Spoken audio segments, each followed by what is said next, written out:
I ascend to the throne of God with arcane magic. This video is purely for entertainment and does not infringe on copyrights or laws. The rights to the novel and image belong to the original author. We do not claim ownership. Don't like waiting and want to listen to this fanfic in full now? Subscribe to our Patreon, where you'll find the best fanfics. Chapter 326, Descendants of My Lord.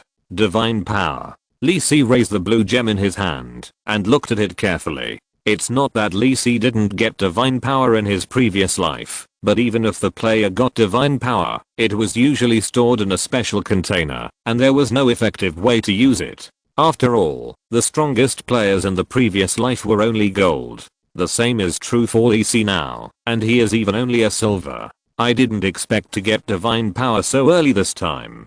Lee Si stroked the crystal of faith in his hand and asked the black cat in his heart how to get the divine power in it. Although Lee Si got this crystal of faith, his rank was too low and he couldn't use this treasure now, so he didn't know how to extract the divine power stored in it. In other words, if there is still divine power in this crystal of faith, perhaps this is a reason why those prayers can exist until now. I can't help it. The lazy voice of the black cat sounded in Lee Si's mind, and after a pause, he asked, "Anyway, you don't have any other use now, can't you just swallow this crystal of faith into your earrings?" Lee Si thought about it, and he naturally knew what the black cat meant. His earrings are legendary accessories, Wisdom of the Sphinx, which are also very precious among legendary equipment. Especially before, the equipment effect 8 of Wisdom of the Sphinx also revealed a mystery. This new effect allows Wisdom of the Sphinx to consume divine power, improve equipment effects, and obtain evolution.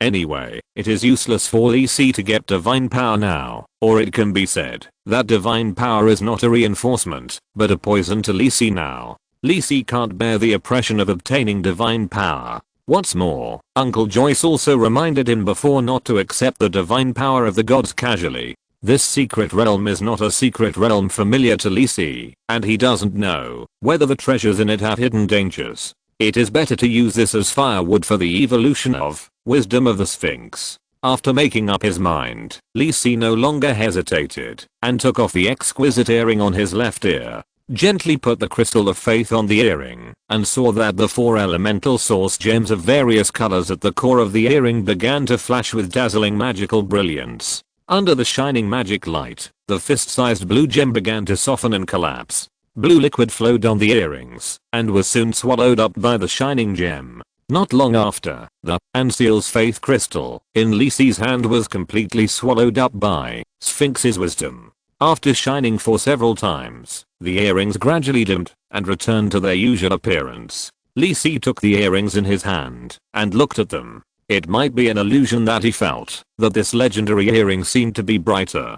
Accessory, Sphinx's Wisdom, rank, Legendary Introduction, the highest masterpiece of the legendary Arcane Master Sphinx, the magnificent crystallization of his infinite wisdom. It will open the treasure of knowledge for you. Equipment Effect 1, Sphinx's Knowledge Treasury. Equipment Effect 2, Divergent Arcane Revelation. Equipment Effect 3, Insightful Arcane Revelation. Equipment Effect 4, Creative Arcane Revelation. Equipment Effect 5, Attribute Enhancement, Half Seal. Equipment Effect 6, Elemental Affinity Enhancement, Half Seal. Equipment Effect 7, Soul Enhancement, Half Seal. When wearing this equipment, your soul will be newly sublimated. The soul strength will increase slightly, the mental resistance will be plus 10%, and you will be immune to the negative effects of souls and mental abilities of the second ring and below. Equipment Effect 8, Divine Power Enhancement, Half Seal. Sphinx's Wisdom can store a certain amount of divine power and consume divine power to strengthen a certain equipment effect.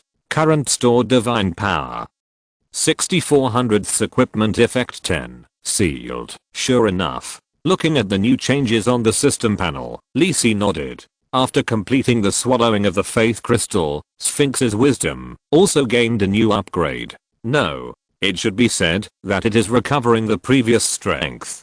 From the newly appeared Equipment Effect 7, it can be seen that the power of Wisdom of Sphinx is quite comprehensive, strengthening Lee Si's ability in all aspects. It is worthy of being the final wisdom of the legendary arcane master Sphinx. Lee Si doesn't believe that there are no other legendary equipment and props, but only this one is left, which means that Sphinx thinks that this legendary ornament is his highest achievement, and other props are not worthy of appearing in the temple with it. Lee Si shook his head and didn't continue to let his thoughts fly. With his current realm, he can't peek into the thoughts of the legendary arcane master, and improving his strength is still the first page. At the same time, Lee Si also noticed that in the equipment effect 8, Divine Power Enhancement, the storage of Divine Power has reached 64 points. Not bad. It is already more than the Divine Power found in many of the relics of the gods in his memory. Lee Si nodded, still very satisfied. Now the divine power value required for the first enhancement has been stored for more than half. As a remnant of the power of the gods, although divine power is very precious, it is also the most common existence in comparison.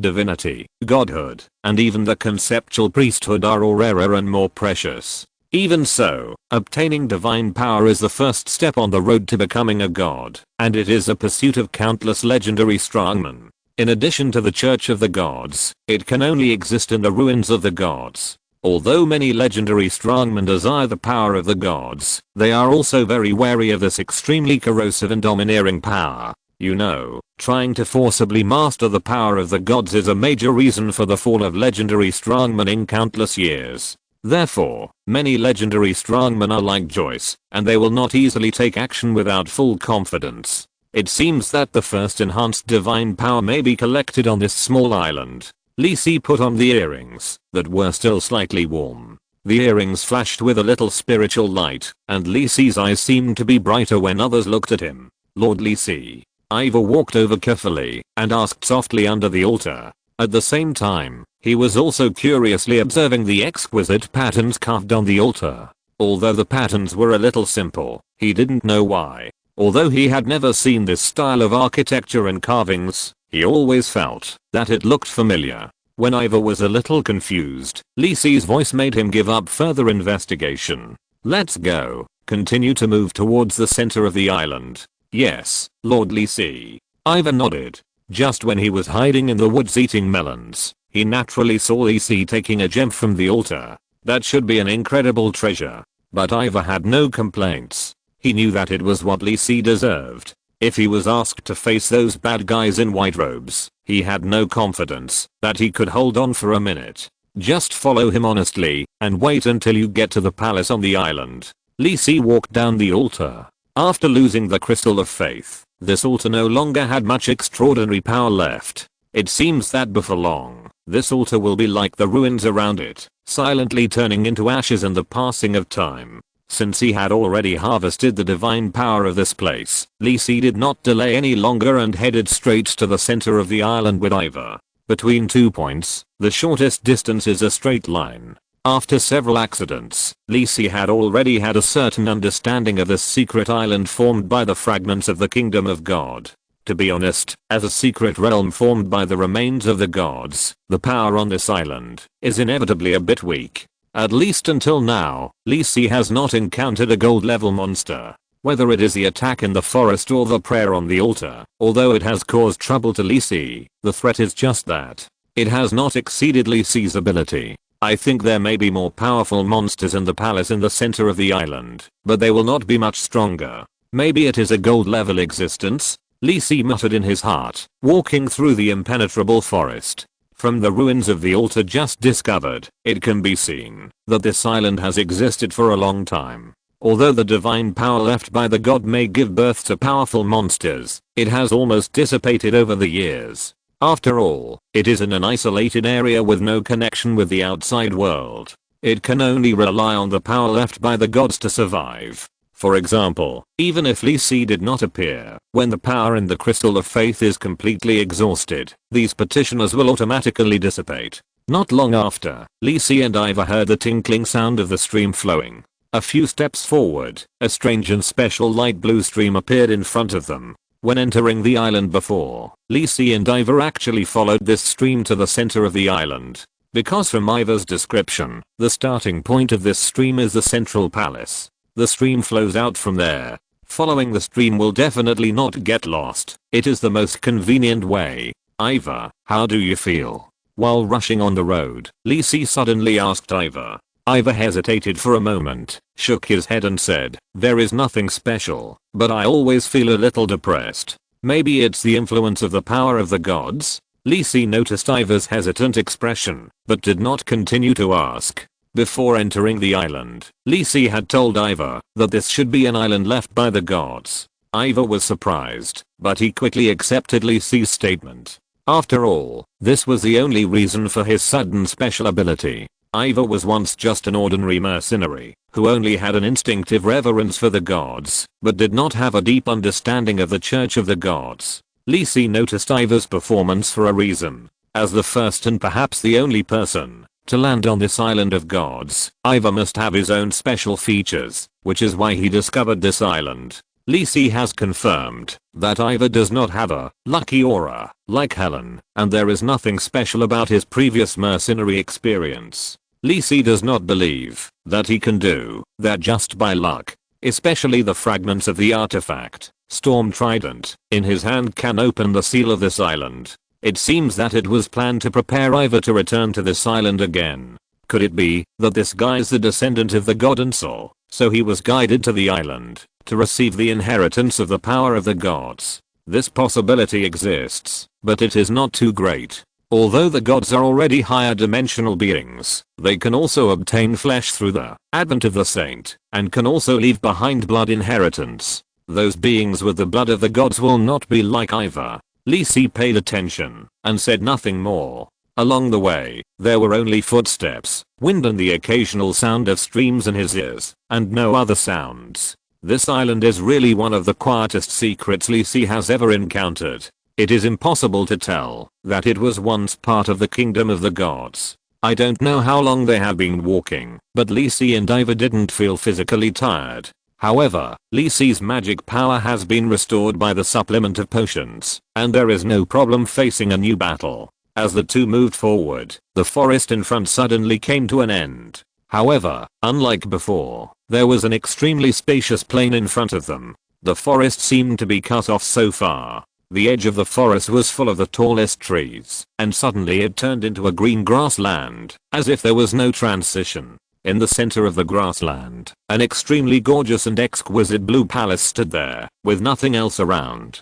Behind this tall blue palace stood 3 tall pointed towers, which were exactly the same as the relief patterns seen on the altar before. The faint mist in the forest had dissipated, and Lisi could easily see the details on the palace with his eyesight. The patterns made of simple reliefs spread and coiled, forming a symmetrical distribution of storms, waves, and thunder on the outer wall of the palace, but they were combined harmoniously. It was majestic and exquisite, as if you were on the sea in a storm, showing the power of the gods. However, the patterns on the palace here did not take away the special spiritual power like the altar, so Lisi and Ivor were just stunned, and did not get out of the influence. This is the palace. Ivor suppressed his excitement, and said to Lisi, well, let's go and have a look. Lisi nodded and walked towards the blue palace first. No matter what is there, it's better to go and have a look first. You can't retreat without doing anything.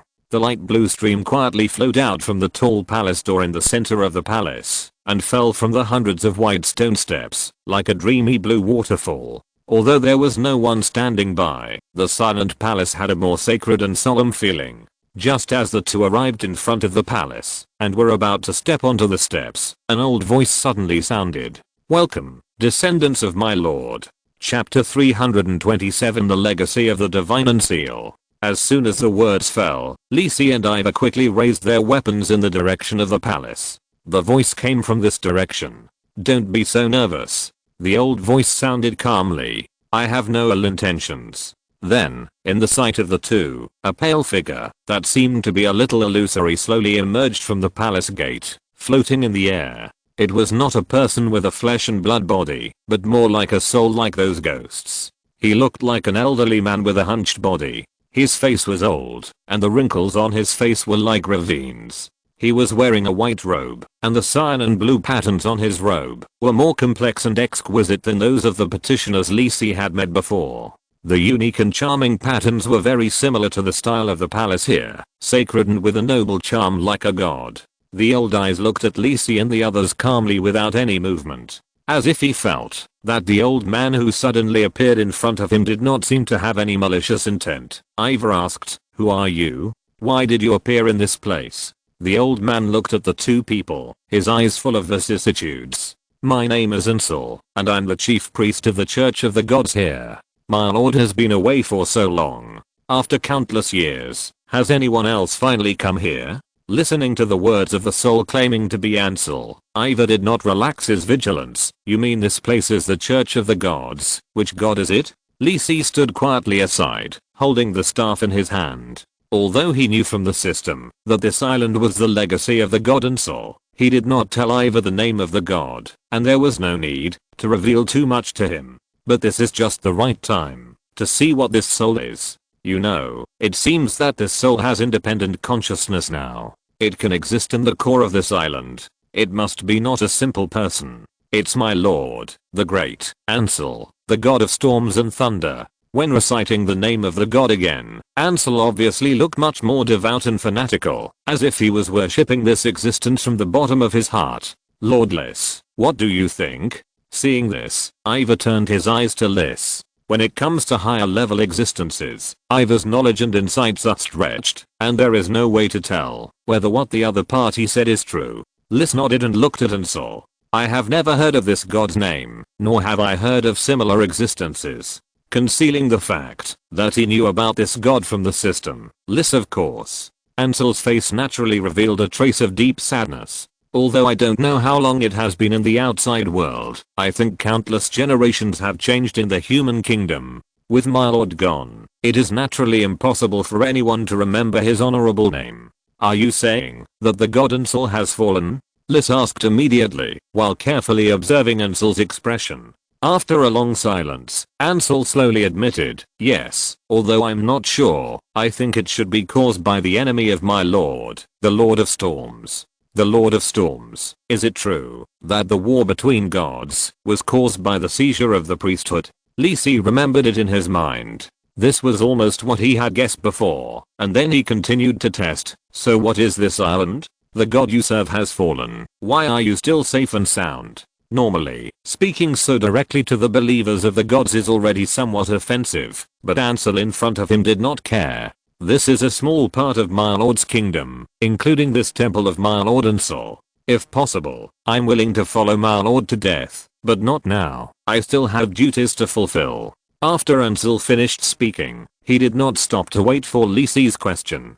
but looked at Ivor standing behind Lisi. As Ansel raised his dry right hand, blue-green streams of light emerged from Ivor's strong body and surrounded him. "What is this?" Ivor was a little surprised. He had never seen such a scene before. He then looked at Ansel, who was not far away. "Welcome back, Lord Ivor." Ansel bowed slightly to Ivor, and then the strange phenomenon on his body slowly subsided. After touching his body up and down for a while, Ivor immediately asked, "So, the special ability in my body was created by you? What kind of power is that? Why do you know me?" Asking several questions in a row was what Ivor was most concerned about. After all, it involved the special power he had obtained from this island before. This was also the reason why he was so eager to return to the island.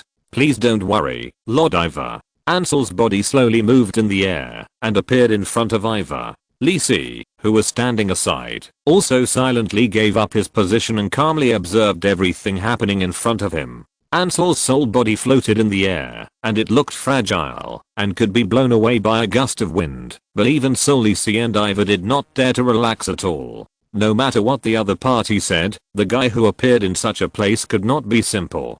"Please rest assured, I have no ill will towards you." The old voice sounded sincere and earnest, as if it had a special magic, which made Ivor suddenly feel that the old man in front of him was somewhat kind, and the defensiveness and tension in his heart also faded a little. "When you listen to my past, you will know what happened. My lord Ansel is our protector. He gave us abundant fish, dispelled the wind and rainstorms on our way, and eliminated the suffering and dangers ahead of us believers. But the despicable and hateful Lord of the Storm regarded my lord as an enemy and wanted to rob my lord's domain.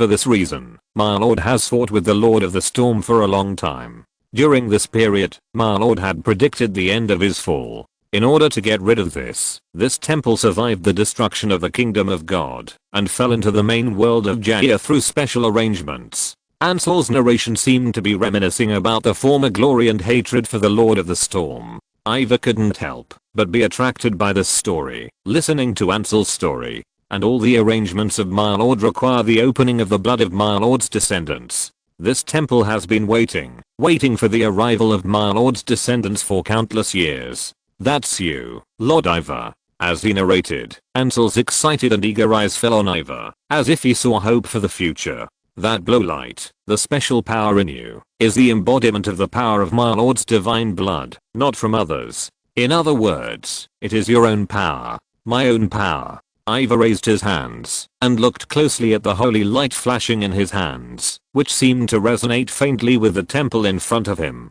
All this was a bit too amazing, so that Ivar felt a little dreamy and unreal. Ivar was just an ordinary mercenary before. Although he lived a carefree life, because of his cautious mind and good skills, it was just like that. As a mercenary, Ivar could not see his future direction, nor could he see the possibility of breaking through the gold level. After obtaining special power from this island, he re-inspired his ambition to move forward, and it was because of this that he wanted to return to the island. Now he suddenly told him that the power in him was not obtained from this island, but from his own power. It is the power of the divine blood in your body. This sudden change caught Ivar off guard. He could not imagine what kind of relationship he had with the great gods. You didn't feel it before, but the blood of our Lord in your body has become weak after countless generations of inheritance. The last time you came here, I awakened the dormant power for you. Ansel looked at Ivar and said affirmatively. All this is a bit too sudden. I can't believe it. Ivar's mouth twitched slightly, and he wanted to laugh but couldn't. He turned his head to look at Lisi, as if he wanted to get affirmation from Lisi, but Lisi just had a blank expression and didn't say anything. Ansel also noticed Ivar's actions, and there was a hint of tyranny in his kind and peaceful eyes. I didn't show up before and let you leave safely after awakening your bloodline, because the power of the Lord's bloodline you possessed was too weak and could not bear the inheritance of the Lord. Inheritance? Ivar was sensitive to this. Yes, it was the gift of power left by our Lord Ansel. Ansel paused, then said, or, it was a backup plan left by our Lord. Preparation left for our Lord to return again. Resurrect the fallen gods? Ivar was a little surprised. He didn't expect this to be the case. If what Ansel said was true, then this god Ansel should be his ancestor. But Ansel didn't feel anything about this ancestor who suddenly appeared. After all, he had been like this for more than 30 years, and he was living well without him. But the resurrection always made Ivar a little worried. In the mercenary tavern, I heard other mercenaries bragging that in order to make the gods descend to incarnate, or to resurrect the gods, the church of a certain evil god would do some blood sacrifices and massacres. Even if he was eager to learn about the inheritance left by the gods, he couldn't help but worry about being used as a tool and becoming a sacrifice for the resurrection of the gods. Ansel seemed to see what Ivar was worried about and said with a smile, "You don't have to think so much. The ritual of resurrection of the gods is so important and requires so much power. How can you sacrifice yourself to resurrect my lord? You think the resurrection of the gods is too simple." And, alas, Ansel sighed and said inexplicably sadly, "It has been so long. I think no one in the outside world remembers my lord's name, and my lord's priesthood has probably been occupied by other gods. It's too difficult to resurrect my lord, but it's my duty to pass on the inheritance to my lord's descendants. I have to do this last thing well." Ivar couldn't help but feel a little embarrassed when he heard this. It's true. Even if he is really a descendant of the gods, it is unlikely that sacrificing himself can resurrect the gods. I don't know when Ivar has accepted his new identity as a descendant of the gods. Lisi listened to the conversation between the two quietly and nodded. Indeed, it is too difficult to revive a god like Ansel who is almost forgotten by everyone. It is even more difficult than the emergence of a new god. So, what is the so-called inheritance? Thinking of this, Ivar's heart was a little hot, and he hurriedly asked the old soul in front of him. help you purify your blood and open the road to becoming a god. Ansel was concise and focused on Ivor, not noticing the deep eyes of Lisi beside him. I can become a god too? Ivor was a little shocked. Deg.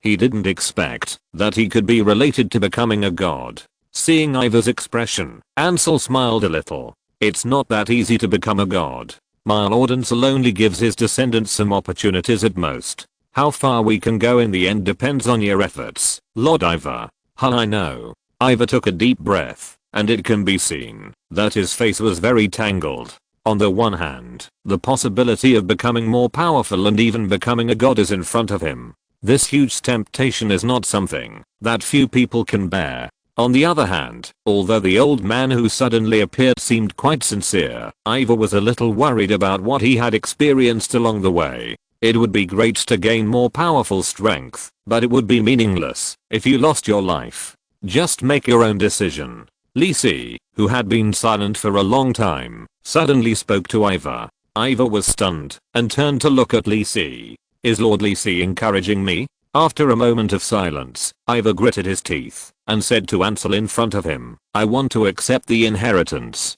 What should I do? After hearing Ivor's words, Ansel said with some relief, please follow me, Lord Ivor. You need to accept the inheritance of my master's power at the core of the temple. Then, Ansel floated in front, and Ivor and Lisi followed silently after getting up. In fact, Ivor was still a little panicked in his heart, but he felt relieved when he thought of Lisi following him. In the past few months of getting along, Lisi was synonymous with strength in his heart. With Lord Lisi by his side, it should be much safer. The Soul Ansel was in front, leading the two into the tall and magnificent temple. After the two followed him into the solemn temple, Ansel showed a strange smile on his face, but the two people behind him did not notice this scene. Chapter 328 Conversation with Ulterior Motives. There was nothing special in the temple. The huge empty space made Lisi and Ivor feel insignificant. The two of them seemed to be one of the many petitioners countless years ago, gathering in the palace to offer their faith to the gods. In the center of the palace, there stood a tall statue. The statue was a middle-aged man with a handsome face and strong lines. He was wearing gorgeous blue armor and holding a blue trident in his right hand. The statue stretched out his left hand flat and stretched forward, with a light blue wide-mouthed cup on his left hand. The light blue water flowed out of the wide-mouthed cup on the statue's left hand, falling from the air tens of meters high, like a dreamy waterfall, and fell into the pool in front of the statue. Surprisingly, the falling water did not splash at all, and fell silently into the pool without any waves. The light blue water flowed quietly from the main entrance of the palace, forming the strange stream that Lisi saw on his way. Looking at the familiar trident in the statue's hand in the location of the statue, Lisi immediately realized the identity of the statue. It should be the Anseal, the god of storm and thunder. It seems that this god Anseal should be a god in the human camp. Generally speaking, after successfully breaking through to become a god, life breaks through to another level, and the body of the god undergoes a transformation. No matter what race or life it was before, the body is finally composed of divine power, no longer sticking to the specific, and it is possible to become anything. But generally speaking, gods generally do not change their appearance and race after breaking through. The main reason is the need to obtain a stable source of faith. For example, the gods in the human camp, the basic base of his believers is still the human race. In order to better spread the faith, he will not choose to become other strange shapes. This is also conducive to the gods consolidating their own existence, so as not to lose themselves in the long passage of time. Keeping the appearance of this god in mind, Lisi looked at other places in the palace. The decoration inside the palace is the same as the decoration on the walls of the palace outside. There are no special treasures. The light from somewhere makes the interior of the palace quite bright. Just after entering the palace, Lisi felt a hazy prayer chanting echoing in his ears, which made Lisi feel like worshipping the statue of the god Ansel. Lisi concentrated his mind and tried not to be affected by these chanting sounds, but still bowed his head slightly to show respect for this god. After all, he was an existence that had once set foot on the top of the Jaya world. Even if Lisi did not believe in this god, he was also in awe of the power of this god. Long-term vision and down to earth. This is it. The Soul Lancer in front of the two stopped and pointed to the light blue pool in the center of the palace in front with his illusory left hand. The power of my lord is in the holy grail of the sea. As long as you have been baptized by the holy water, you can obtain the divine inheritance of my lord. Ivor looked at the strange scene in front of him and couldn't help but sigh in his heart. Is this the power of the gods? It's beyond the comprehension of ordinary people. That's right, it's very simple for the power of the gods to do these things. Ansel, will there be any danger in the process of receiving the baptism of inheritance? Ivor was still a little worried and asked the old soul. You are the descendant of the blood of our lord. How can the power of our lord hurt you? Since you entered this island, have you encountered any danger?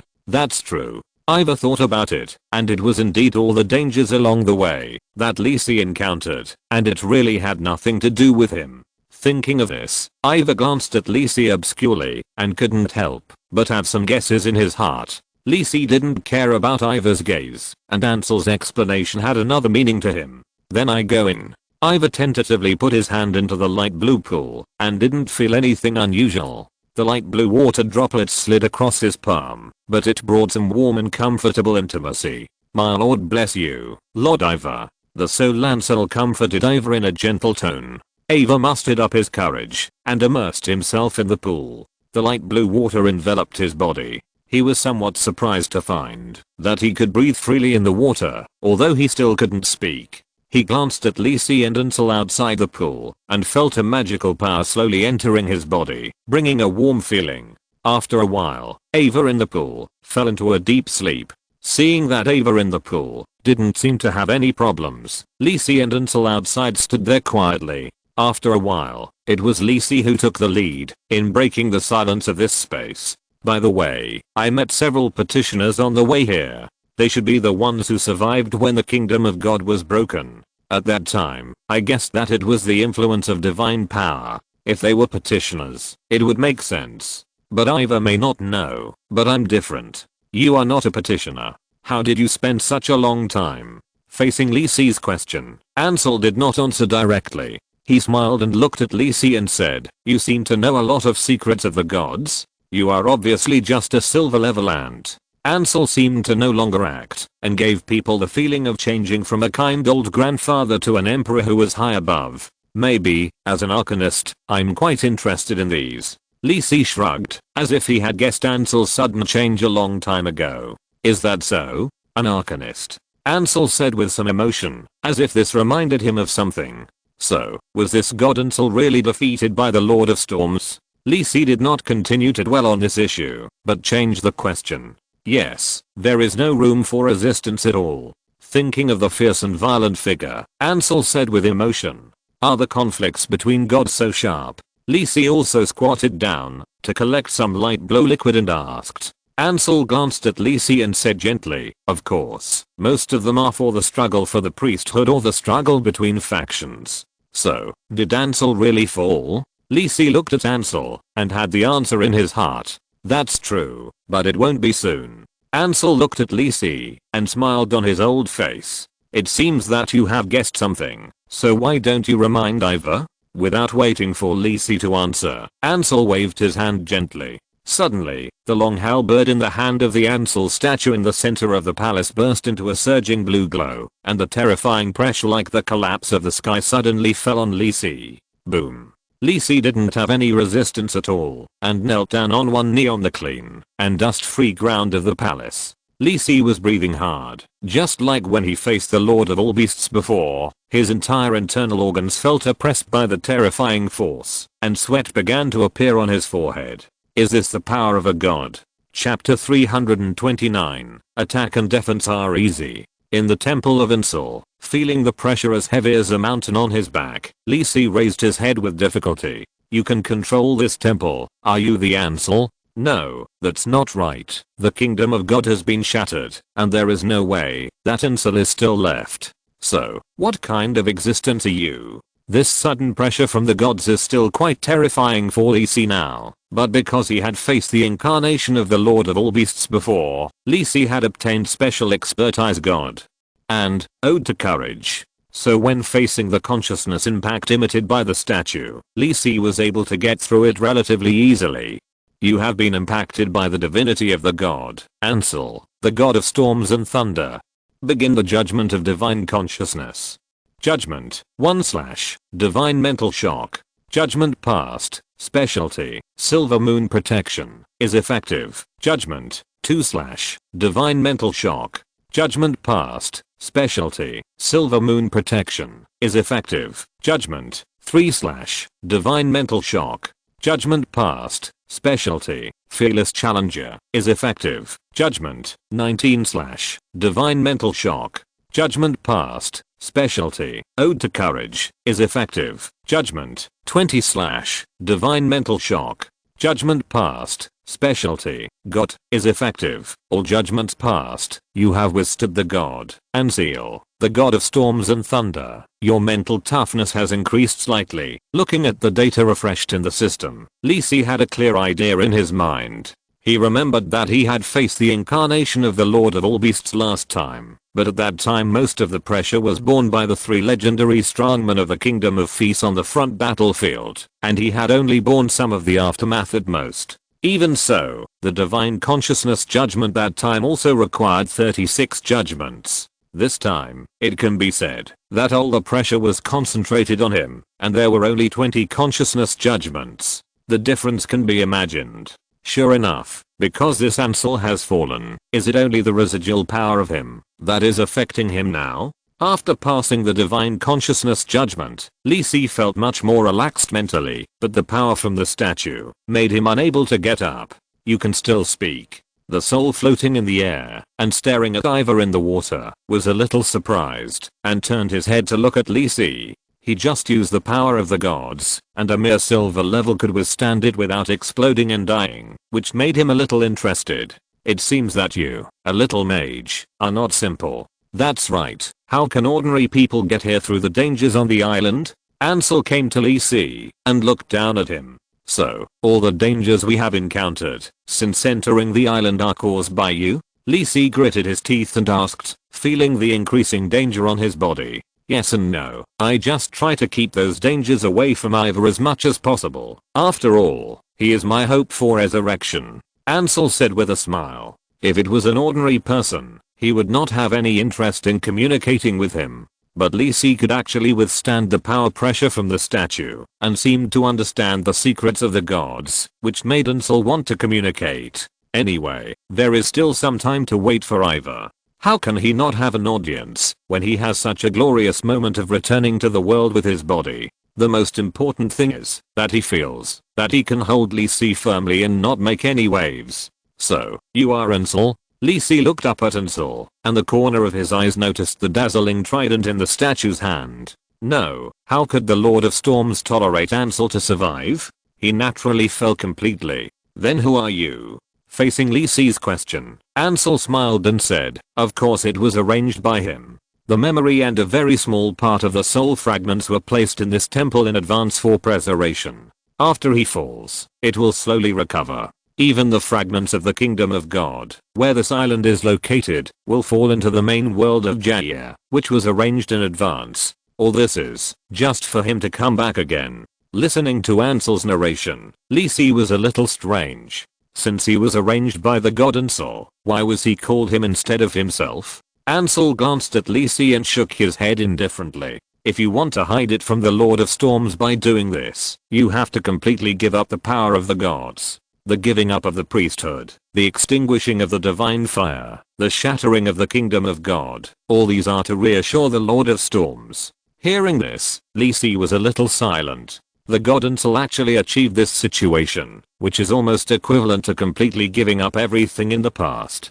It is conceivable what kind of situation the Lord of Storms at that time forced Ansel into, and he even made such preparations. Ansel he also knows that, although the reawakened soul has his memory, who knows if it is still him. Ansel showed a self-deprecating look on his face, and his appearance began to change gradually, becoming younger and younger. When I woke up in this temple, I was also confused. Although I don't think I'm the same person as my previous self, even though we have the same origin. But I'm still willing to inherit the name, Ansel, and everything in the past. I want to climb to the top again, and return to the Pantheon, above the heavens. Looking at Ansel, who had become a young man, Lisi forced an ugly smile on his face. So you are going to take away the body of your descendant? If you do this, Ivor will definitely not survive, right? It's his honor. A cold and indifferent look flashed across Ansel's face, and he said softly, this is his destiny.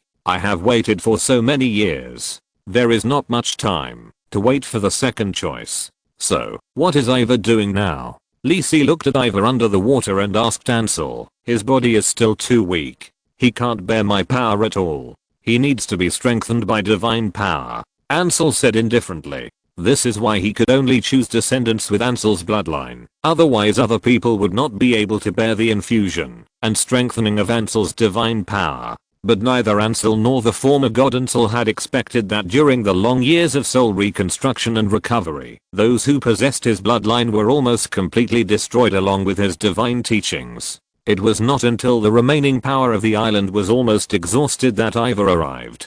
Since you know so much, are you willing to work for me? I can give you the position of the first messenger of God. Ansel looked at Lisi with a smile on his face. Although he has the memory of the former god Ansel, he has completely lost the status and power of the god after all, and can only start the extraordinary road again. However, the power saved in advance can give him a very high starting point. At the same time, he has the confidence to complete it again after completing the road to godhood. Since we have to start from scratch, we naturally need all kinds of subordinates to help build power and collect faith. Lisi in front of us is a very good candidate. Even in the memory of the god Ansel, those who can resist the pressure of the gods are extremely talented and worthy of recruitment. As powerful as the god of dawn, his true body cannot enter the main world of Jaya, and it is still necessary to form the Church of the Gods. For those legendary powerhouses in the main world, the gods will still give some basic respect. On the one hand, many gods are legendary powerhouses who have completed the road to godhood. On the other hand, if they do not leave the main world, the gods basically have no direct way to deal with those legendary powerhouses. You know, it is very dangerous to let the subordinate Church of Gods attack the legendary strongman. The Church of Gods is a big family and a powerful force that is very easy to be attacked by the lone legendary strongman. So as long as you maintain respect for the gods, the status of the legendary strongman is generally very high. Of course, there are also legendary strongmen who are courting death, and they are either sent down by the gods or the incarnation of gods, or surrounded and killed by multiple legendary strongmen of the Church of Gods. But I don't think you are worthy of my loyalty. Although Lisi knelt on one knee on the ground, his words were quite calm. It was not until this time that Ansel noticed that there was no awe in Lisi's eyes, and the look he gave him was a bit of inquiry. Ansel didn't care and waved his hand casually, and the pressure on Lisi became heavier. Lisi couldn't help but groan, and a bit of pain appeared on his face. Then you will die here. Ansel saw that his attempt to recruit him had failed, so he didn't plan to waste any more words. He just said so much to Lisi because he was in a good mood. He had seen many outstanding geniuses on the road to becoming a god, but wasn't he the one who walked the road to becoming a god together and reached the end? I thought you would try to keep me. Even though he felt his muscles and bones began to whine under this terrible pressure, Lisi was still joking like nothing had happened. Ansel didn't care. He just clenched his right hand, and a gust of wind fell from the trident in the hand of the statue, blowing across Lisi's entire body. Without paying attention to the pain of the knife scraping across his skin, Lisi raised his head with difficulty and looked at Ansel. Actually, I'm very curious. In your current state, you don't have any power, right? So you can only try to get rid of me on the way to the temple, and that power is so weak that it poses almost no threat to me. You can only try to sneak attack me. Only in this temple can you use the power of the temple to control the two of us. That's why you conceal your identity and guide Ivor and me into this temple. Then can I understand that you can't do anything to me outside the temple? Listening to Lisi's question, Ansel said with a smile on his face, so what? Who made you so stupid to walk into the temple so easily? Here, I can crush you two to death as easily as crushing an ant.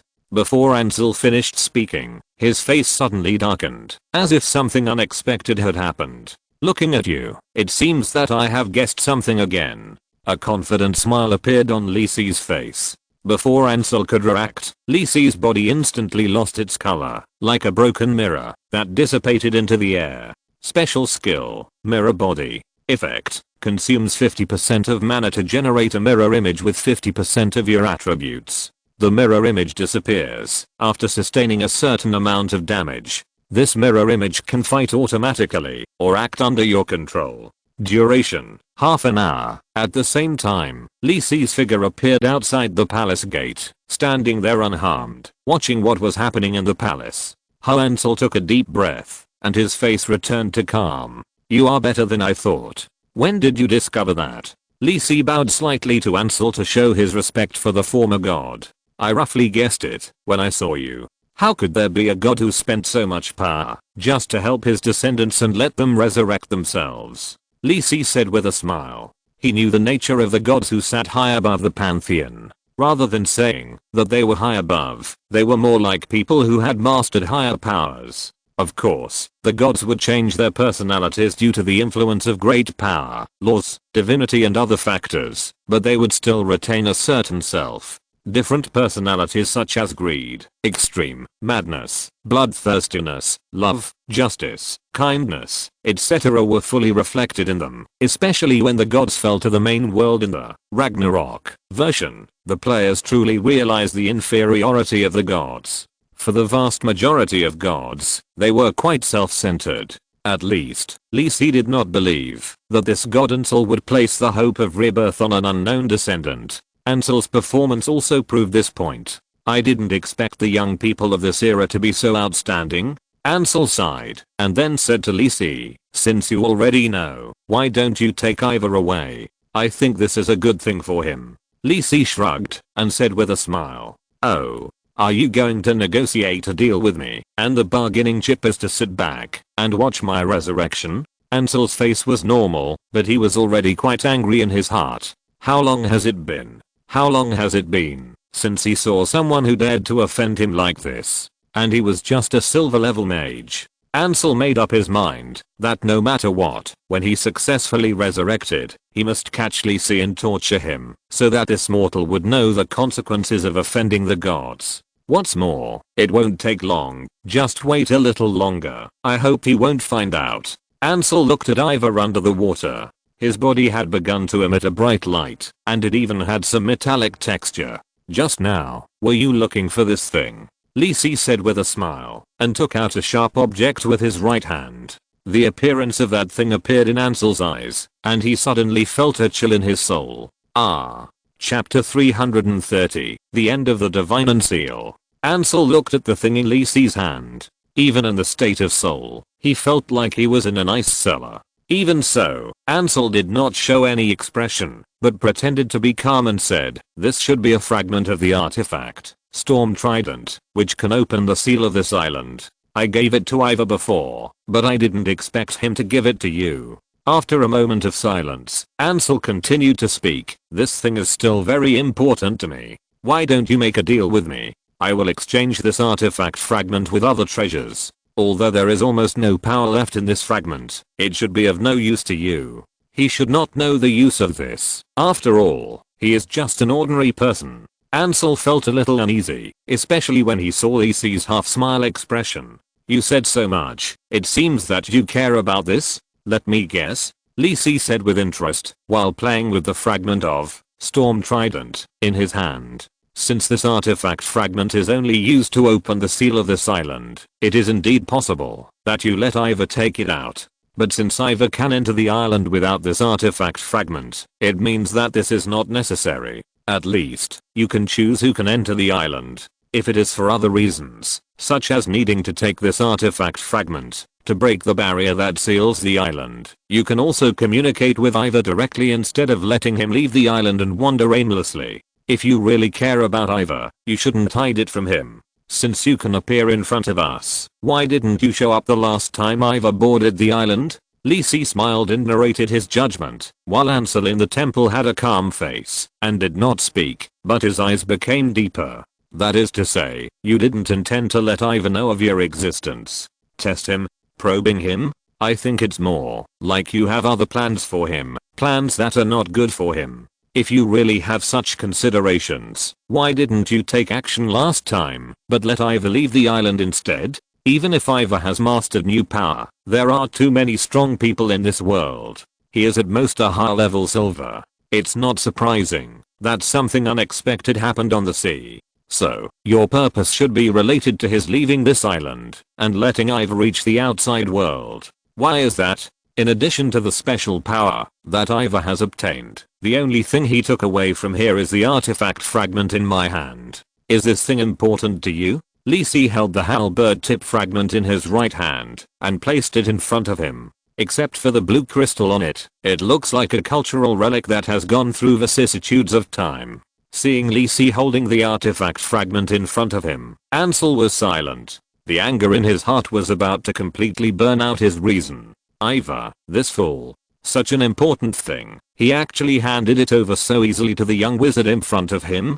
Damn it, damn it. I will put your soul into the fire of hell and torture it for 10,000 years. Although he was furious, Ansel did not show it on the surface, but applauded and said, very exciting, and it is exactly as you guessed. You are better than I expected. In that case, why don't you make a deal with me? Ansel smiled gently and said, although you guessed that I had arranged something in this artifact fragment, you can't do anything. Even if it is broken, it was once a part of the artifact, and it is not something that only you, who are silver level, can master. Why don't you trade with me? What do you want? Legendary equipment, knowledge of gods or divine power? Ansel didn't believe it. No matter how outstanding Lee Si was, he couldn't refuse these temptations. After all, it was just a fragment of an artifact. Lee Si smiled and nodded at the transaction item mentioned by Ansel, but his heart was not shaken at all. Just kidding. Although this former god has fallen to this point now, it is not an existence that Lee Si can treat casually. Although the things he mentioned are precious, who knows if there is any trick in them? For example, if it is replaced by a supernatural person with little knowledge, he may choose this power that represents the gods first. But Lee Si knows that there is a great danger hidden in it. The only outcome of ordinary people who touch the power of God casually is to explode and die. Moreover, Lee Si's spiritual sense is also warning him that Ansel in front of him is not sincere. Ignoring the bait thrown by Ansel, Lee Si tossed the artifact fragment in his hand. I've said so much, such an important thing, but you didn't do anything. Sure enough, you don't have much power yourself. Your trump card now is this temple. As long as I stand outside the temple, you have no choice but to choose to trade with a mortal like me. Other than that, I can't think of any reason that can make the former gods treat a person who offended him so kindly. Damn Ant, what do you want to do? Do you want to face the wrath of the great Ansel? Seeing this, Ansel couldn't bear it anymore and said angrily, originally, the gods who mastered the thunder and storm priesthoods would become irritable and angry under the influence of the power of this law. The representative of them is the Lord of Storms. What's more, before becoming a god, Ansel was a captain sailing on the sea, so his temper was naturally not very good. Being able to endure until now is already Ansel's forced suppression of anger due to powerlessness. But this is not a mortal who offends him again and again, and tests his reliance. In the face of Ansel's anger, Lee Si was indifferent. Anyway, no matter how angry this remnant soul of the god is, it can't affect himself outside the temple, so what is there to worry about? Lee Si smiled and looked at the temple with a deep look in his eyes. Don't be so angry. Ansel, no, it's Lord Ansel. I have another guess. Do you want to hear it? Then, without waiting for Ansel to react, Lee Si said to himself, why do you care so much about a fragment of an artifact? You even have to spend so much effort to let Ivar take it out of the island? What is the most important thing for you who is still in the state of soul? Lee Si seemed to be asking Ansel, but in fact he had already guessed in his heart. I think there are only two reasons. Either this fragment of the artifact is the key to your resurrection and regaining your body. Or, it is the root of your existence now, the place where the origin of your soul is. Looking at Ansel's somewhat changed expression, Lee Si said confidently. Combined with the previous speculation, I think only the second reason is more likely. You originally planned to let Ivar take the artifact fragment with your soul core out of the island, so that you can occupy Ivar's body at any time, as long as the time is right. It is also for this reason Since you have already planned to leave the island, the best choice is to put the soul core in the artifact fragment that can open the barrier of this island, so that you can return to the island later. Great Lord Ansel, am I right? Looking at Lisi's handsome face, Ansel suddenly calmed down. In his opinion, Lisi's performance just now has completely exceeded his expectations, and he almost guessed all his arrangements. This young man in front of him is terrifying. It is very likely that he will become a legend in the future, and there is even a chance to move forward. Ansel, who has already faced Lisi, naturally no longer has the anger of being offended by a mortal. So what if you guessed it? You don't have the ability to control this artifact fragment and touch my soul core. Just wait a little longer until Iva completes the inheritance. My soul will be able to take over his body. What use will it be for you to hold this artifact fragment? Ansel said calmly, looking closely at Lisi. Is that so? Lisi showed a sincere smile on his face, which made Ansel feel a little thrilling. He had a very bad premonition, just like when he met the goddess of doom. In fact, when I got this artifact fragment, I didn't care too much. Lisi stroked the broken marks on the tip of the halberd, and the rough touch told of the fierceness of the battle. But I found that when it was in my hands, the speed at which it gathered and restored power became faster. Much faster than in Iva's hands. Lisi was a little emotional, looking at Ansel, who was beginning to feel uneasy, and said, after several experiments, I found that it seemed, because of my talent, that I was able to directly control this artifact fragment. I also use this to feel the special existence in it. I guess that's you, the one who has been following Iva all the time, hiding yourself and carefully restoring your strength. As Lisi said this, the legendary talent on the system panel was flashing an inexplicable brilliance. Talent, almighty effect. Your talent breaks through the limit and can learn and master other professional expertise and skills. The more professional skills you master, excluding the main professional skills, the faster your growth rate will be. Current additional experience value bonus 60%. The limit on your use of some extraordinary items is reduced. The last effect is the new effect of talent when Lisi breaks through the silver level. Lisi has never actually tested this effect, but it works on the fragments of the artifact, Storm Trident. This new talent effect is more powerful than Lisi imagined. Lisi originally thought that this would allow him to cross the professional equipment of other extraordinary professions, but he didn't expect that it would allow Lisi to touch the power of the artifact. Even if it is just a fragment of an artifact. These are two different levels of concepts. Lisi felt that his talent seemed to be a little too powerful, and some of it exceeded the scope of legendary talent. However, stronger talent is a good thing. Who would dislike it? As his thoughts flew, Lisi held the tip fragment of the Storm Trident tightly in his right hand, and the invisible soul power probed into it. Not long after, in Ansel's horrified expression, a weak soul core appeared in Lisi's left hand. As soon as this soul appeared, it automatically curled up into a sphere, so thin that it would be blown away by the breeze like a candle flame. Ansel gritted his teeth. He knew by feeling that it was his real soul core, not Lisi's disguise, without having to test it. Originally, placing the soul core in the artifact fragments was the safest insurance that Ansel could think of. Who would have thought that someone would bypass him as the owner of the Storm Trident and take out the soul core? This shouldn't be possible. But Lisi did it. His life was in Lisi's hands, and Ansel could no longer care about anything else. You win. Ansel was a little depressed and looked at Lisi tiredly. What do you want to give me? The soul core? Divine power, divinity, everything on this island. Lisi looked at Ansel, who was pretending to be weak, with interest, and held the soul core tightly. I'm very interested in what you said, but unfortunately, I don't believe you. Ansel sensed something bad, and looked at Lisi with wide eyes. Are you? Don't do that. I am Ansel, the god of storms and thunder. I can give you a lot. I can make you a legend. I can even tell you the secrets of the gods. You can't do that. Aren't you a mage? Aren't you thirsty for knowledge? I'll tell you everything I know. I beg you. I'll even recognize you as my master. Lisi looked at Ansel, who suddenly became weak, and was about to kneel down, and beg for mercy, and curled his lips. He didn't find it strange, although Ansel was once a high and mighty god.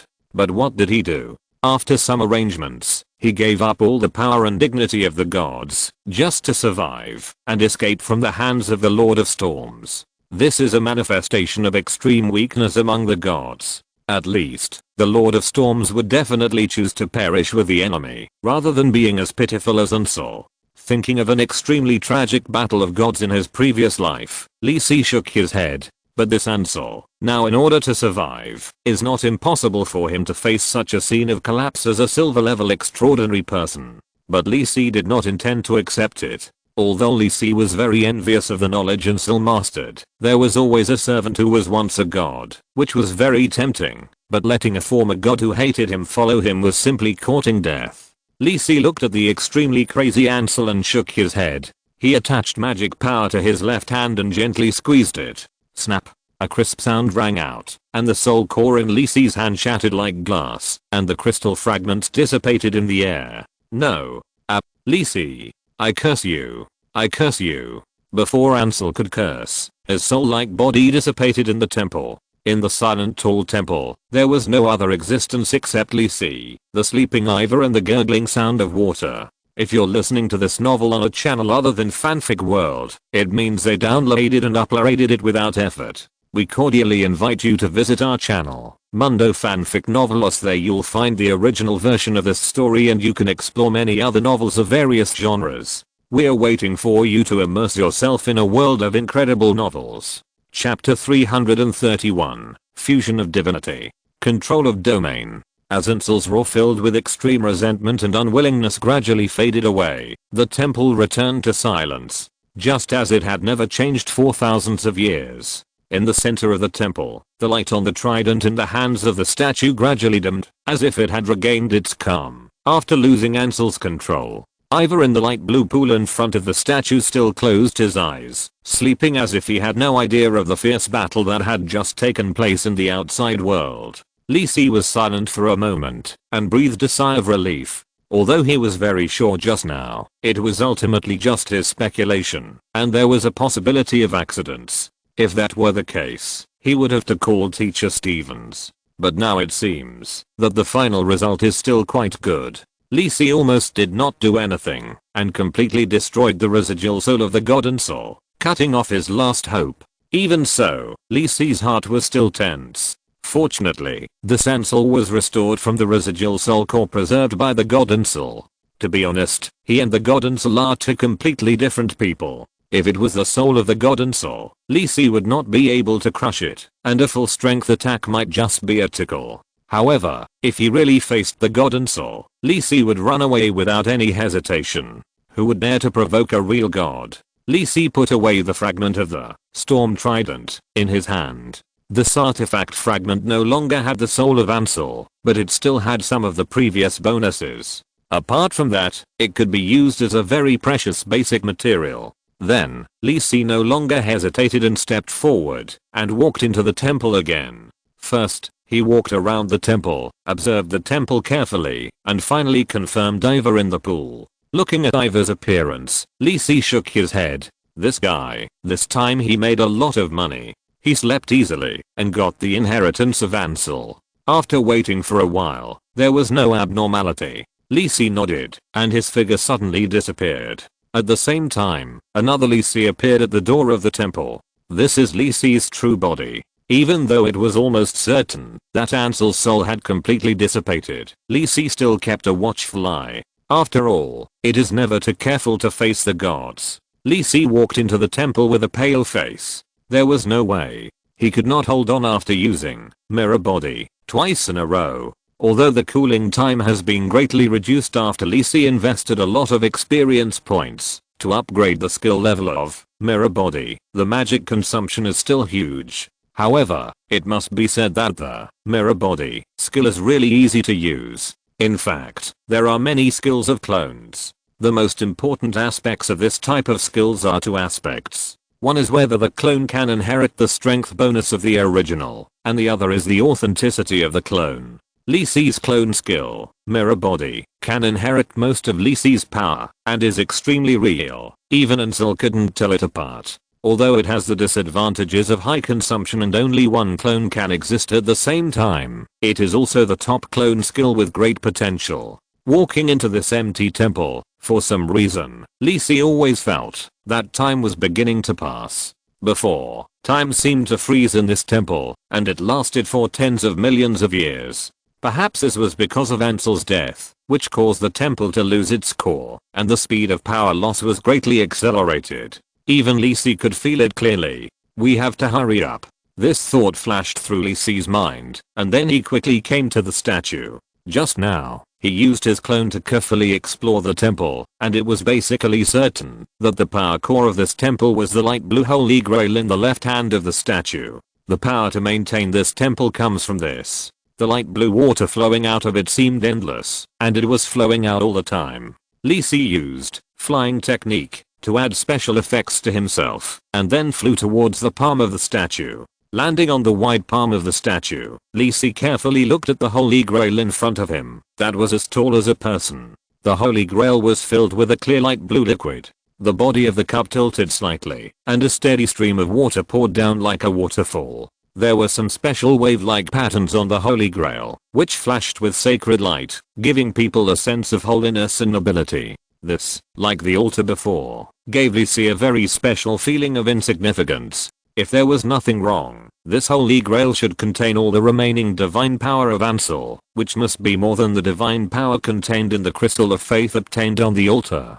After confirming it, Lee Si did not hesitate anymore, took off the wisdom of the Sphinx, and approached the holy grail. After all, he had no other way to collect and preserve divine power. Even if he got the divine power, he could not use it with his current divine power. It would be better to use it all as firewood for the legendary jewelry to be strengthened. As Lee Si learned more, wisdom of the Sphinx became more and more important to him. It can be said that with the power of this legendary jewelry, Lee Si's strength has been improved by more than one level, not to mention the huge help it provided in Lee Si's arcane research. Therefore, Lee Si did not feel bad about the strengthening requirement of its devouring divine power. As the earring touched the Holy Grail, Lee Si noticed that the originally calm water in the Holy Grail suddenly boiled. Cyan and blue light suddenly burst out from the Holy Grail, and the light blue water flow surrounded the Holy Grail, lurking in the air like a dream. After countless lights emerged from the Holy Grail, a brilliant river of light was formed and poured into the earring in Lee Si's hand.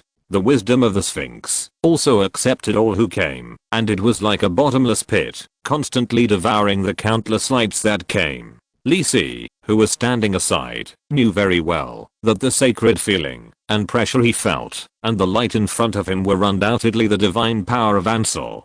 Just as Lee Si was happily watching the wisdom of the Sphinx constantly absorbing divine power, he did not notice that a few strands of blue and cyan power emerged from the Holy Grail and were swallowed up by the legendary ornament along with countless lights. After entering the earrings, these few strands of strange power circulated in the four elemental origin gems for a few circles, and then followed the guidance of the earrings into Lee Si's body.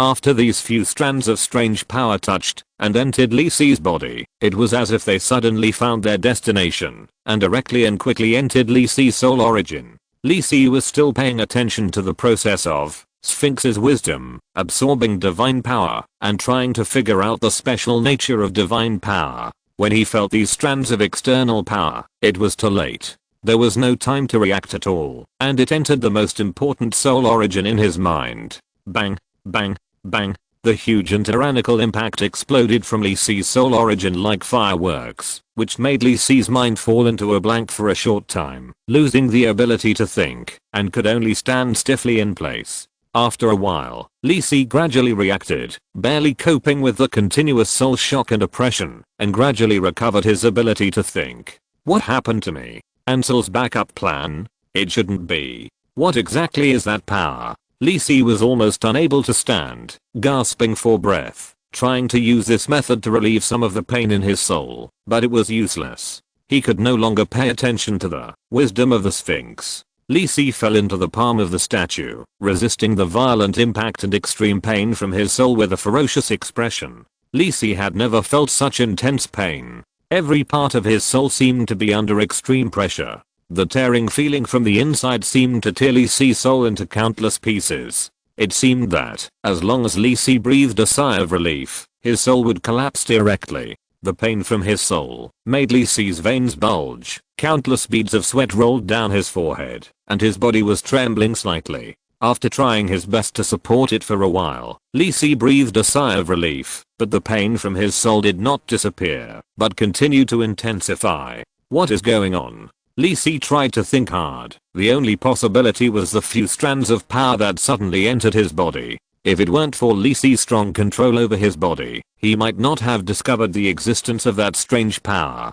What on earth is that can bring me such terrible pressure? Lee Si could feel that the special power was merging with himself. However, judging from the situation, Lee Si might not be able to wait for the fusion to end, and his soul would explode and die under this heavy pressure. Lee Si, who had no clue, thought for a moment and could only call out the system panel to find useful clues from it. Discover special divine power. You have obtained divine storm, divine thunder, divine wave. Divine power is merging. Your soul strength and body strength have reached the standard, and the divine fusion is officially started. Begin the divine fusion judgment. Judgment 1/ divine soul shock. Judgment past, feet, silver moon protection, is effective. Judgment 2/ divine soul shock. Judgment past, feet, silver moon protection, is effective. Judgment 3/ divine soul shock. Judgment past, feet, fearless challenger, is effective. Judgment 36/ divine soul shock. Judgment past, feet, hymn of courage, is effective. Judgment 51/ divine soul shock.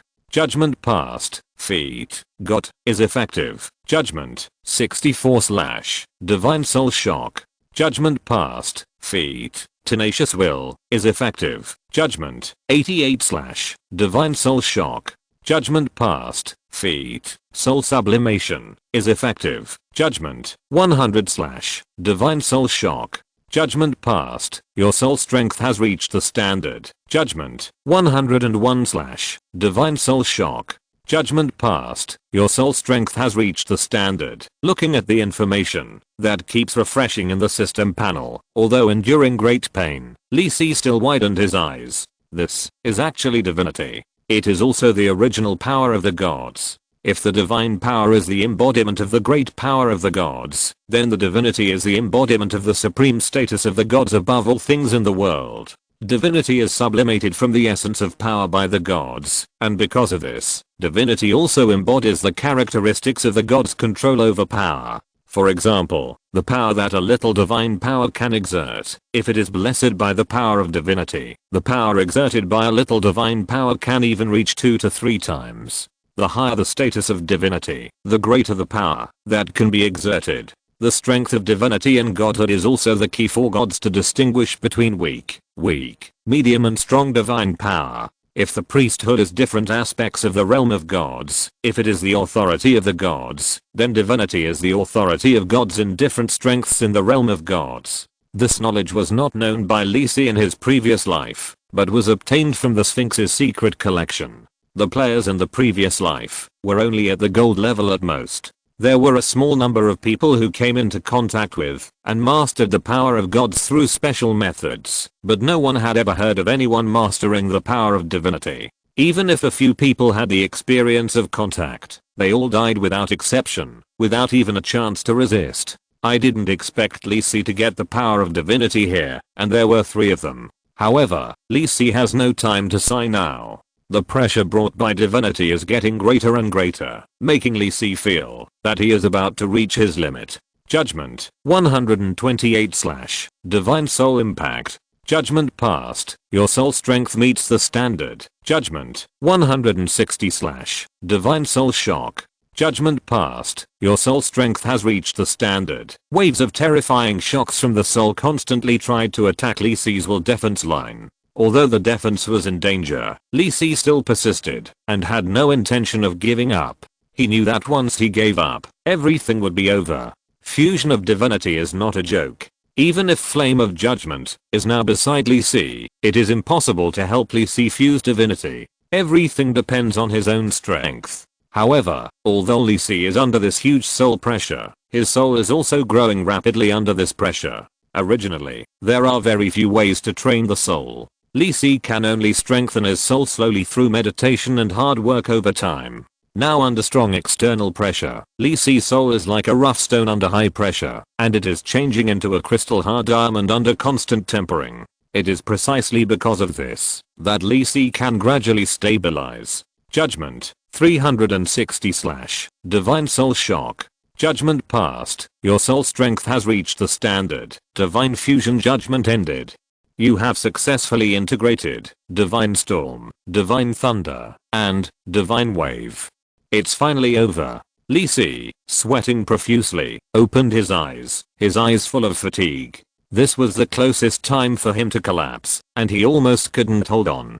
Fortunately, Lee Si finally survived and completed the integration of divinity. It is extremely rare to integrate divinity alone at the silver level, and now it has succeeded in Lee Si. You know, being able to successfully integrate divinity is actually not too rare. After all, the Church of the Gods does this the most. Every pope of the Church of the Gods, as the spokesperson of the gods walking on earth, holds the authority of the gods in the main world, and will obtain the divinity bestowed by the gods. At the same time, beings such as the Son of God and the Saint will also obtain the divinity bestowed by the gods. But just like the gods bestowing divine power, these are all achieved under the guidance of the gods. The gods will take the initiative to remove most of the marks and influences of their divinity and power, so that the recipient can merge smoothly. However, Lee Si is obviously different.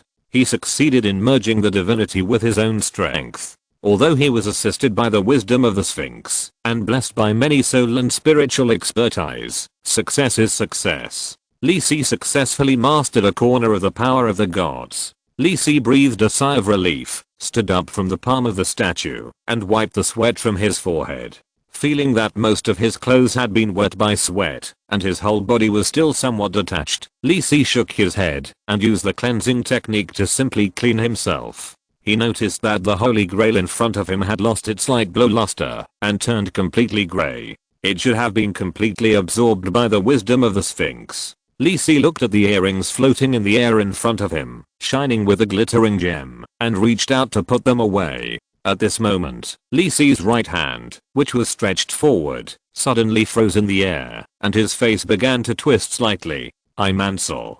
Damn Gabriel, I will take revenge. No, that's not right. I'm Lee Si. Who is Gabriel? Why did I say his name? I'm back. I'm back. Ha ha ha ha.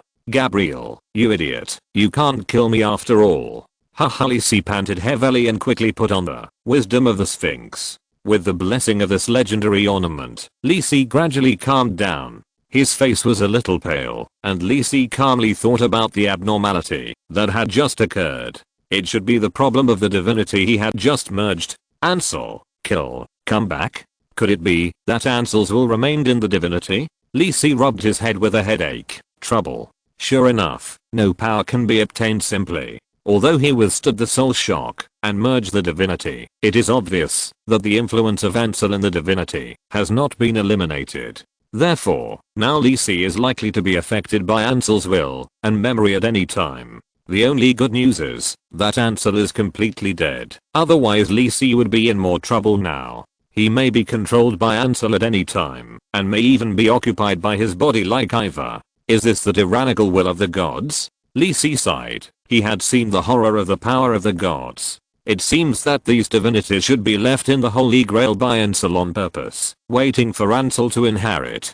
Ansel has the memory of Ansel, and he originally thought that he was the former god Ansel, so he would not be affected by the remaining memory and will in the divinity. But Lee Si is not like that. He can't give up his own existence and become Ansel. This is not a good thing. Fortunately, Ansel is dead, and Lee Si has enough time to slowly wear down and digest the influence of the divinity. This is also the only way. Lee Si will not give up the divinity that he has finally obtained because of this threat. Moreover, maybe Lee Si can peek into more secrets of the gods from the remaining memories of Ansel. However, this must be very difficult. Lee Si sighed and could only take it slowly. Exhaling the system panel, Lee Si began to check his gains this time. After successfully integrating the divinity just now, Li Si felt a new power awakening in his body. But he was not quite sure what it was. You have successfully integrated Divine Storm, Divine Thunder, and Divine Wave. You have successfully mastered Divine Storm. You have comprehended the extraordinary realm, Storm, first level 30%. You have successfully mastered Divine Thunder. You have comprehended the extraordinary realm, Thunder, first level 30%. You have successfully mastered Divine Wave. You have comprehended the extraordinary domain, Waves, first level 0%. You have obtained a new expertise, Master of the extraordinary domain. You have obtained a new milestone, Extraordinary domain.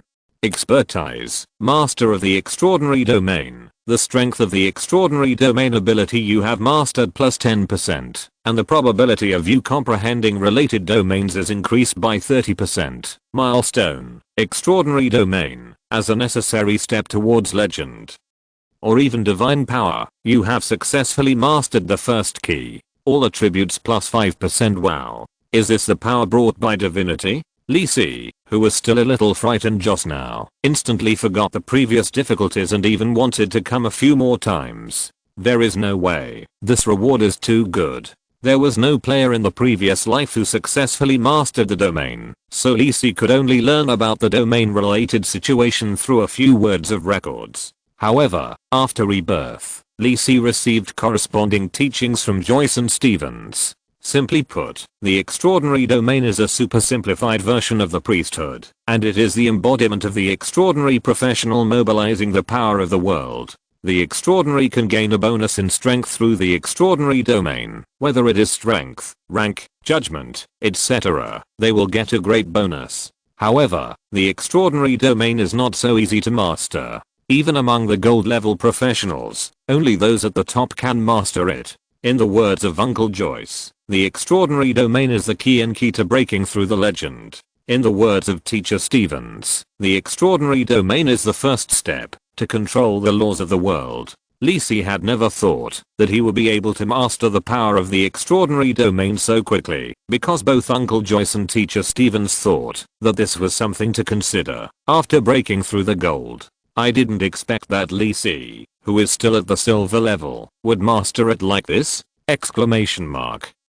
Sure enough, I'm the son of destiny. Li Si showed a smile on his pale face, completely forgetting the fact that his basic luck value is 3. Success. A 6,000 word chapter. I wonder who still says I'm a salted fish. Salted fish can also turn over. Asterisk back quote. Chapter 332 Ansel, such a good guy. Li Si looked down and saw that the statue of Ansel in front of him had completely lost its sacred feeling and had completely turned into an ordinary object. There were no other valuable treasures in this temple, but Li Si didn't care. After all, the harvest he had just obtained was rich enough, although he almost died on the spot. However, if it happened again, Li Si would still choose to face the test of divine fusion. Just like just now, under the grinding of terrifying pressure, Li Si's soul strength has risen by more than one level, and his mental will has become much stronger. Although Li Si's face is a little pale now, he feels good,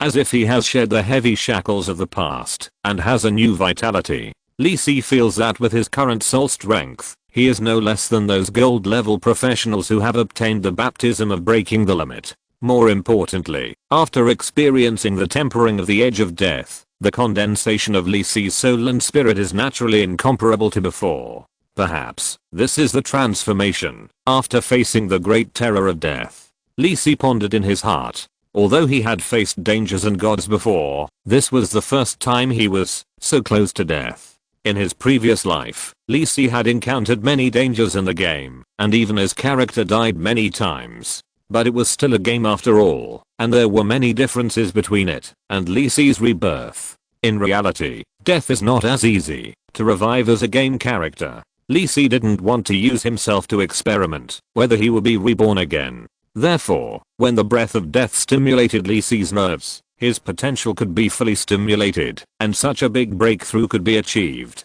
After sorting out his mood, Li Si fell from the palm of the statue. Because Li Si had completely absorbed the power in the holy grail of the statue, the light blue water flow no longer fell like before. However, Ivor in the pool did not seem to be affected. After all, the light blue pool water would not flow out for a while. While waiting for Ivor to wake up, Li Si also called out the system panel and began to count other gains. In addition to the divine power absorbed by Li Si, it was naturally the divine power absorbed by Wisdom of the Sphinx. Looking at the system panel, Sphinx's wisdom shows the equipment effect 8. Equipment effect 8. Divine power enhancement. Half sealed. Sphinx's wisdom can store a certain amount of divine power and consume divine power to specify the enhancement of a certain equipment effect. Current stored divine power 646 hundredths. Almost 600 points of divine power have been increased at once, which should be all the power left by the god Ansel. This is because for countless years, the divine power has been consumed a lot to maintain the operation of this island in the temple. Otherwise Li Si estimates that the divine power he can obtain can break through the 4-digit mark. Seeing that the requirements for the first divine power enhancement of Sphinx's wisdom have been met, Li Si did not hesitate and directly clicked the system option of confirm enhancement. The brilliance of the 4 elemental origin gems on the legendary earrings instantly brightened, and the streamer at the entire earring and slowly floated from Li Si's hand. Li Si did not make any other movements, but just stared at the earring. After a while, the enhancement process ended, and the earring returned to Li Si's hand again. Touching the earrings, which were a little hot, Li Si noticed that the power of the earrings had been strengthened again. Accessory, Wisdom of Sphinx, rank, Legendary Introduction, the highest masterpiece of the legendary Arcanist Sphinx, the magnificent crystallization of his infinite wisdom. It will open the treasure of knowledge for you. Equipment Effect 1, Knowledge Treasure House of Sphinx. Equipment Effect 2, Legendary Divergent Arcane Revelation. New. When you conduct arcane research, greatly strengthen the divergence of your thinking. You can think about problems from different directions and angles, and give solutions to problems from multiple perspectives. Equipment Effect 3, Insightful Arcane Revelation. Equipment Effect 4, Creative Arcane Revelation. Equipment Effect 5, Attribute Enhancement, Half Seal. Equipment Effect 6, Elemental Affinity Enhancement, Half Seal. Equipment Effect 7, Soul Enhancement, Half Seal. Equipment Effect 8, Divine Power Enhancement, Half Seal. Wisdom of Sphinx can store a certain amount of divine power and consume divine power to strengthen the effect of a certain equipment. Current stored divine power 582 thousandths. Equipment Effect 10, Sealed. This is the designated Enhanced Equipment Effect 2, which upgrades Radiant Arcane Revelation. 2. Legendary Radiant Arcane Revelation. The name of legendary alone can make you feel the power of this skill.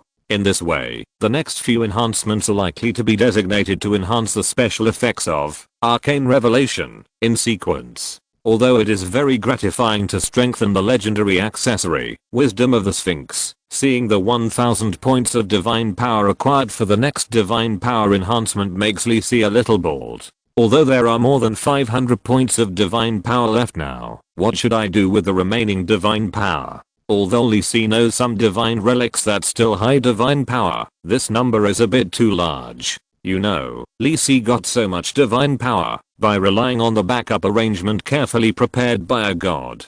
Alas, I have no time to spare. Having said that, Li Si's mouth corners were still slightly raised. After all, this legendary earring has been greatly improved, which means that his own strength has been strengthened again. The strength of Wisdom of the Sphinx has exceeded the legendary equipment that Li Si knows, which makes him look forward to what this legendary jewelry can achieve in the future. Putting on the earring, Li Si felt his mind clear. The power of the legendary jewelry slowly flowed in his body, relieving the trauma that Li Si had suffered before. The rest was the newly acquired domain ability. Li Si felt the new power in his body and mobilized it steadily with his mental power. Suddenly, 3 layers of different colored rings were put on Li Si. Supernormal Domain Thunder, Supernormal Domain Storm, Supernormal Domain Waves. The silver, white, cyan and blue light flashed around Li Si. The triple ring was the embodiment of Li Si's newly acquired domain ability. Lee Si could feel that in normal battles, he could mobilize the power of the domain at any time, instead of having to summon these 3 domains. With a light tap of his hand, a silver-white lightning spread out from Lee Si's hand and hit the smooth ground of the temple. A small shard hole appeared where the bombardment landed, and stone chips flew everywhere. After losing Ansel's divine power, this temple no longer had the power to protect itself, so it was easily destroyed by Lee Si's attack. Even so, Lee Si was quite surprised. You know, he just used very little magic power, and it was incredible to achieve such an effect. He just felt clearly that when he attacked, the same power in the surrounding environment was also attracted by Lee Si, and it was gathered into the attack to add a lot of power. A rough estimate almost doubled the power of Lee Si's attack. Is this the power of attracting the power of the world? Lee Si murmured. He had learned about the relevant knowledge of the domain from his teacher. Although the mage certainly does not rely entirely on the magic power in the body when using spells, it also needs to attract the magic element in the surrounding environment, but that is not connected with the domain. The effect of the domain is more like the application of a conceptual rule. As long as the domain-related abilities are used, such as using Thunderfall under the effect of Domain Thunder, or using Big Tornado under the effect of Domain Storm, they will be strengthened in all aspects, not just limited to the strengthening of power. It is as if the world has helped. The power, range, casting speed, etc. of the spell will be improved. Similarly, the skills of other professions can also have similar effects. The most important thing is that the domain can greatly improve the judgment bonus of the controller's skill effects. It is similar to the judgment bonus that increases the success rate of enchantment spells. Of course, different domains bring different improvements to the controller.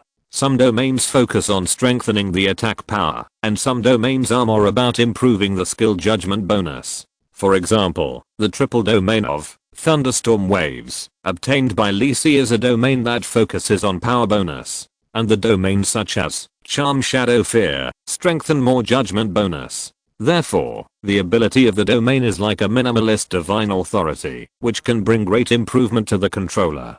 Therefore, in addition to officially embarking on the road of legend, the gold level masters who control the domain can almost crush the gold level masters who have not mastered the domain ability.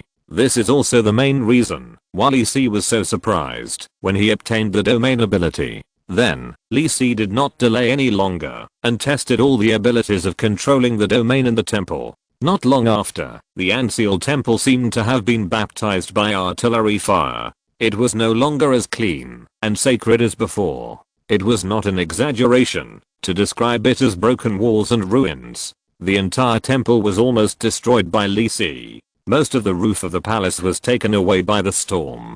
The walls were covered with charred marks of thunder. The 3 spires behind the temple were also broken by the waves. Even the exquisite Anseal statue in the temple was cut off by Lee Si's spell and shattered on the ground. However, Lee Si still avoided the pool where Ivor was, and did not affect him. Judging from his appearance, he should be waking up soon. Lee Si, who had vented his anger, felt very comfortable and happy. He felt that his mastery of the domain ability had even improved slightly in the process of familiarity. Looking at the panel, Lee Si noticed that a new column appeared in the system attribute panel, that is, domain. They are Supernormal Domain Storm, first level 33%, Supernormal Domain Thunder, first level 33%, Supernormal Domain Waves, first level 5%. In other words, during the process of Lee Si just getting familiar with it, his mastery of the 3 supernormal domains has increased slightly.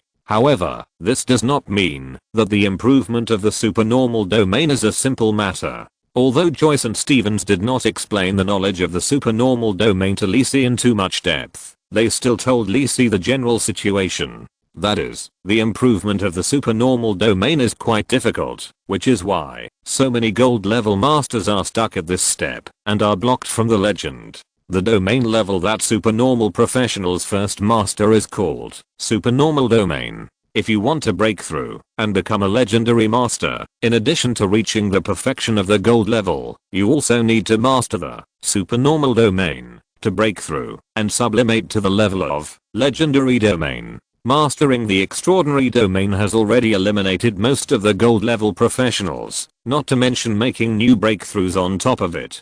This is why there are so few legendary masters in each kingdom. Without clear guidance, it is too difficult to break through to the legendary level. It is also because of this that the number of legendary masters in many extraordinary organizations in the Church of the Gods in the Jaya world is actually far greater than that in the human kingdom. Lee Si mastered the ability to be familiar with the extraordinary domain for the first time, and it was quite good to be able to improve. Next, he needs to slowly make new progress through perception with water grinding. This is also the way most gold level professionals master the domain. After all, precious power like divinity is quite rare.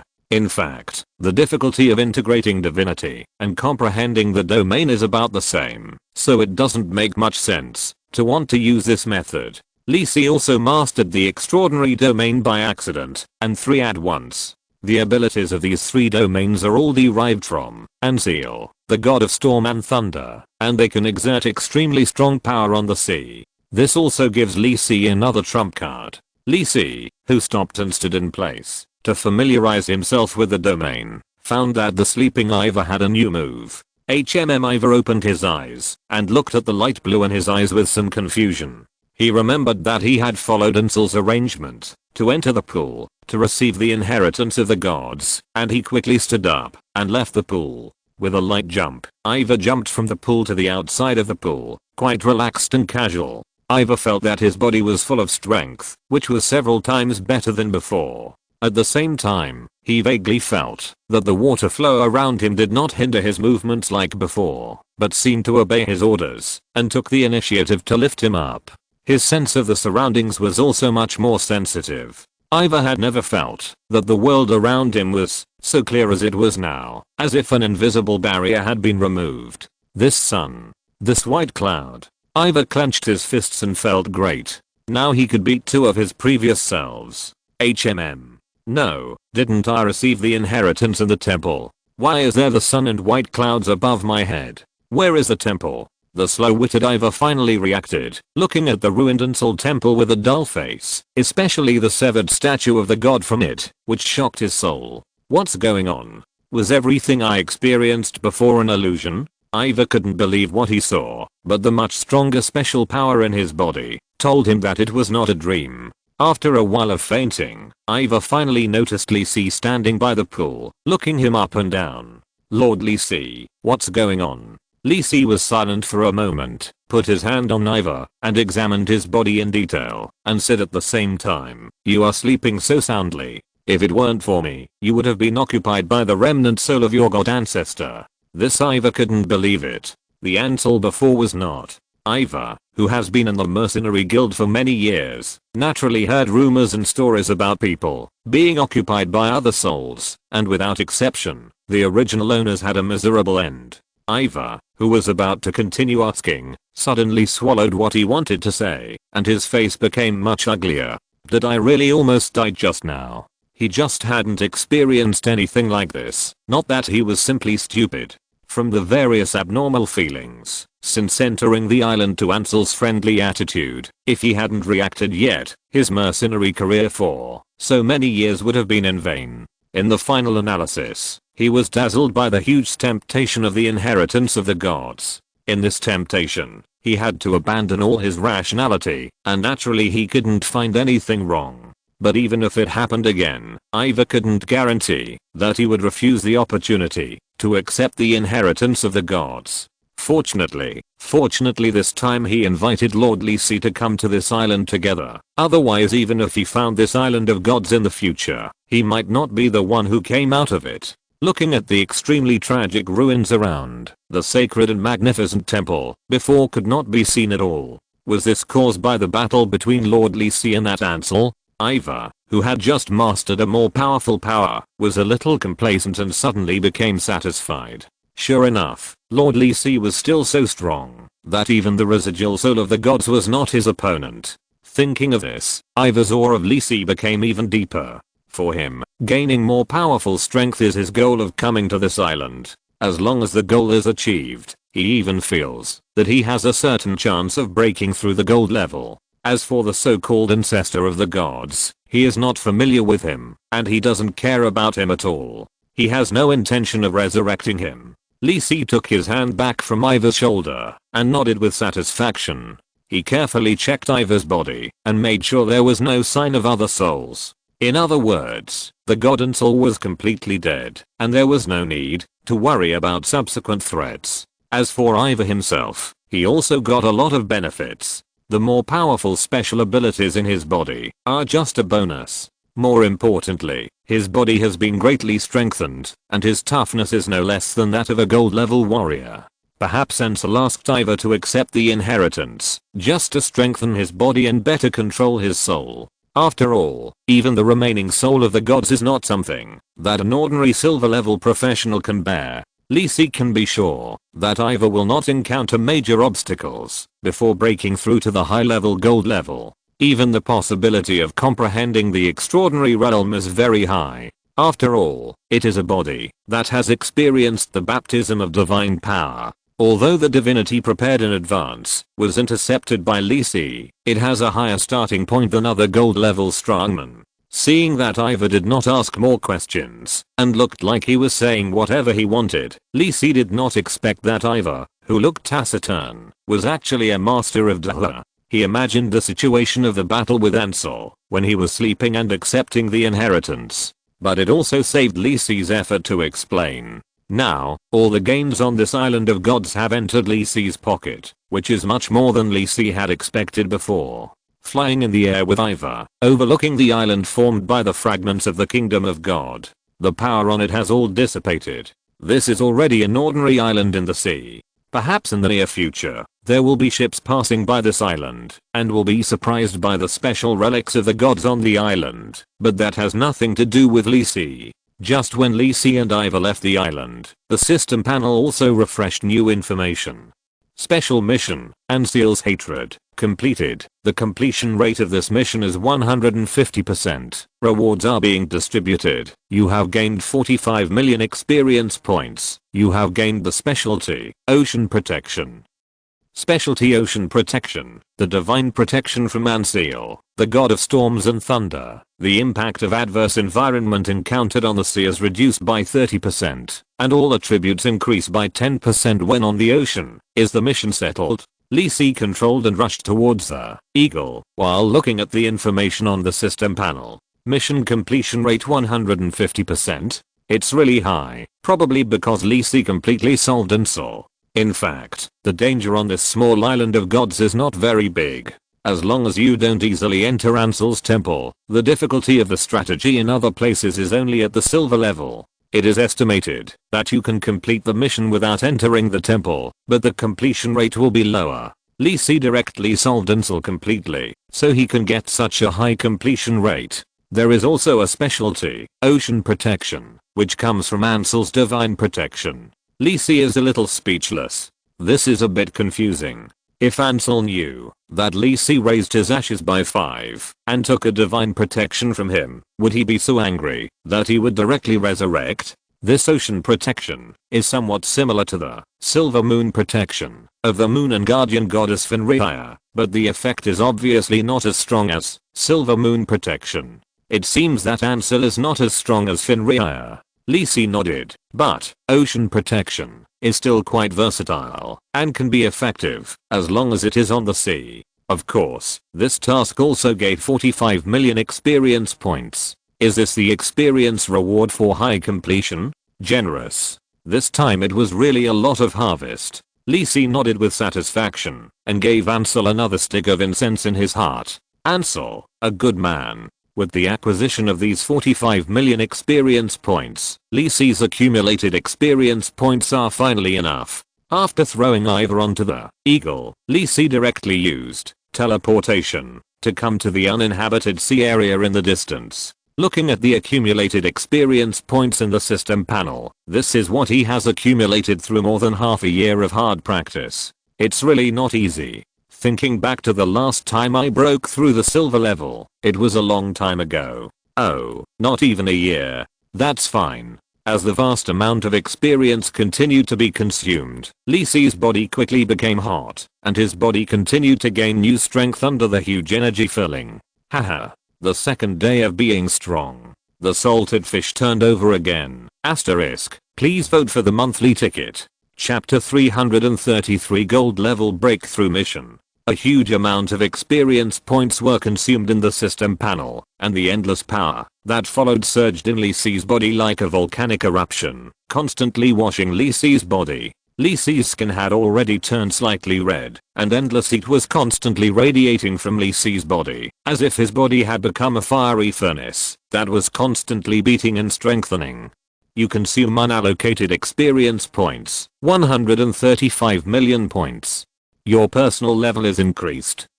70-71. You gain strength plus 6, agility plus 6, intelligence plus 6, charm plus 3, mystery plus 3, endurance plus 3. Your personal level is increased. 71-72. You gain strength plus 6, agility plus 6, intelligence plus 6, charm plus 3, mystery plus 3, endurance plus 3. Your personal level is increased. 99,100. You gain strength plus 6, agility plus 6, intelligence plus 6, charm plus 3, mystery plus 3, endurance plus 3. Your level has been increased to level 100. The player level has been detected to have reached level 100, triggering the silver level limit Breakthrough Judgment. Breakthrough Judgment, 1/3. Main occupation level is greater than or equal to level 100. Judgment passed. Note, player level equals main occupation level plus secondary occupation level. The main occupation level must meet the requirements for class promotion. Breakthrough Judgment, 2/3. All attributes exceed 300 points. Judgment passed. Note, class promotion cannot be completed in the case of negative status, physical defects, etc. Breakthrough Judgment, 3/3. Mental will and soul strength have reached the gold level. Judgment passed. Note, mental will and soul strength have not been broken through, and the power of the gold level cannot be mastered. All judgments passed. Gold level breakthrough task triggered. Randomly drawing, drawing completed. Gold level breakthrough task, cross level challenge. Task requirements, successfully challenge and defeat a gold level professional. Note, this task can be changed, and the change cooldown time is 7 days. As the level upgrade was completed, the surging power in Lee Si's body gradually calmed down, and the intimidating aura he exuded gradually converged.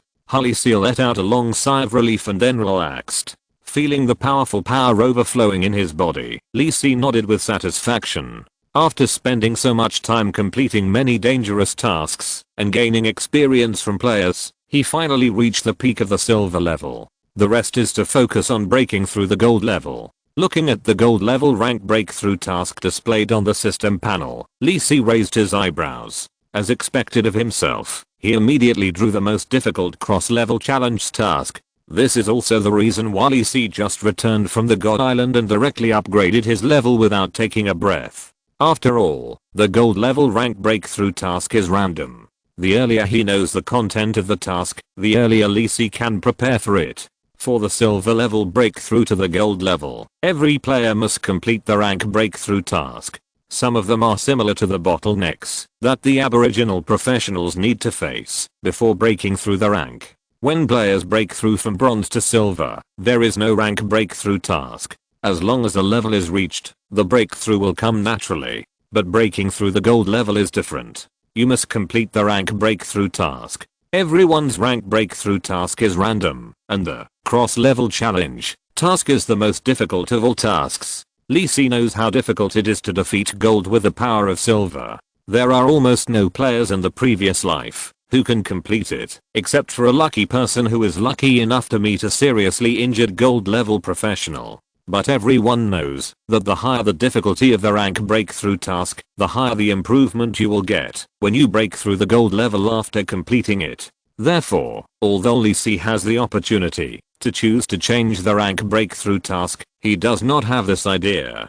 Kidding, Reborn, get another chance. He dare not challenge this task. After he has laid so much groundwork and prepared so well, then he might as well go back to Kangwang City to pick up girls. Therefore, this cross-level challenge task, Lee Si is determined to win. Then, which gold level professional should I challenge? Many choices appeared in Lee Si's mind. If he wanted to quickly complete this cross-level challenge task, the easiest thing was to return to Kangwang City now and find his own guard captain Welf. To be honest, Welf's strength was a bit touching. Lee Si had fought with Welf before. Although Lee Si was still a bronze level professional at that time and was very weak, he also roughly knew Welf's strength. Especially after Lee Si, who had seen many gold level strongmen, he felt the gap between Welf and them more accurately. With Welf's strength at that time, Lee Si felt that he could hold him firmly now. But Lee Si didn't want to go back to Kangwang City to find Welf. They were all challenge tasks, and Lee Si had a better choice. Why not directly challenge the hidden man of the Church of 10,000 Beasts, the great pirate, Blood Shark Patrick? Although I don't know why, Lee Si didn't hear his name when he came to the Pearl Sea in his previous life, but from the information collected, the strength of this Blood Shark is not weak. His most outstanding achievement was defeating a gold level warrior and escaping successfully under the siege of the Birditch Navy. Although it was on the sea, Patrick's druid transformation, shark form, could play the greatest advantage, but it also reflected his strong strength. Yes, according to the intelligence collected, Patrick's most outstanding ability is the druid transformation, and it is a rare shark form. The common druid transformations are bear form, deer form and cheetah form. The most powerful druid can even master the dragon form. The dragon form of the legendary druid is not weaker than that of the dragon of the same level. This is also one of the most core abilities of the druid. Of course, in addition to the above mentioned transformations, druids can also master other forms through exploration, which depends on their personal talents. Patrick is one of the druids who successfully mastered it, which is also his reliance on traversing the Pearl Sea and becoming a top pirate. Even so, Lee Si finally identified Patrick as a hunting target. He not only wanted to defeat Patrick, but also wanted to send this strong man of the Church of 10,000 Beasts directly to the death. Although it was a bit unrealistic for a silver level professional to kill a gold level, and a strong one among the gold level, in the eyes of others, Lee Si would not give up. As long as he planned well, it was still possible. Lee Si, who had gained a lot from the Island of Gods and even mastered the divinity and extraordinary fields, was full of confidence. Now Lee Si is much stronger than he was in the Kingdom of Dylan. He is about to break through the gold level, and is even more confident, with a kind of indomitable and sharp momentum. Of course, Lee Si couldn't just go to Patrick like this, that would be the performance of a fool. Lee Si was also a gold level mage in his previous life. He knew the powerful personal attributes of extraordinary professionals who broke through gold and obtained the gold level attribute completion. The attributes of the newly broken gold professionals are more than twice that of the silver professionals, which is why cross-level challenges are very difficult in the Jaya world. At the same time, the higher the rank, the more difficult the cross-level challenge. Even though Lee Si had obtained many top-level expertise and top-level equipment including Wisdom of the Sphinx, Patrick was not an ordinary gold-level player. His highest attribute was at least 50% higher than Lee Si's. However, in actual combat, it was not about the attribute level, and other factors were also very important. These aspects were also where Lee Si had confidence. Lee Si turned around and prepared to return to the Eagle to plan a plan to hunt the Blood Shark. At this moment, Lee Si's left face twisted and his veins bulged. He quickly pressed his right hand tightly on his face to calm his mind. After a long time, Lee Si put his hand down. Although he had returned to normal, his face was still a little gloomy. The good mood of the level upgrade just now had dissipated a lot. He almost forgot that after the fusion of divinity, the remaining will and memory of the god and soul still had an impact on him. Although this influence could be forcibly suppressed by Lee Si, it would also distract his mind. If it was normal, it would be fine, but Lee Si was preparing to fight with the Blood Shark, Patrick, and that was a chance to win that required all his strength. Now, Lee Si may be affected by the residual will of Ansel at any time. Perhaps just a moment of trance in the battle may lead to an instant defeat. We have to solve this trouble first. Lee Si rubbed his temples and had a headache. This is a bit tricky. After all, it is the will of the gods.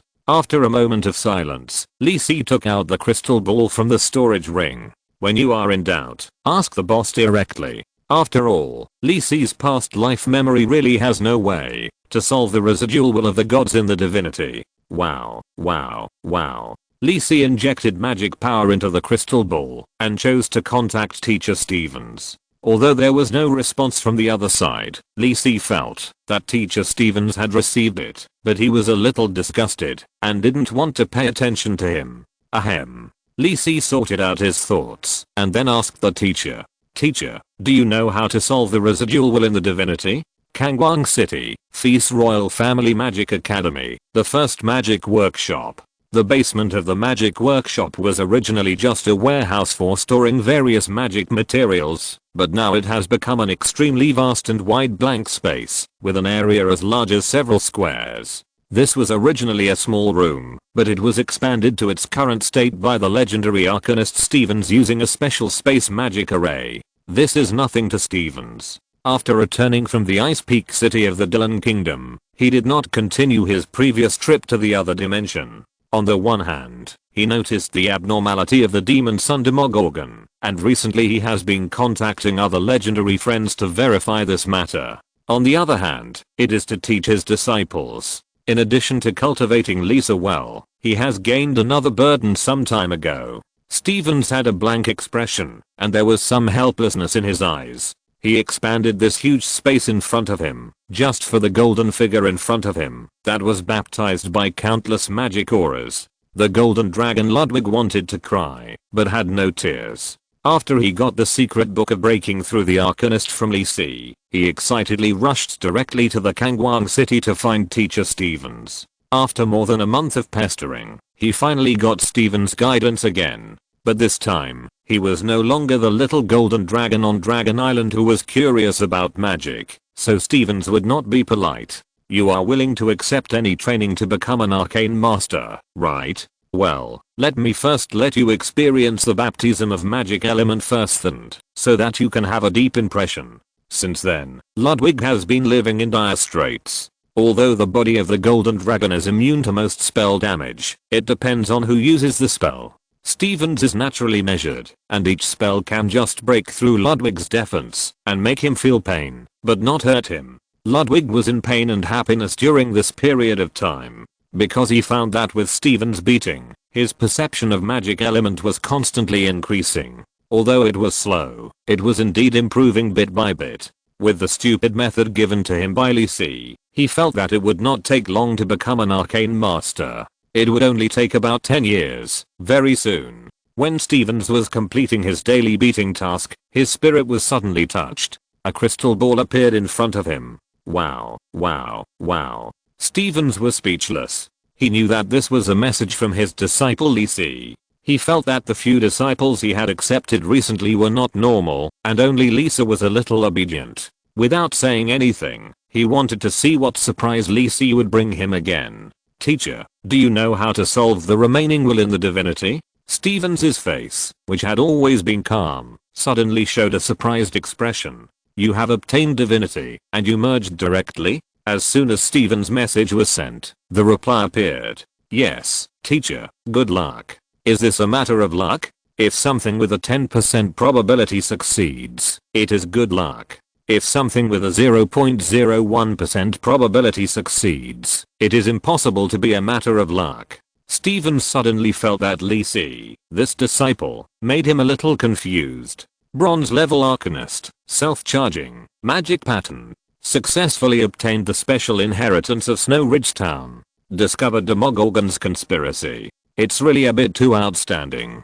But Stevens touched his chin and a smile appeared on his face. The better Lee Si is, the happier he is. Thinking about the fact that he will have 2 legendary masters, or even 3 legendary masters in the future, the corners of his mouth can't help but curl up. It's time to find those old guys in the parliament. I don't know what they are busy with all day, setting up a floating city as an academy, and finally training a few legendary mages? Waste of resources. Stevens thought so, but he quickly responded to Lee Si's inquiry. In this regard, he is still quite experienced. After all, his disciple is so outstanding, he doesn't mind going there in person to help Lee Si solve this problem.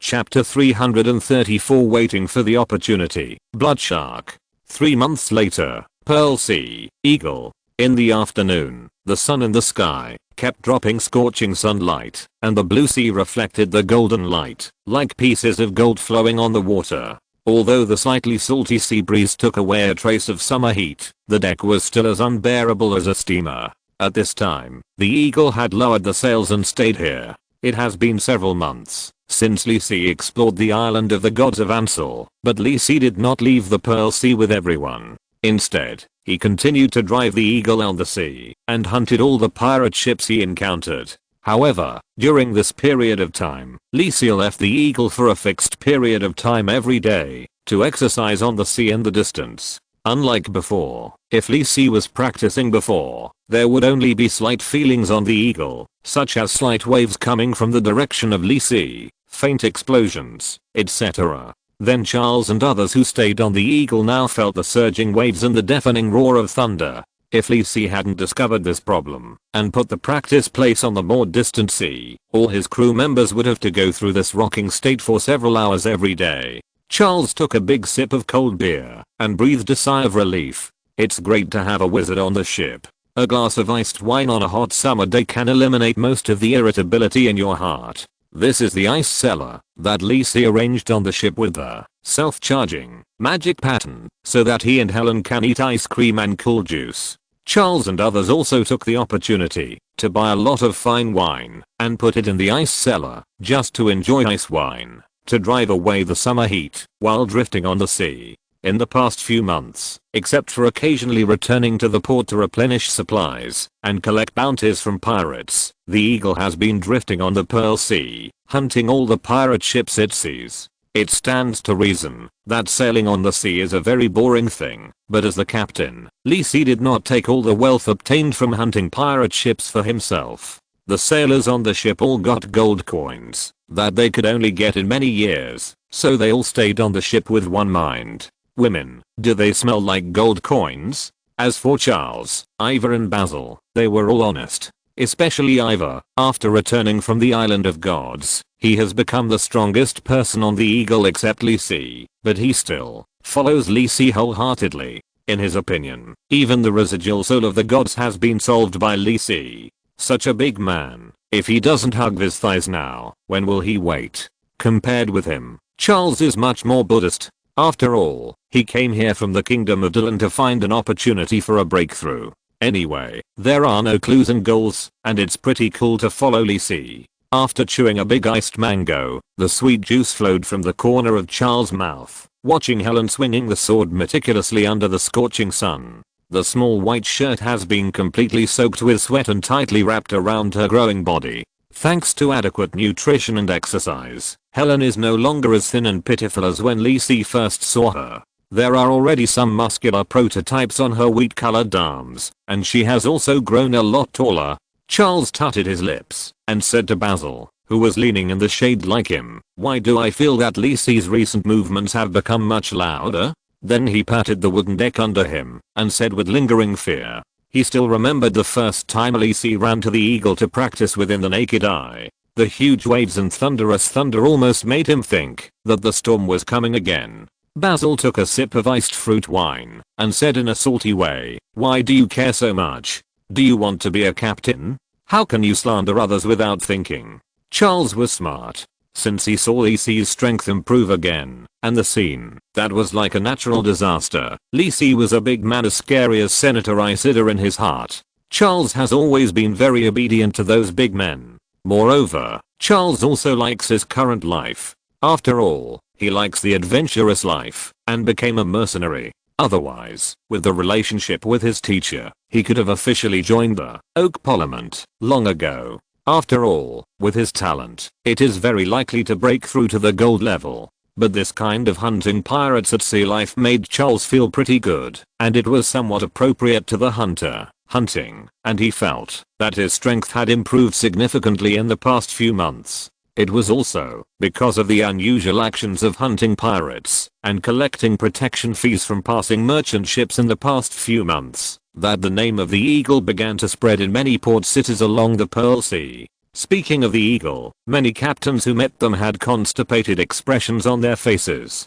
After all, although the Eagle has always claimed to be a pirate ship, this group of people really didn't do anything to rob merchant ships. At most, they met those captains who were unwilling to pay tolls and had friendly exchanges with them. Among them, Charles, Ivor and Basil have formed a trio of evildoers, and their names have been spread out. Lisi did not show up. At most he would take action to deter Charles and his men when they faced strong enemies. Because Lisi and his crew followed the rules very well, they only took 10% if they were told to, and they were often seen chasing and killing pirates. So the local forces in various ports turned a blind eye to the Eagle, allowing them to dock at the port to replenish supplies and give away the protection fees they collected, which was something other pirate ships would not even dare to think about. The only bad thing was that there were often merchant ships standing by to watch the Eagle chasing and killing pirate ships, and when Lisi and his crew had time, these merchant ships voluntarily gave the protection fees as expected.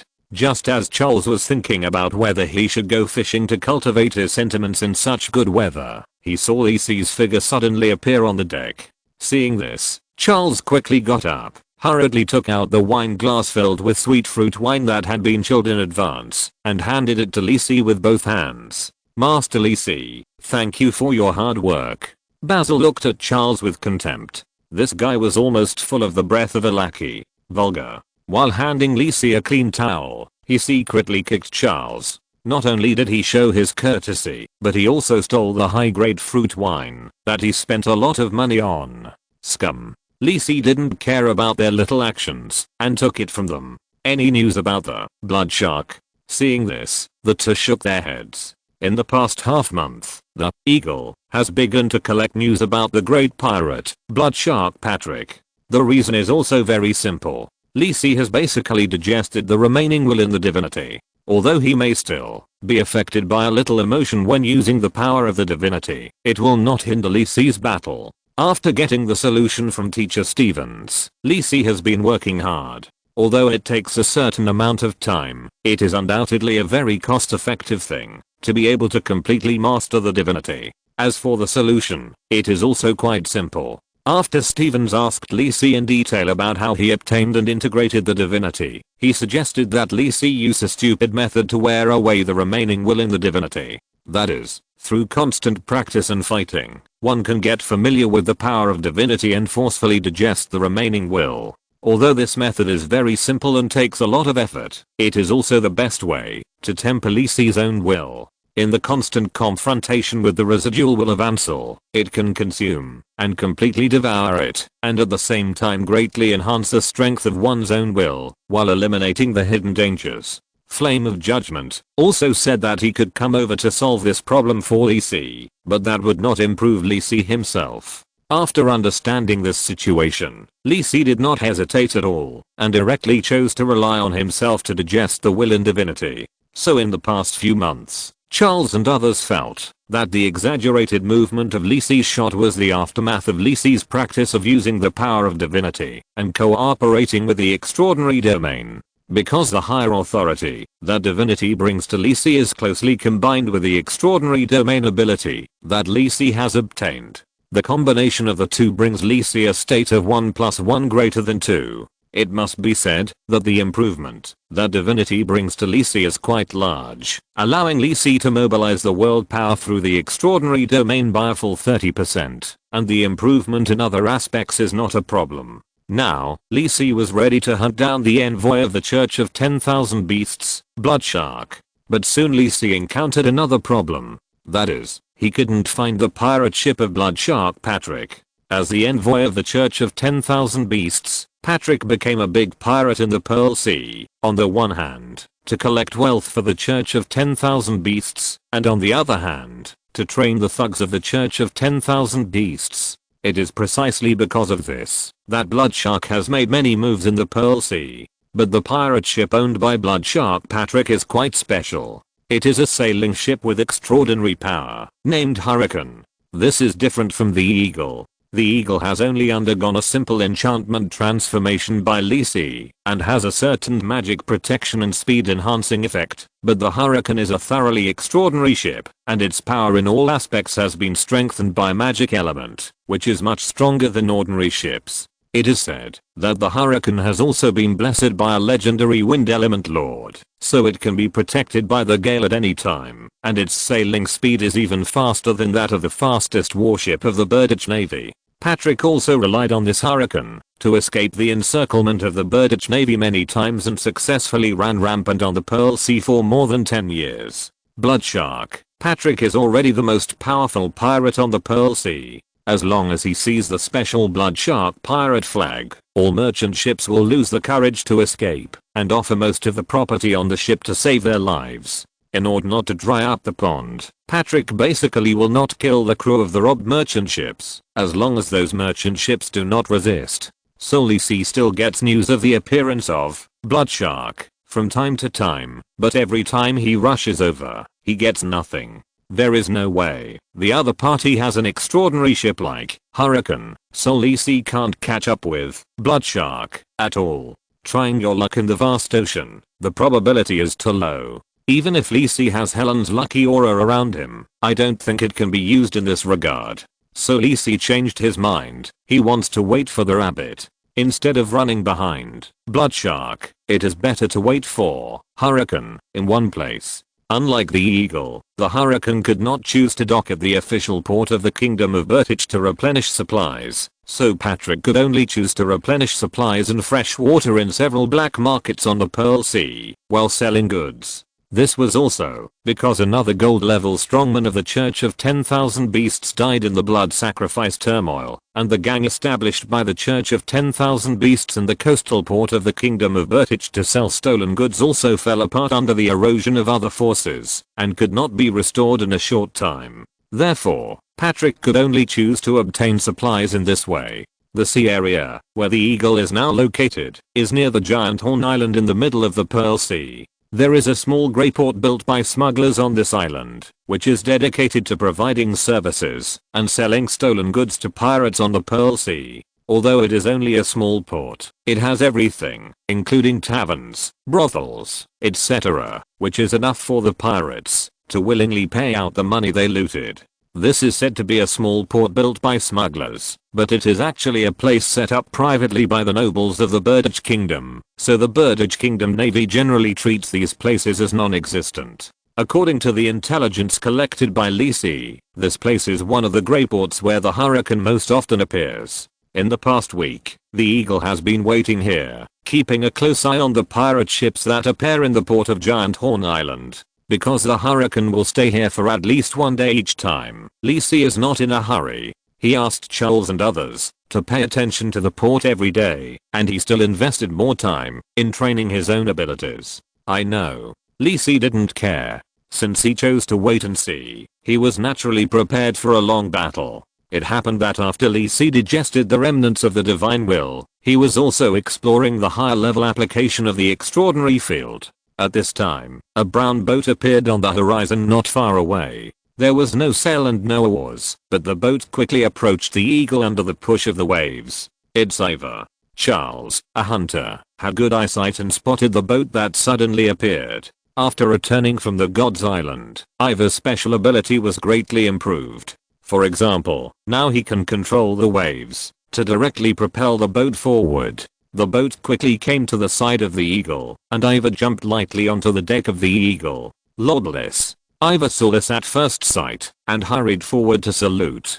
Did you just come back from the port? Lys looked at Ivor's forehead sweating, and a little hurried, and asked. Yes, Lordless, I just came back from the Great Horn Island. Ivor took a breath, and said in a deep voice, just now, I saw the Hurricane enter the port. Ivor was different from Charles and others. He had been a mercenary in the Pearl Sea for many years, so he naturally knew the characteristics of the Hurricane. Lisi asked them to wait around the port for the arrival of the Hurricane. Although he didn't know why, Ivor still guarded the port diligently, and rushed back as soon as he saw the Hurricane. To be honest, Ivor naturally knew the reputation of the great pirate Patrick the Bloodshark, and thought of Lisi's hunting of pirate ships before. Could it be that Ivor didn't dare to think about it anymore? Although his strength has improved a lot, he still doesn't dare to face the existence of the gold level. But if it is Lord Lisi, it should still be possible, right? Lisi was shocked when he learned that Patrick had arrived at the port of Giant Horn Island. I've been waiting for you for a long time. Lee suddenly felt excited and wanted to drag Patrick out and beat him up. But after all, he was a gold level druid, and the respect he should show was still necessary. Let's go, Ivor. Lisi called to Ivor and jumped from the boat to the small boat in front of Ivor. Seeing this, Ivor could only continue to act as a boatman and take Lisi to the port. At the port of Neo Geo Island, countless dark wooden piles were deeply inserted into the sea surface. The waves gently hit the black reefs of the port, splashing fine white waves.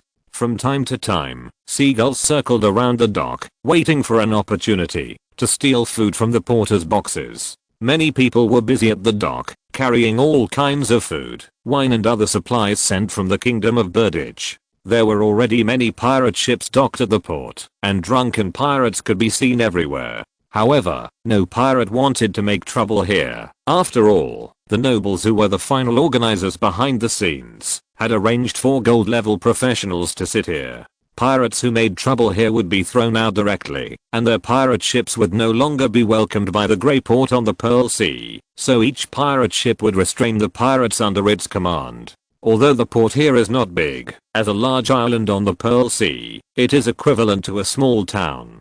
Tens of thousands of people live here, relying on providing services to the pirates to survive. But today, the port of Jujio Island is a little different. A three-masted sailing ship with a green body entered the port. Although it looked quite huge, the light green airflow surrounded the hull, revealing a faint sense of lightness. Everyone who saw this ship was familiar with it. This ship was the Hurricane owned by the great pirate, Bloodshark, Patrick, who roamed the Pearl Sea. It's obviously a pirate ship, but it looks so beautiful on the outside. It looks more like a ship for those nobles. When can I go up and experience it? The clerk who was counting the supplies at the port also saw the Hurricane and murmured, "What are you thinking? That's Patrick's ship. Don't you want to live?" A colleague at the side heard it and said with a curled lip, "I'm just talking." Just as the two were whispering, a sturdy figure with a murderous aura appeared on the Hurricane, jumped off the ship, and landed on the dock. The terrifying aura of this man made the two dare not say much. They all lowered their heads and sweated on their backs. Bloodshark Patrick.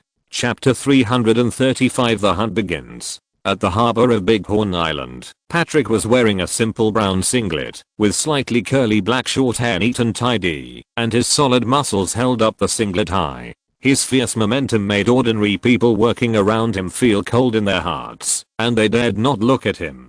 As a druid who was proficient in natural transformation, Patrick did not need to equip armor, and normal equipment would not play any role after he transformed. After Patrick got off the Hurricane, many figures followed him to get off the ship one after another, and they were so anxious that they did not want to wait for the ladder to be lowered normally. "Boss Patrick, let's go and have some fun first."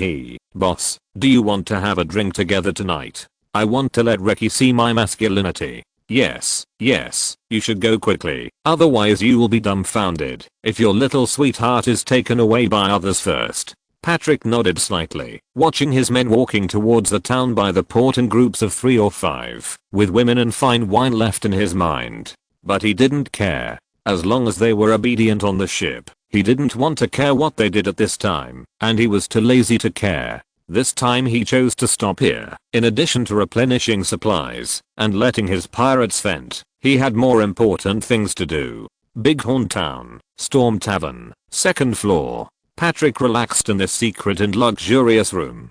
The calfskin tanned and carefully crafted sofa at Patrick's body. His feet were on the exquisite and gorgeous gold-threaded red carpet. The faint fragrance from the southern elf forest filled the air. Although Bighorn Island is in the Pearl Sea, these enjoyments are no worse than those of the nobles of the Birdage Kingdom. Looking at Patrick's appearance, he has become accustomed to these enjoyments. Shaking the pad champagne from the south of the Birdage Kingdom in his hand, watching the golden wine rolling in the bottle, he didn't use a wine glass, but drank directly from the bottle mouth. "You still like champagne so much, why not something else?" I have ice wine from the kingdom of Dylan. Recently, they have developed a route from the sea to Burditch, and many things are very popular. At this time, someone pushed the door and walked in, looking at Patrick's appearance and shook his head. It seems that he is quite familiar with Patrick.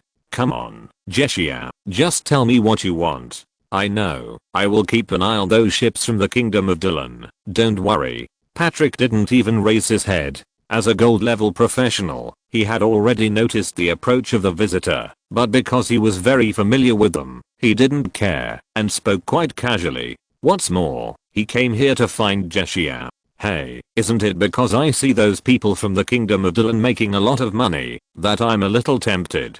Jeshia said with a smile, holding a bottle of deep red wine, sitting opposite Patrick and drinking by himself. You also know that the church's arrangement in the kingdom of Fez failed, and only the Lord of God survived. This is really a serious injury. Jeshia is also a member of the Church of 10,000 Beasts. Although his strength is not strong, his status in the church is not much lower than Patrick. Recently, he came to the kingdom of Burditch to clean up the mess. He wants to rebuild the secret arrangement of the Church of 10,000 Beasts on the East Coast, so that Patrick doesn't have to worry about the follow-up. After all, Patrick's pirate ship provides a very important source of funds for the Church of 10,000 Beasts. It is precisely because of this that the Church of 10,000 Beasts will give the extremely precious extraordinary magic ship, Arcane, to Patrick for use. It's just that the church didn't expect that the plan in Kangwang City, which was obviously a sure thing, would fail so thoroughly.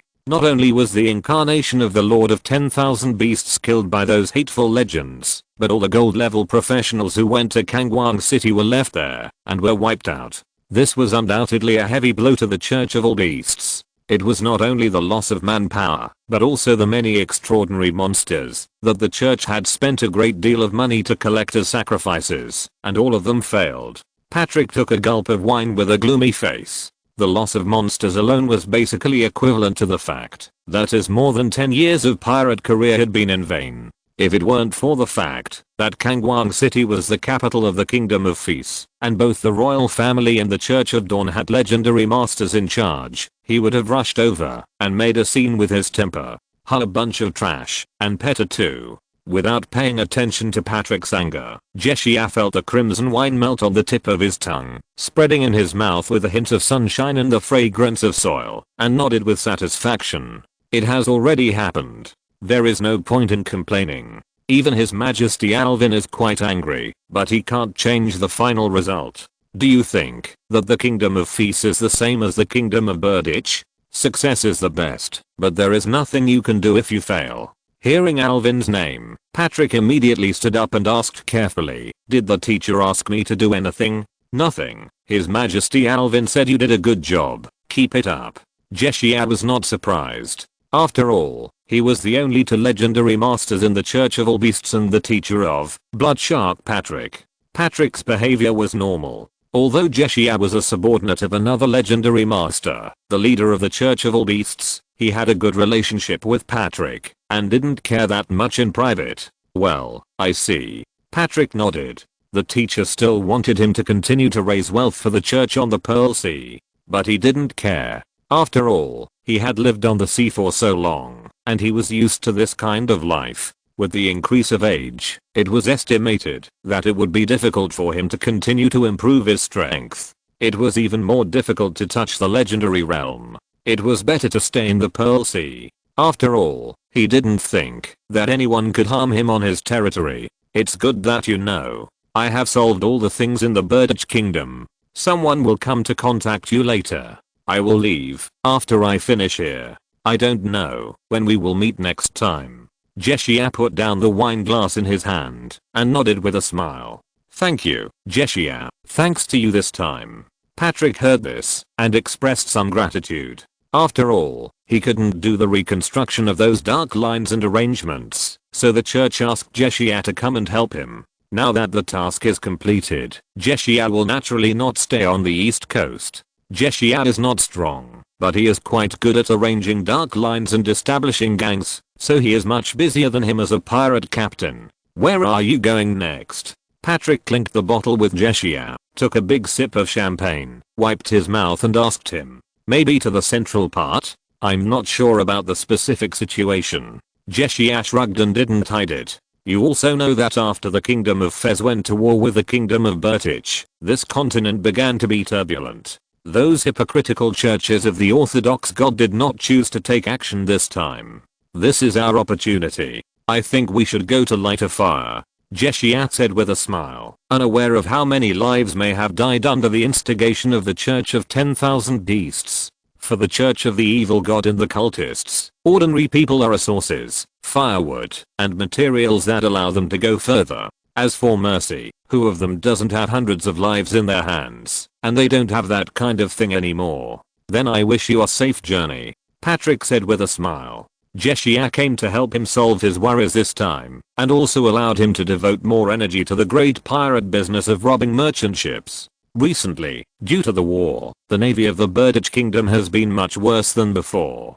How could he miss such a good opportunity? Recently, there are more and more new pirates on the Pearl Sea, and it has become more and more chaotic. This is not okay. It has already damaged his interests. You know, because the Bertich Kingdom went to war with the Western Fez Kingdom, most of the trade routes have been completely cut off, so Bertich's maritime trade has become more prosperous. Patrick is ambitious and has a promising future. Late at night, except for a few lights and noises in the Bighorn town, the entire island and the sea have fallen into darkness and silence. The breeze blew, and waves came from the direction of the pier. There were many drunken pirates and sailors lying on the roadside from the town to the port, sleeping like dead pigs. Of course, more people are now immersed in the gentle countryside. In the shadow of a corner of the pier, it was dark and hazy, and Lisi stood there quietly, without any sound. Even if a normal person walked by him, he would not be able to detect that someone was standing there in the dark. Thanks to the bonus of the assassin's professional specialty, Crown of Shadow, Lisi was now as silent as a top assassin, just like a top hunter in the dark, quietly waiting for the arrival of the hunting target. The sound of waves and the occasional shouts of sailors were in his ears. Lisi waited there expressionlessly, just waiting for the appearance of Bloodshark Patrick. After Ivor brought back the news that the Hurricane appeared outside the harbor of Giant Horn Island during the day, Lisi quickly came to the port. Although Patrick was not seen at that time, the legendary Hurricane was parked at the port dock, and many people were busy moving goods up and down. Where the Hurricane is, Bloodshark Patrick is there. So Lisi was not in a hurry, and waited quietly at the port. Looking at this pirate ship wrapped in a faint magical aura, the hull is slender and streamlined, and the light blue magic paint makes it more compatible and attractive to wind element magic particles. In Lisi's elemental vision, the Hurricane is like a blue lighthouse, which is particularly eye-catching. What a gorgeous ship. I like it. It will be my ship soon. Lisi nodded naturally. He didn't think Bloodshark Patrick would have any objection to this. Are you kidding? What would a dead person have any objection to? However, although Lisi said this, he still attached great importance to the hunting of Bloodshark Patrick in his heart, and he had planned a lot of plans and strategies for this. It is not wise to attack Patrick in this port town. After all, there are also gold level professionals here, otherwise it is impossible to suppress those lawless pirates. If Lisi took action in the town, the gold strongman would have to stop Lisi in order to maintain order, but it would be different overseas in the port. Not on that person's territory. He would not attack Lisi for a pirate. Looking at the stars twinkling in the black satin sky, it was already late at night, but Lisi was not anxious at all. Bloodshark Patrick never stayed out overnight, so he would definitely pass the road in front of Lisi and return to the Hurricane. So after Lisi confirmed that Patrick had entered the town, he stayed here alone and asked Ivor to go back to the Eagle to bring Charles and Basil over. After Lisi led Patrick away, the three of them had the task of directly controlling the Hurricane and not letting it interfere with Lisi's battle. After all, this had been regarded as his property by Lisi, and he naturally could not tolerate it being damaged. Lisi was not worried about Charles and the other two. Although there were many pirates on the Hurricane, there was no other gold level professional. With the strength of the 3 top silvers, it was not a problem to control the situation, at least until Lee Si came back. Just as Lee Si was constantly thinking about the previous plan in his mind, a burly figure appeared at the entrance of the dock. Lee Si's attention was instantly focused. He felt the strong aura of the gold rank from this person. Looking at the face that was similar to the wanted poster, Lee Si quickly determined that this was Blood Shark Patrick. Seeing Patrick walking towards Hurricane, Lee Si began to hold his breath and concentrate his magic power. Because Lee Si's affinity with the shadow plane and the ability to hide his aura were far superior to Patrick's, Patrick did not notice Lee Si's actions in the dark at all. In an instant, Lee Si's magic power was already concentrated, and a broad bright white light came out from Lee Si's hand and hit Patrick directly. 6-ring spell repulsion. Patrick, who was in a good mood and was walking towards Hurricane, suddenly had a spiritual warning, and a huge white light column behind him blasted towards him. A sneak attack! Exclamation mark.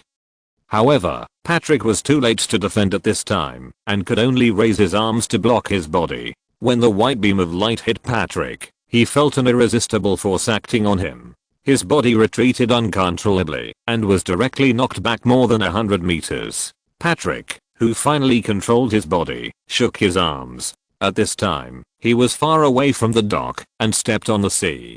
He was surprised to find that he did not suffer any skin injuries. The purpose of the spell seemed to be to get him away from the dock. After Lee Si cast the repulsion spell, he watched Patrick's figure fly backwards without surprise. He also flashed and flew quickly to the place where Patrick fell with the emerald staff. The 6-ring spell, repulsion spell. The principle of this spell is somewhat similar to the resistance ring. Both belong to the protection system spell and are generally used by mages to repel close enemies. The range of resistance ring is around the user, while repulsion spell is a directional spell, but the effect of repulsion spell is more powerful. As long as it can hit the enemy, the repulsion effect is several times stronger than that of resistance ring. However, for ordinary mages, Ring of Resistance is obviously more practical. But here, Lee Si chose repulsion to let Patrick enter the sea surface and leave the port.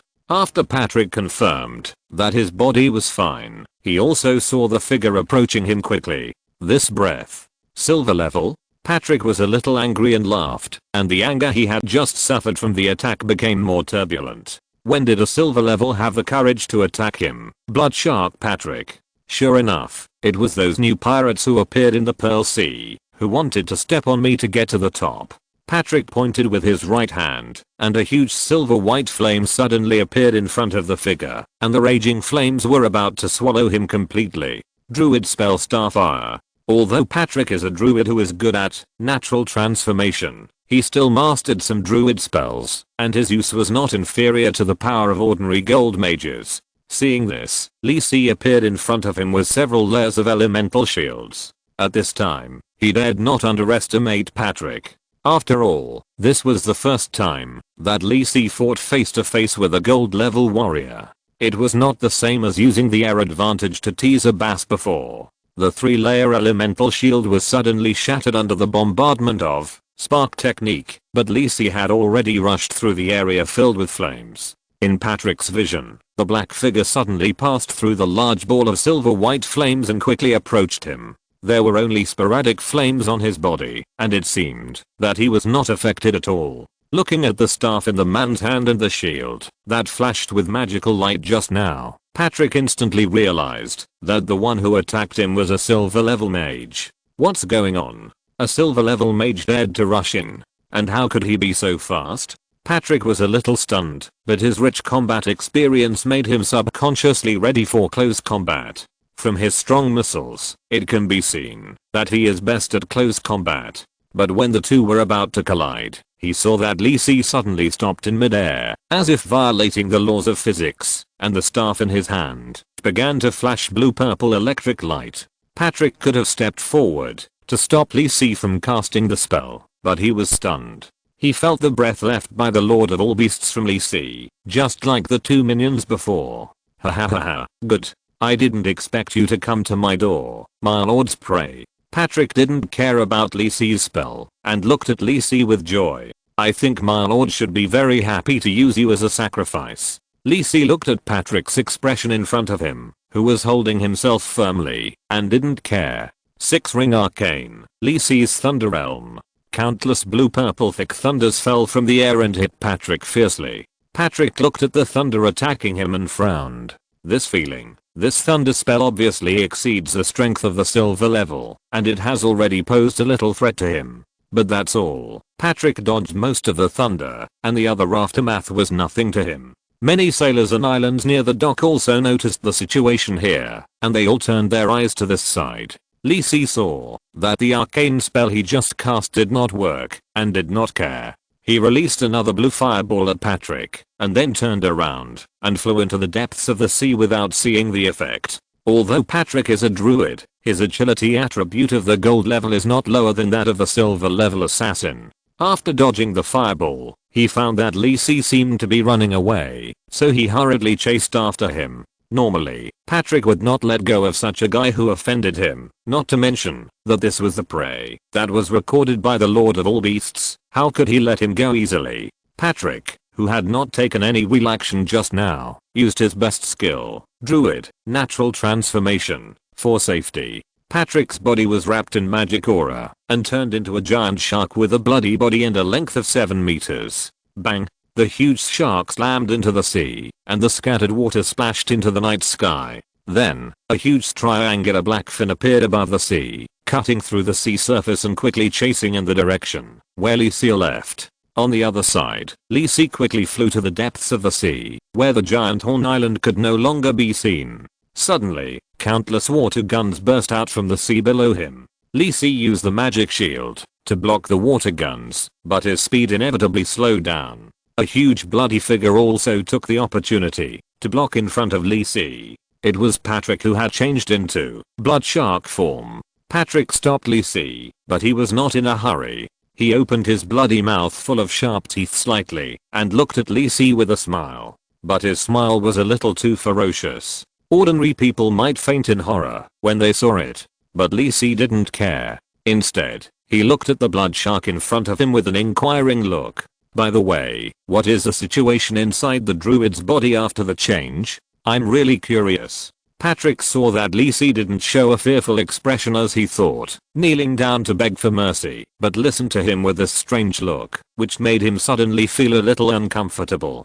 Patrick shook his head, put these strange thoughts behind his mind, looked at Lee Si and said, "What's your name? As a sacrifice to my lord first, I allow you to leave your last words. The Lord of all Beasts." Lee Si also showed a confident smile on his face. "You thought you stopped me, why didn't I lead you here?" As Lee Si's voice fell, 3 silver, blue, and blue rings suddenly appeared and surrounded Lee Si. 6-ring Arcane. Lee Si's Thunder Realm. 6-ring Arcane. Lee Si's Storm of Destruction. 6-ring Arcane. Lee Si's Wave Prison. Looking at the terrifying thunder falling in front of him, the giant tornado that rolled up countless raging waves, and the seawater cage that confined the surrounding 100-meter circle, Patrick had many question marks on his head. What's going on? The power of these spells in front of him was obviously several times stronger than before, and he felt a great sense of threat from them. The spells of this silver wizard in front of him could actually pose a fatal threat to him.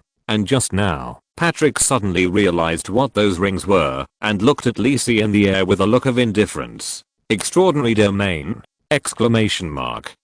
More than 6,000 chapters. I'm so awesome. Chapter 336 Special Arcane. Lee Si's Sage Robe. At a corner of the dock, Charles and his 2 companions were squatting there, cautiously watching the 2 figures going away on the sea. "Do you think Lord Lee Si will succeed?" Charles murmured. From the battle scene they had just seen, it seemed that the blood shark, Patrick, seemed to have the upper hand. "No problem," Ivor said decisively, and then stared at Charles closely. Charles felt a little uncomfortable being stared at by Ivor, and quickly added, "Of course I also believe in Lord Lee Si.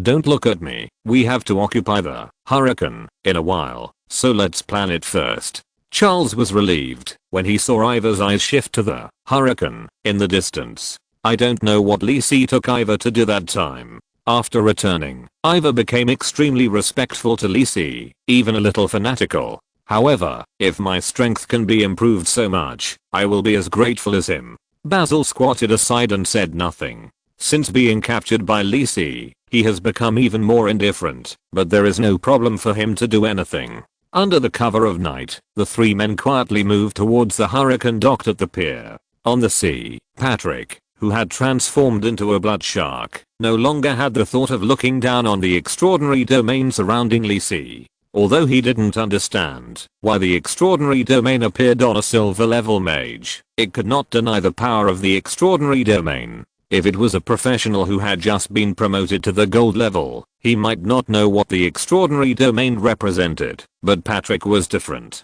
He was a core member of the Church of 10,000 Beasts, a disciple of a legendary strongman, and he had broken through the gold level for more than 10 years. But even so, he was still a long way from mastering the extraordinary domain. At least he didn't see any hope yet. It was precisely because Patrick had a deep understanding of the intelligence of the extraordinary domain that he knew the horror of the extraordinary domain even more clearly. For example, now, although the spells of the mage in front of him could threaten him, that was all. If he was more careful, he might not get hurt. However, under the blessing of the extraordinary domain, the wizard in front of him used a powerful spell that Patrick had never seen before, which forced him into a very embarrassing situation.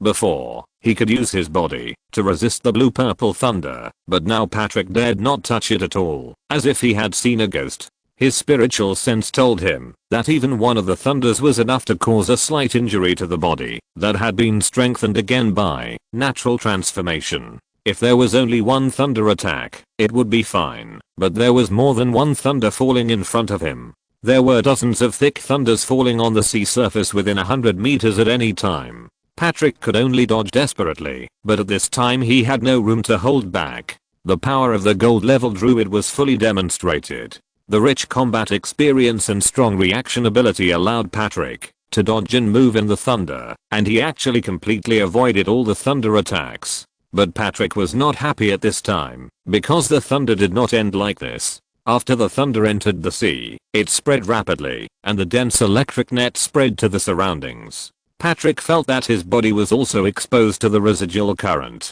Although it did not cause direct harm to him, it had already paralyzed his body. If it was just this, it would be fine, but Lisi also used two other arcane spells at the same time. The six-ring arcane, Lisi's Storm of Destruction, formed a huge sea tornado in the center of the sea area. The powerful suction attracted everything in the surrounding sea area to spread towards the core. At the same time, countless light blue wind blades scattered around. The six-ring arcane, Lisi's wave prison, turned this 100-meter circle sea area into a complete cage, and the spiritual waves resisted any enemy who wanted to leave the cage. This new arcane combination was the latest research by Lisi after he obtained the domain, and it can exert its power most on the sea surface. Not only does it have extremely strong damage, but it also has a strong binding and control effect on the enemies in the domain. Patrick has tried it. Even under the sea surface, the wave cage can still work, and the countless undercurrents under the water are still preventing him from leaving.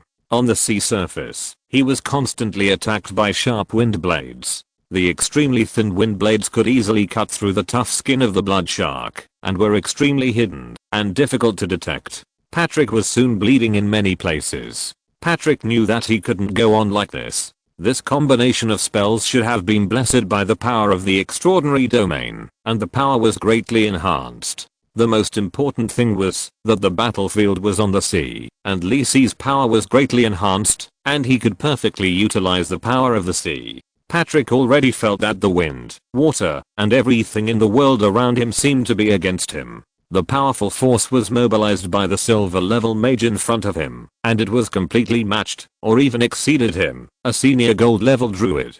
Patrick had seen the power of the extraordinary domain, but it was the first time he faced such a terrifying power. In fact, Lisi knew that this was not something that only the extraordinary realm could do. He also injected the three divine powers he had obtained into the extraordinary realm. The authority possessed by the divinity was enough to mobilize most of the world's power in this world, so that Patrick in front of him could be suppressed so embarrassedly. But this was not without cost. Lisi was only a silver level professional now. although his body was strengthened through other professional expertise. Mobilizing and controlling this huge force for a long time put Li Si under great pressure. At the same time, as a high-level power authority, although the extraordinary realm can mobilize the power of the world, it also consumes itself terribly. The magic power in Li Si's body is being consumed at a very fast rate. Although Li Si's magic power has far exceeded that of mages of the same level, he cannot fight a protracted war. A quick battle must be fought. Li Si knew it very well, and the same idea appeared in Patrick's mind.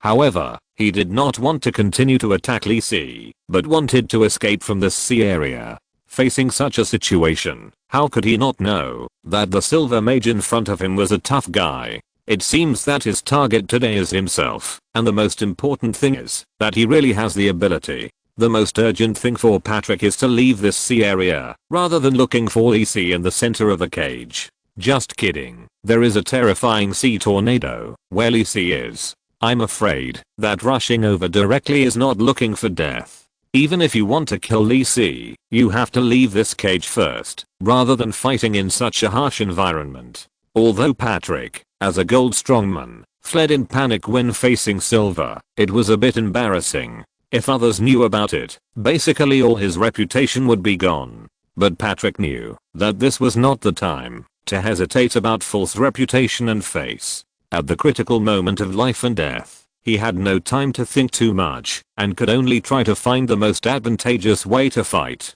He must leave here. Patrick quickly recognized the current situation. He was originally able to transform into a shark, and he had some natural advantages in fighting on the sea.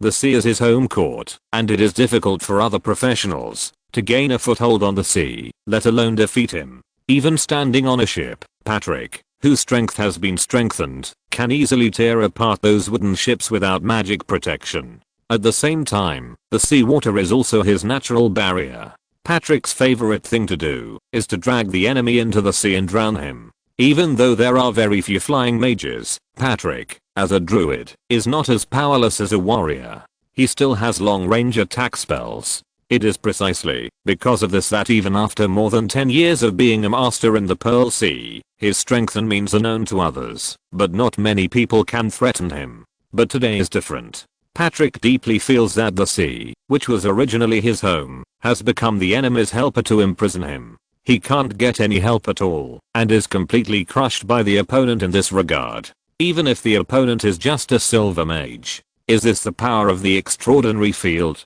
Patrick gritted his teeth, and a little fear had already sprouted in his heart. He swung his streamlined shark body, suddenly jumped out of the sea, and crashed into the water prison on the edge unstoppably. He knew that he would be attacked by thunder and invisible wind blades in midair, but hiding under the sea would only lead to slow death.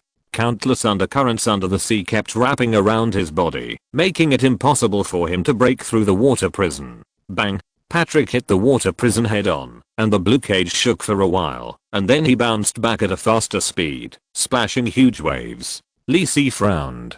As the controller of the wave cage, he clearly felt the fierceness of Patrick's attack just now. After all, he was a gold-level strongman, and Li Si's combined arcane magic could not restrict him for a long time. After using natural transformation, Patrick's highest intelligence attribute has been proportionally added to his strength. His current strength is equivalent to that of a warrior professional of the same level. Patrick also noticed the shaking of the water prison. If there were a few more attacks of that level just now, he would surely be able to break through the blockade. Patrick was refreshed and quickly accumulated strength to continue preparing to attack the water prison. Looking at the hideous and huge blood-red shark below through the sea tornado, Li Si was not surprised. Even if he was blessed by the extraordinary field, he could not trap and kill Patrick with spells alone. Now that he had made up his mind, Li Si no longer hesitated. The magic aura of the Emerald Staff flashed, and multiple buff spells were added to Li Si. Toughness of the bear, elegance of the cat, strength of the ox, cunning of the fox, wisdom of the owl. 4th ring spell, advanced deflection force field. 5th ring spell, reaction spirit armor. 6th ring spell, magic repelling protection. Finally, with the last magic aura flashing in Li Si's hand, a piece of ethereal armor appeared on Li Si's body, and then disappeared. Because most of Patrick's attacks have now been converted into physical attacks, the protection that Lee Sin added to himself is mostly physical targeted spells. Putting the emerald staff into the storage ring, Lee Sin took out a long sword with a cold flash and a blue-purple gem and laid on the handguard. This is one of the gold level weapons that Lee Sin specially prepared to deal with Patrick. This long sword cost Lee Sin 20,000 gold coins. Lee Sin didn't feel bad at all. After all, ordinary weapons could not break through Patrick's defense. After all, as long as Lee Sin can successfully kill Patrick, the value of Hurricane alone is immeasurable. Warrior skill, Cloak of Courage. Warrior skill, Advanced Magic Weapon. Warrior skill, all attributes improved. Warrior skill, Danger Premonition. Hunter skill, Advanced Wind Walk. In an instant, Lee Sin added all the non-conflicting buff skills to himself, and his momentum was instantly raised to a terrifying level. Patrick's keen perception naturally knew the threat from above, but he did not turn around to deal with it. Adding magic protection to himself, Patrick has made up his mind to break through the opponent's spell blockade as soon as possible, even if he has to take a few spell attacks. Lee Sin's figure flashed and instantly dived into the shadows. Assassin skill Stealth. Relying on the effects of walking on water and advanced flying applied to him before, Lee Sin quickly approached Patrick. At this time, Patrick also felt something was wrong. Although he did not notice Lee Sin's position, the "Angry of the Lord of all Beasts" state on Lee Sin was like a mark, allowing Patrick to find that the enemy was constantly approaching him. Patrick was once again angry and laughed. "Good guy, you are a mage, and you dare to get close to me. Aren't you afraid of being torn apart by me?" Suddenly, Patrick found that he could sense the other party's breath suddenly behind him in a trance. How could it be so fast? Isn't the other party a mage? Patrick only had this thought in his mind. He turned his head reluctantly and saw Lee Sin, who was holding a sharp long sword in reverse, appear behind him. Assassin's combat skill Backstab. In Patrick's unbelievable eyes, the long sword in Lee Sin's hand fiercely stabbed into the back of the bloody shark. Using the long sword to perform the assassin combat skill was also Lee Sin's only choice, because there was not much time. Lee Sin did not collect a handy gold level dagger, so he could only try with the long sword reluctantly. Although it was a little awkward, the effect was still good. More than half of the long sword stabbed directly into Patrick's body. Only then did Patrick tighten his muscles to stop the long sword from going deeper. Patrick felt the severe pain from his back, but his eyes were full of astonishment. What happened? With his rich combat experience, he could naturally recognize that Lee Sin had just used the assassin skill Backstab. A silver mage held a long sword and used the assassin skill Backstab, severely damaging him, a gold level druid. Although common sense made Patrick unwilling to believe it, the severe pain in his back could not be faked. This guy is very dangerous. Just the spells he cast made him afraid, and this powerful close combat ability could not be faked either. Even though his mind was full of thoughts, Patrick, who was experienced in combat, reacted immediately. The terrifying magic shock exploded from his body, repelling Lee Sin and the surrounding sea water. Lee Sin retreated more than 10 meters away, and then stood firmly on the sea. The long sword was hanging down, and the scarlet blood on it was constantly falling into the blue sea, gradually dispersing. The effect of Backstab just now was so good, on the one hand, because of the sneak attack. As a mage, the sudden close combat made Patrick unable to react, and the elemental shield used in advance had almost no effect when facing physical attacks. On the other hand, it was the use of the extraordinary domain. Yes, the extraordinary domain is not exclusive to mages. It can not only bless various spell attacks, but also be used in the combat skills of warriors, assassins, etc. When using combat skills, the extraordinary domain can also allow the power of the world to bless the attack and increase the power of the attack. Lee Sin's Backstab attack just now contained the power of the Hurricane and Waves domains. The Hurricane domain made Lee Sin's attack faster, and the Waves domain made Lee Sin's attack contain the layers of waves and repeated strength, which can easily break the strengthened body of the gold level druid. However, although Lee Sin's first attack was effective, he did not think that the subsequent battles would be easy. As an old gold warrior, Patrick had experienced far more battles and life and death crises than Lee Si, and he would not suffer the same loss for the second time. Patrick, as Lee Si expected, moved his muscles to control the continued bleeding of the wound on his back. His scalded eyes stared at Lee Si, but his emotions calmed down. At this point, he no longer looked down on Lee Si as a silver professional, but as a real strong man. This was an enemy that could truly bring him the power of death. A blood-colored protective dome appeared beside Patrick, resisting the thunder and wind blades that fell from time to time. He no longer had the idea of escaping. After personally experiencing Lee Si's close combat strength, Patrick knew very well that he could not successfully break through this layer of water prison under Lee Si's interference. Next, the only way was to fight to the death. Patrick's eyes in front of the terrifying shark were suddenly dyed bright red, and invisible waves of fear suddenly spread out from his body to the surroundings. This layer of fluctuations was too fast, and Lee Si did not dodge it. You are affected by the skill, Fear Aura, of Druid Patrick, LV 135. Fear Aura. The Fear Aura originates from the Lord of all Beasts. Creatures within 50 meters of it must pass a willpower test, otherwise they will be affected by the fear spell cast by the user's level. You accept the consciousness check of Fear Aura. Judging. The effect of your specialty, Blessing of the Sticks, is triggered, and the effect of Soul Hardening takes effect. You are exempt from the consciousness check of Fear Aura. Lee Si only felt a little dizzy, and then recovered. He noticed the information on the system panel. Fear Aura. Lee Si had faced the same skill when facing the Lich Magua, but he didn't expect Patrick to master this ability. Is it from the Fear Priesthood that the Lord of all Beasts has touched? Patrick noticed that Lee Si recovered almost without being affected, and rushed towards Lee Si with an expressionless face. Lee Si brought him too many shocks, so the failure of the Fear Aura that had been invincible before was just like that. In Lee Si's vision, Patrick's speed suddenly increased to the limit, and he appeared in front of Lee Si like a white line on the sea. His cold and cruel eyes were full of murderous intent, and he opened his bloody mouth full of dense triangular sharp teeth and bit towards Lee Si. The 7-meter-long huge body gave people a great sense of oppression, but Lee Si was not moved at all. The long sword in his hand disappeared immediately, and a heavy shield flashing with silver light appeared in front of Lee Si. He held it firmly with both hands and faced Patrick. Combat skill, Shield Slam. You switched weapons. All methods return to the vault. Lee Si. Effect is activated. You enter the Return to the Vault state, and the skill damage is increased by 10%. The gold level shield in hand completely protected the body, and Lee Si did not retreat at all. Dang.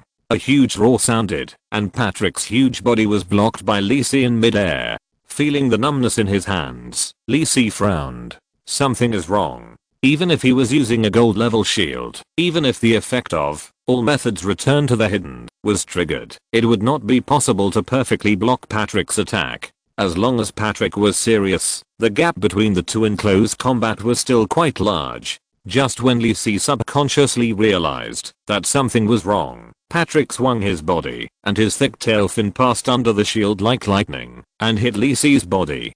Damn it. He did it for this. Boom. Lee Si had no time to react at this time, and was hit by Patrick and flew out, slamming into the sea surface, and a huge column of water rushed straight into the sky. Patrick took a breath, and looked at the place where Lee Si disappeared. As a druid who can transform into a shark, Patrick naturally thought about how to make better use of this body. His tail is the strongest part of his body. Even a gold level warrior cannot take his attack without any defense, let alone a silver level warrior. Although this is the case according to common sense, Patrick did not relax. His subconscious told him that the enemy in front of him could not be knocked down so easily. Lee Si rushed out directly from under the sea, and stood on the sea. Blood was flowing from his mouth, and his left hand, which was directly hit by Patrick, was in a weird twisted state, obviously broken. But Patrick noticed that there was a layer of broken illusory armor around Lee Si's body, which was slowly rotating and recovering. With a pale face, Lee Si gritted his teeth, and looked at Patrick. Fortunately, after the strengthening of Stevens' wisdom, He finally created his own exclusive protective arcane, otherwise he could not withstand Patrick's full strength attack just now, and turned into mincemeat. Although he still had a space ring, dimensional shield, given by the teacher as a trump card, Lee Sin really felt that he had just walked on the line of death. Special Arcane, Lee Sin's Sage Vestment, Effect, the original creation of the Arcane Master Lee Sin, a permanent and automatic protective arcane. Continuously consume mental power and magic power, generate sage vestments around the user, and automatically resist the attacks suffered by the user. Special effect, the sage's vestments have multiple properties such as deflection, reflection, crystallization, and shattering buffering, increasing the protection against physical attacks by 50%. Right square bracket. Chapter 337 The Rise of the King. The damaged sage robes around the body were slowly repairing, constantly draining a large amount of magic and mental power from Lee Sin's body. If the sage robes had not automatically blocked most of Patrick's power for Lee Sin would probably not have just broken his arm. Not only that, Lee Sin's internal organs were also impacted and suffered serious injuries. Even so, the pain that penetrated into the bone marrow continued to stimulate Lee Sin's nerves. This was the first time he had been injured so badly since his rebirth. Putting away the shield, Lee Sin wiped the blood from the corner of his mouth, but a smile appeared on his face. That's it. That's it. The pleasure of pursuing the limit in the life and death struggle made Lee Sin's body tremble slightly with excitement. In all the previous battles, either Lee Sin used various methods to suppress the whole situation, or the opponent was too weak and Lee Sin's own strength was enough to complete the crushing. There was no feeling of real fighting at all, just like in the game in the previous life. Although Lee Sin kept reminding himself that this was a real world, and that it would be the end once he died, he could not imagine what it would feel like as he had never been completely in a crisis of death. Lee Sin thought that as a member of the peaceful era in his previous life, he would be afraid of fear, afraid of death, and even run away when facing death.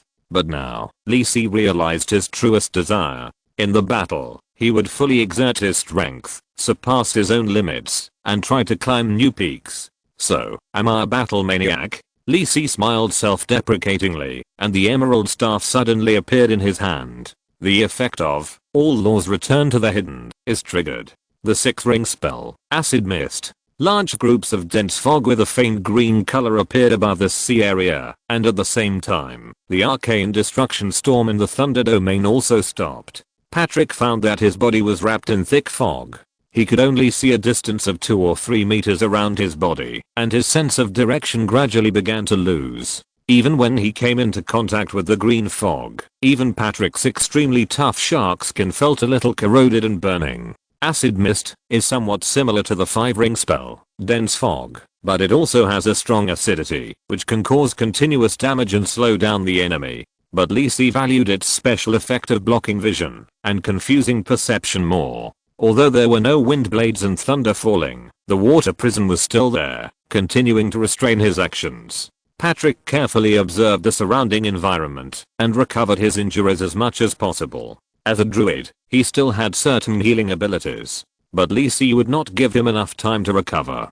Clang, a crisp sound rang out, and an arrow with cyan and blue light quickly passed through the thick fog from behind Patrick and landed on his back in an instant. Only then did Patrick react and barely moved his body to avoid the arrow, but even so, a small piece of flesh and blood was taken away by this terrifying attack. Trying hard to stop the bleeding from the wound, Patrick was a little confused. What is this? After the professional skills of the mage, assassin, warrior, etc., the enemy in front of him used the hunter's bow and arrow attack again. But the arrows would not give him a chance to breathe.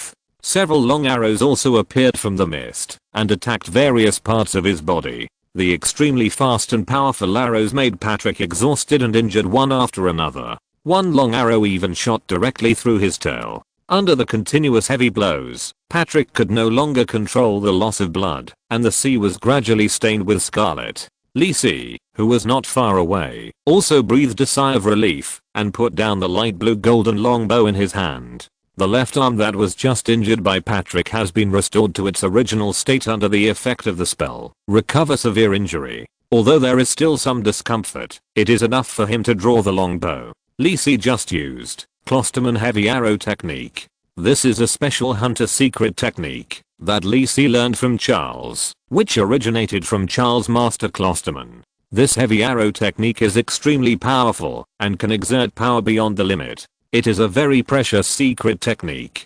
Charles's muscular appearance is a reason for training to master this combat technique. This secret technique requires a strength attribute of the hunter profession to reach the level of a warrior of the same level. At the same time, it cannot be disturbed by the outside world when using it, and requires the cooperation of teammates. Lee Si perfectly meets the learning conditions of this secret technique. Cooperation? I'm the battle kaleidoscope. I just need to cooperate with myself. Charles did not hesitate. After all, the requirements of this secret skill are too high, so his teacher does not mind him teaching it to others. However, Charles did not expect Lee Si to master it so quickly, and he also used experience points to raise the skill level to an extremely high level in one go. When he saw that Closterman Heavy Arrow Technique had a miraculous effect, Lee Si had no way to continue. After all, this secret skill could severely injure Patrick, who was at the gold level, and the cost of using it was not low. Lee Si's right hand had begun to tremble slightly, and even under the treatment of spells, he could not use strength for a short time. But it's okay, he can still use spells, as long as he can hold the staff. Then Patrick noticed that in the thick fog, a new torrent of spells began to attack him again. While trying his best to avoid it, Patrick could no longer wait. Although he was seriously injured now, as a druid, he naturally had the ability to heal himself. In theory, he could fight a war of attrition with Lee Si, but Lee Si's performance in the battle just now was too unexpected for him. Everything that happened made his brain a little dizzy. He didn't have the calmness, determination, and courage to fight a war of attrition with Lee Si. Patrick roared, and his whole body seemed to be a little bigger. There was a hint of deep black surging under his bloody skin. Different elemental shields were built around his body to resist the spells used by Lee Si. Lee Si was flying in the air, and while using spells to attack, he also paid attention to avoid exposing his position. Although the spells that Lee Si chose to use were wind, water, thunder and other spells related to the ability of the extraordinary field, he could not break through the shield that Patrick generated at all costs for a while. Lee Si naturally noticed the changes in the giant shark below, and felt a little uneasy. It seemed that something terrible was about to come. No. Can't wait any longer. Lee Si knew that when facing these evil god believers, he must not let down his guard. These crazy guys can give you a big life from time to time. Not to mention that Patrick is a golden strongman of the Church of 10,000 Beasts. Lee Si didn't have to guess that he must use the power from the Lord of 10,000 Beasts. Finally, under Lee Si's bombardment, Patrick's countless shields were finally broken. But under the dissipated smoke, Lee Si saw a giant shark with a black body and an extremely ominous aura. The body, which was only more than 7 meters long, has now expanded again, and has reached 12 meters. It was a completely different shock from before. Lee Si only felt the evil and fierce aura coming at him. This momentum alone was enough to scare ordinary silver level professionals. But this was nothing to Lee Si, who had a very strong mental will. However, Lee Si had noticed that the madness in Patrick's triangular shark eyes had no light of wisdom. Patrick is now a complete beast. But it is also an extremely powerful beast. In an instant, Lee Si noticed that Patrick turned around and looked in his direction, and his heart was alarmed. Without hesitation, he used a teleportation to leave his location. The huge fan-shaped fishtail swept over the place where Lee Si was just now, and the air seemed to make an unbearable explosion. Lee Si appeared in another place in a somewhat awkward manner. Patrick's attack just now showed that the mist used by Lee Si had no effect on him. Now he seemed to be fighting completely on instinct and perception. The power of the Lord of all Beasts strengthened Patrick's physical fitness in all aspects, allowing him to lock Lee Si's position by feeling alone. In this case, Lee Si tried to merge into the shadow again and slowly circled around Patrick's body. This time, under the concealment of the power of the shadow, Patrick did not lock Lee Si directly, but hovered in place, irritably hitting the sea surface below. It seemed that, because of the loss of reason, Patrick did not choose to attack the water prison directly at this time, but continued to search for Lee Si's position. It can't be delayed any longer. Although Lee Si was sure that Patrick could not maintain this state for too long, the magic power in his body was already stretched to its limit. In order to actually cause damage to the gold level Patrick, all of Lee Si's previous skill attacks consumed a lot of magic power. At the same time, he also had to maintain the consumption of the 6-ring Arcane, Lee Si's Wave Prison, and the special Arcane, Lee Si's Sage Vestment. Even though Lee Si has been using magic potions to restore his magic power, it is simply a drop in the bucket compared to the consumption of magic power. Now Lee Si can still hold on, entirely because of the previous many mage specialties and the bonus of Sphinx's wisdom. Lee Si put away the staff and held the long sword in his hand. He naturally knew that it was quite difficult to challenge the cross level, but it had come to this point, and Patrick's last trump card was also forced out. He would not be willing to give up if he didn't fight at this time. Lee Si calmly observed the giant black shark in front of him and began to slowly approach. In this state, Patrick's speed, strength, and perception have been greatly enhanced, and close combat is undoubtedly more dangerous than before. If he was hit head on, even with the protection of the Sage Vestment, Lee Si would directly lose his combat effectiveness and could only give up this hunt. Therefore, there can't be any mistakes this time. Lee Si felt that he had entered a state of extreme concentration. Every muscle in his body and every drop of seawater in the outside world were so clear in his perception. Lee Si appeared behind Patrick and slashed with his long sword. Assassin's combat skill, Shadow Assault. The dark grey shadow power wrapped around Lee Si's long sword. At this time, Lee Si was like the sharpest and most vicious blade of the assassin, piercing through Patrick's body fiercely. The long sword was locked by the giant shark's muscles in advance before it was completely stabbed in, but Lee Si seemed to have expected it. 6-ring Arcane, Lee Si's blue flame demon sword. The dark blue flame emerged from the long sword again, clinging to the giant shark's body, biting and burning his flesh and blood. Seeing that the goal had been achieved, Lee Si immediately withdrew and extinguished the blue flame on the long sword. At this moment, saving a little magic power is good. The giant shark's painful roar suddenly sounded, shaking Lee Si's brain a little dizzy. At the same time, violent magic fluctuations spread rapidly from the giant shark's body to the surroundings, and even the seawater under it was pushed away. However, the giant shark's counter-attack had no effect. Lee Si had already anticipated it and hid in the distance. But the dark blue flame was still burning on the giant shark's back, gnawing at his flesh and magic like a maggot on the tarsal bone, making it miserable. Just when the giant shark wanted to try to solve the hidden danger on its back, Lee Si, holding a spear, appeared on his right side, and the sharp tip of the spear directly left a bloody hole in the giant shark's body again. With the blessing of the extraordinary domain, Patrick's strong physical defense was not invincible to Lee Si. Without stopping, Lee Si dived into the shadows again and avoided the tail of the giant shark. Feeling the terrifying force that passed before the measure, Lee Si did not show fear in his eyes, but continued to bully. The carefully selected 2-meter diameter hammer hit Patrick's dorsal fin hard. It was an extraordinary weapon that was useless except for its heaviness. Even Lee Si could only rely on inertia to control the direction of the hammer. Patrick's dorsal fin was directly broken by Lee Si, and the scarlet blood and white bones were particularly conspicuous in the sun. It turned out to be the same structure as a real shark. This thought flashed through Lee Si's mind, and his consciousness was about to reach its limit. At this moment, he saw Patrick's eyes. The dark eyes were full of anger, hatred, and a trace of pleasure of finally catching you. What? He was pretending. He didn't lose his mind. Just when Lee Si wanted to get away, a group of dense green vines suddenly appeared in the air where he was, wrapping Lee Si's body. The vines seemed to have the effect of interfering with Lee Si's use of magic, causing Lee Si's rapidly mobilized magic to pause for a moment. Lee Si clenched his teeth and looked a little ugly. So, everything before was just Patrick's pretense, just to seize the opportunity to control him? For this reason, he was even injured continuously in Lee Si's attack, and he didn't take action until he was sure. Patrick was full of relief. If Lee Si hadn't hit him hard continuously, he might not have recovered a trace of reason from the fallen state. This was due to the power of the Lord of all beasts. It was difficult for him, a golden druid who didn't even master the extraordinary realm, to get rid of the influence of the power of the gods and regain consciousness. Patrick had a premonition that, if he didn't die this time, his strength would be greatly improved, and it was not impossible to even master the extraordinary realm.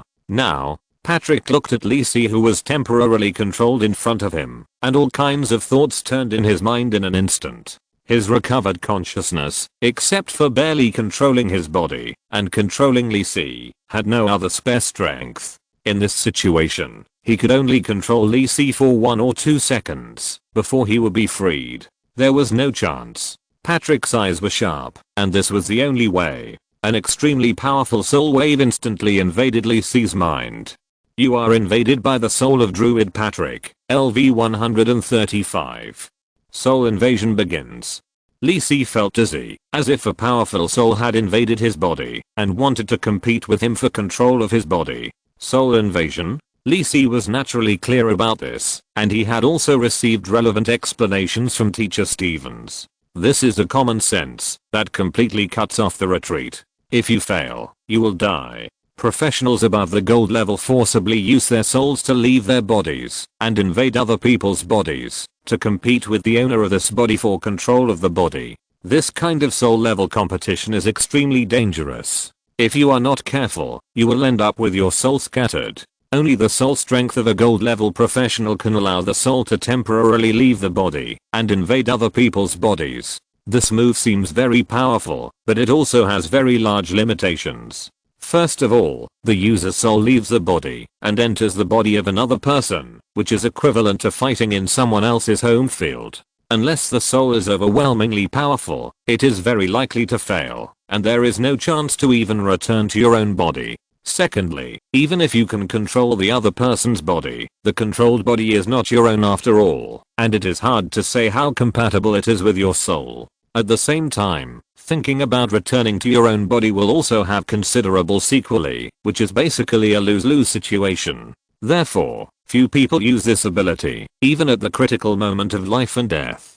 After all, with the same gold level soul strength, it is extremely difficult to forcibly destroy the other person's soul in someone else's body. If it is a professional who invades the silver or even bronze level, he can rely on his own gold level strength to complete the crushing. Why use such a risky skill? But Patrick can't care so much. Knowing that there will be endless troubles, he can only fight this one. Who knows that this silver mage is so powerful that he actually masters the extraordinary field and suppresses him. If you don't seize this opportunity to control him and fight for your life, you probably won't have other opportunities. What's more, he has so many secrets in his body. If you occupy his body, it won't be a loss. So, with this idea in mind, Patrick rushed into Lisi's body, wanting to compete with him for control of his body. At the beginning, when Lisi was not prepared, Patrick went very smoothly and continued to invade Lisi's mind. But after Lisi woke up, Patrick found something wrong. The spiritual sea he faced suddenly became extremely hard and could not accommodate him to continue to intervene. Whether trying to break through head on or dispersing the soul power into fine needles and wandering around in the mind, he did not find any opportunity to continue to occupy it and even gradually retreated under Lisi's constant impact. If you enter Lisi's spiritual sea, you will see that under the advancement of Lisi's powerful soul power, the black area representing Patrick, which originally occupied 1/3, is constantly disappearing. Around Lisi's white soul sea, there is a faint light of blue, silver, and blue. Patrick's soul is also constantly roaring there, but Lisi doesn't care at all. Now Lisi is like winning a big prize, and he attacks the remaining soul of Patrick crazily. He didn't expect Patrick to be so reckless and dare to enter his spiritual sea. He had successfully merged with divinity and digested the remnants of the will of the gods. Although his soul strength was far from the legendary level, he was still one of the best in the gold level, and Patrick, who was at the gold level, could not compare. You dare to directly compare your soul strength with him? Then I won't be polite. In Lisi's title attack, Patrick's remaining soul also broke under the impact, and in Lisi's mind, he let out a last roar of endless resentment and completely dissipated. After carefully inspecting the Sea of Spirit and confirming that there were no other hidden dangers, Lisi slowly opened his eyes. With a tired look in his eyes, a transparent and invisible dimensional shield surrounded Lisi's body. This was the 7th level protective spell in the teleportation ring that Lisi activated after noticing something was wrong, which was enough to protect Lisi from other injuries. But it seemed useless. The thorns around Lisi's body had disappeared, and the black giant shark transformed by Patrick gradually lost color and shrank, and finally only his pale body was left floating on the sea. Blood shark, Patrick, death. On the Hurricane, Charles, Basil, Ivor and others were fighting hard. They didn't expect to encounter such a stubborn resistance on this pirate ship. Under the attack of the three of them, except for those who escaped at the beginning, the rest of the pirates, under the organization of the 3 silver level professionals, forcibly blocked the attack of the three of them. The ominous aura exuded by the 3 silver level professionals made Charles instantly realize that these people might be the subordinates of the Church of 10,000 Beasts, so they could cooperate so tacitly and divide the work to interrupt the attack of the three of them. There were too many enemies to face, and even if Charles wanted to use Closterman heavy arrow technique, he had no chance. Seeing that the enemy's position was gradually stabilized, several pirates were even trying to turn the magic crystal cannon on the ship towards the three of them. The terrifying power made Charles shudder. Escape. Charles hesitated in his heart and was a little undecided. At this moment, a figure suddenly appeared in the air above the Hurricane. Bang! A body was thrown in the center of the battle on the ship, with a pale but recognizable face and a burly body. Boss Patrick. This is impossible. Who is it? Just as everyone exclaimed and fell into extreme disbelief and panic, the big pirate who had been roaming the Pearl Sea for more than 10 years and made the Birditch Navy lose face, the golden strongman Patrick, was actually dead. Everyone noticed at this time the figure standing quietly in the air. Young, handsome. These two words appeared in the minds of all pirates. Although the bloodstains and badly damaged clothes on his body showed that he had experienced a very tragic battle, he was the one standing now, and Patrick was the one who fell. It was Lisi. The ship where the fierce fighting just now suddenly fell silent. Although they did not feel any breath from Lisi's indifferent expression and the murderous aura emanating from his body shocked all of them, as if their souls were about to freeze. This is deeply imprinted in the deepest part of the souls of all the pirates present tonight. Tonight, on the Pearl Sea, a new king has risen up, stepping on the corpse of the great pirate Patrick. Come on, I'm exhausted. 6,200 words. The reader who made the bet. Come on. I'm still lying.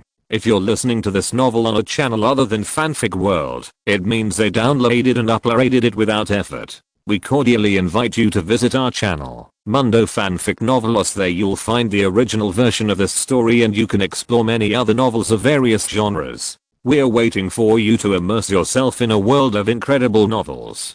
Chapter 338 Breakthrough, Gold Level. On the Hurricane, in the deep night, Lisi's thin and tall figure was suspended in the air, and the illusory transparent armor around his body was faintly emerging, adding a bit of magic. Everyone on the ship was shocked by what happened suddenly and looked up at Lisi. Lisi didn't care. He looked down at the pirates, who were trembling below. No one dared to raise a weapon against him now. With a slight frown on his brows, the 6-ring spell, Lisi's Thunder Realm, was cast from his hand again. The blue-purple thunder wandered in the air, but it did not pour down like the previous battle on the sea. Instead, it accurately hit some of the designated pirates under Lisi's exquisite control. The 3 silver level professionals in the lead, and 1/3 of the bronze level pirates. Lisi did not choose the target of attack at random. The breath of the Lord of all Beasts that was about to come out of them completely exposed their identities. They should all be believers of the Lord of all Beasts, and they are all Patrick's men. That's why they resisted so hard. The bronze pirates were simply unable to resist Lisi's lightning, and were killed one after another in the bombardment of thunder. The 3 silver pirates were only average in strength. Although they held on for a few more breaths, they were soon turned into ashes in the continuous attack of countless thunders, and not even a complete body was left. Dingling clang. Seeing the miserable state of their former companions, the remaining pirates almost peed their pants and quickly threw away their weapons and knelt down to beg for mercy. Lisi did not look at these frightened little Karami, but turned to look at Charles and others. Charles and Basil stared at Patrick, who had lost his life on the deck, and they were still a little unresponsive, while Ivor was looking at Lisi with respect. In Ivor's view, wasn't it natural for Lisi to kill Patrick? Why was he surprised? Ivor, the three of you tie up all these people for me, and then sail to the Eagle. Lisi simply ordered, and his figure disappeared in midair. Charles and his two companions saw this, and did not hesitate. They hurried forward, and tied up all the pirates on the scene. The remaining dozen pirates did not resist, and let Charles and his companions tie them up like dumplings. Of course, they had no way to resist. All the silver level pirates had been killed by Lisi. The remaining pirates had no ability to resist Charles and his companions. Although some pirates were still in the port town of Giant Horn Island, and they should have known what happened there, Charles and his companions still reluctantly controlled the hurricane and set off immediately. The light blue pirate ship slowly disappeared in the dark sea, leaving those who came late confused. When Charles and his companions drove the hurricane to the side of the Eagle, they asked the sailors on the ship to control this powerful and extraordinary ship, but they did not find Lisi. In a sea area far away from the Eagle, Lisi sat cross-legged on the sea, his eyes closed, in a state of meditation, recovering his depleted mental strength. Around his body, countless bright magic element particles turned into light streams of different colors, constantly flowing into Lisi's body, replenishing magic power, and also constantly alleviating Lisi's injuries. As time passed, the stars in the dark night sky gradually disappeared, and the dawn began to rise at the intersection of the sea and the sky in the east. The pressure emanating from Lisi was also gradually getting stronger. Whether it was the seagulls in the sky or the fish under the sea, they were afraid to approach the sea where Lisi was. Who after a long time, Lisi opened his eyes and stood up, moving his left hand flexibly. After resting and healing for most of the night, although he did not fully recover his previous state, it would not affect his breakthrough. At the same time, the temperament emanating from Lisi was somewhat different from before. It was as if he had experienced a recast and sharpening, washing away some of the previous glitz, and began to show a real dazzling edge. The fierce battle with Patrick made Lisi stand on the line of death several times. There is great terror between life and death. Lisi tasted the taste of death himself, but he survived. He is the final winner, so he will take everything. And now, he will accept the island's final reward. Lisi called out the system panel, and countless information was refreshed. Ding limited challenge mission triggered. Goal, defeat Gold Druid Patrick. Reward, depends on the completion of the mission. Patrick's soul has been destroyed by you. Patrick is dead. You killed the Gold Druid, LV 135. You get 2 million experience points. You defeated the Gold Druid Patrick with a weak advantage, and completed the limited challenge mission. Mission judgment in progress. Judgment, 1/2. The cross-level challenge judgment is successful, and the reward is greatly increased. Judgment, 2/2. The full strength combat judgment is successful, and the reward is increased. Judgment, hidden. The cross-level kill judgment is successful, and the reward is greatly increased. Mission completion rate 200%. Rewards are being distributed. You get 20 million experience points. You get the expertise, natural body fearless. You gain the skills, rebirth, and moonfire. You gain the milestones, great deeds 1, and hunting on the Great Horn Island. Feat, natural body. As the maintainer of nature, druids also receive gifts from nature. Your strength attribute points are increased by 10%, endurance attribute points are increased by 10%, and your toughness and elemental resistance are moderately improved. Feat, fearless. Your fearless will makes you no longer afraid of challenges. Your mental toughness is increased by 5%, and your highest attribute is increased by 10%. Druid skill, rebirth, instant skill, immediately restores 30% of your maximum health, usable in all forms, cooldown time 5 minutes. Druid skill, moonfire, you summon a beam of moonlight to burn the enemy, causing 500 plus 100% of intelligence attribute, magic damage, and continuously causing 30% of intelligence attribute, burning damage per second. Milestone, hunting on Giant Horn Island, on May 11th. 641 of the Dawn Calendar. The mysterious captain of the pirate hunter Eagle successfully hunted down the great pirate, Blood Shark Patrick. The pirates, sailors, and merchants on the Pearl Sea were all afraid of your strength, and the countries adjacent to the Pearl Sea gradually spread your legend. Reward: National Legend Degree +1, Milestone. The third step of the strong. You relied on your own strength to successfully cross the level and kill the gold strongman at the silver level, taking a firm step on the road to legend. Reward: all attributes +5%, 100 free attribute points. You have gained new insights in battle. Your exclusive expertise. All methods return to the storehouse. Lisi has evolved. Exclusive expertise. All methods return to the storehouse. Lisi 40%. Introduction. You have integrated the strengths of many techniques and made a further step. You have initially formed a unique combat technique that already has a hint of magical charm. Effect: every time you switch weapons to attack, you enter the return to hidden state for 5 seconds, and your skill damage increases by 10%. Every skill you master will make your combat technique more perfect. For skills from 1 to 20, you gain a 1% damage bonus for each skill you master. For skills from 21 to 50, you gain a 1% damage bonus for each 2 skills you master. All methods return to hidden. Lisi.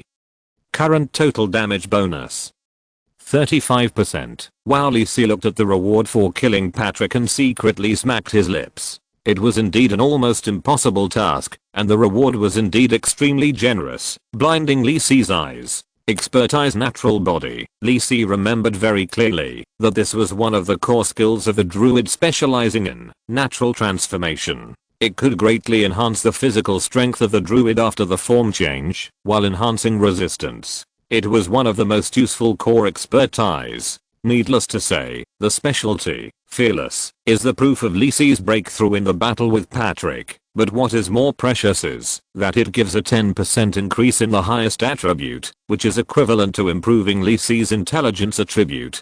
To be honest, many of Lisi's previous specialties are to enhance strength and endurance attributes, and there are few other increases, which almost makes Lisi feel that he is going to become a muscular man. The skills, Rebirth, and Moonfire, are exclusive skills of druids, but the most valuable one is the combat recovery skill Rebirth. Patrick also used this skill in battle, and the effect is quite powerful. Although it can only be used on himself, it also makes up for Lisi's lack of recovery ability. The recovery skills mastered by the mage are only healing light injuries, healing moderate injuries, and healing severe injuries, which are more about recovering physical injuries, and very little life value recovery. Moreover, this is an instant skill, which is quite useful in actual combat. As for Moonfire, the effect is relatively general, and it is not as powerful as the new Arcane created by Lisi. Milestone hunting on Giant Horn Island should be the reflection of the influence of Lisi's hunting of Blood Shark. It's not bad to give a little national legend. Milestone, the third step of the strong. Lisi remembers this very clearly. This is a milestone sequence. Lisi has completed the first 2 steps in the previous battle. However, the rewards for this third step are more and more generous. Lisi did not expect the breakthrough of the exclusive expertise. All methods return to the hidden. Lisi. It seems that the previous training has made him accumulate a lot of experience and made a step forward in the growth of the exclusive expertise. To be honest, in the battle with Patrick, Lisi felt that the use of various professional skills became smoother and easier and more satisfactory. He also had many new ideas about the coordination between various professional skills and tactics, which may also be affected by the breakthrough of expertise. After watching the battle, Lisi took a deep breath. Next, the big one is coming. You killed the gold level druid Patrick. Your gold level rank breakthrough task, cross level challenge, is completed. Task judgment in progress. Hidden judgment triggered. Cross level kill judgment is successful. The task reward has increased significantly. Task completion: 200%. Rewards being distributed. You have obtained the status World Baptism Legend. Status World Baptism Legend. When you complete the rank breakthrough, you will get an additional chance to be baptized by the power of the world. It has been detected that your gold level rank breakthrough task has been completed. Do you want to start the rank breakthrough? Yes/no. Lee Si glanced at the newly obtained world baptism status, raised his eyebrows, but did not hesitate, and directly chose to start the rank breakthrough. Boom. The terrifying surging magic power burst out from Lee Si's body, and the surging airwaves directly lowered the sea level within 100 meters below Lee Si by several meters. Countless surging seawater suddenly pushed outward, and even formed a small tsunami, startling a piece of seabirds in the distance to fly high. The terrifying magic power formed a huge and terrifying magic vortex above Lee Si's head, constantly attracting the magic power in the surrounding area to gather in the direction of Lee Si, and the magic power that was constantly condensed into liquid fell directly into Lee Si's body. It washed Lee Si's flesh and blood, and impacted Lee Si's spiritual sea. At this moment, not only Lee Si's body, but also his soul was suffering from immense pain. It felt like Lee Si's body and soul were being disassembled bit by bit, piece by piece, crushed, and then thrown into the furnace of magic to be continuously tempered and reorganized, and to be tempered to remove unnecessary impurities. Lee Si felt that his consciousness was a little blurred, but after experiencing the extreme pain of merging divinity, this did not make him cry out in pain. At this time, he gritted his teeth and even led the pure magic to actively temper every part of his body, just to get a better transformation effect. Lee Si's skin was red and hot, and he was in the vortex of magic essence. Under extreme pain, every cell, every muscle, and every bit of spirit was reborn in the painful transformation, exuding extremely powerful vitality and vitality. At this moment, a trace of white special power began to surround Lee Si's body, ignoring the terrifying magic vortex and directly merging into Lee Si's body. If Lee Si could see the situation at this time, he would realize that this white special power was the pure power of the world. Its appearance also means that Lee Si has officially broken through the rank, promoted to the gold rank, and started to accept the baptism of the world's power. Breakthrough in the gold rank. Your main occupation, the Arcane Master, has completed the promotion. Intermediate advanced. Your mastery of magic element has become more thorough, and your affinity with element has been further improved. You have begun to contact the deep power of the world, and you have gained an additional 20% intelligence bonus. Your physical strength has increased. Your perception has been strengthened. Your metabolism has increased. Your adaptability to abnormal environments has increased, and your potential qualifications have increased. You have reached a higher rank, taken a more solid step, and your strength has been greatly enhanced. You are promoted to gold level, and each level gains more attribute points. 3 points per level, 6 points per level. You gain attribute completion. You get strength plus 600, agility plus 600, intelligence plus 600, charm plus 300, mystery plus 300. Endurance plus 300. You gain 300 free attribute points. Your life evolves to a new level. Your body begins to transform into a legend, becoming tougher and stronger, while your magic power is abundant. Your health and mana conversion bonus is increased. Conversion bonus plus 50%. Health equals endurance attribute points asterisk 36 plus strength attribute points asterisk 18. Mana equals intelligence attribute points asterisk 54. You become a gold level life and gain the expertise. Gold level rank bonus. Gold level rank bonus. All resistances plus 20%. Highest attribute plus 20%. Other attributes plus 10%. Potential points plus 30. Your expertise, silver level rank bonus, is lost. You are promoted to a new level, and your talent, Almighty, is improved. Talent, Almighty effect. Your talent breaks through the limit, and can learn and master other professional expertise and skills. The more professional skills you master, excluding main professional skills, the faster your growth rate will be. Current additional experience value bonus 50%, increased by 20%. The limit on your use of some extraordinary items is reduced. Your affinity for some special powers is improved. Detected that you have completed a rank breakthrough. World baptism state has been triggered. The second world power baptism begins. You have taken a step further on the path of transcendence, and your life level has been sublimated. Baptism in progress. The white pure power that had just gradually dissipated from Lee Si began to emerge again, and more powerful world power than before poured into Lee Si's body like a pure white waterfall. This made Lee Si's internal furnace, which had just run out of fuel and was about to start burning again. Endless heat radiated from Lee Si's body to the surroundings. The air around his body began to burn and twist, and the seawater under him began to surge and emit hot steam. Ordinary people could not get close to Lee Si's body at all, and would be torn into pieces by the surging magic power halfway. The second baptism of the power of the world is complete. You gain additional health and mana conversion bonus plus 20%. Health equals endurance attribute points asterisk 40 plus strength attribute points asterisk 20. Mana equals intelligence attribute points asterisk 60. You gain the special expertise, world baptism.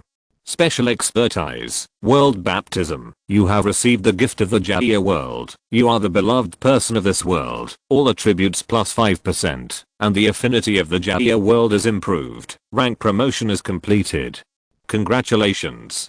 Successfully broke through to the gold rank.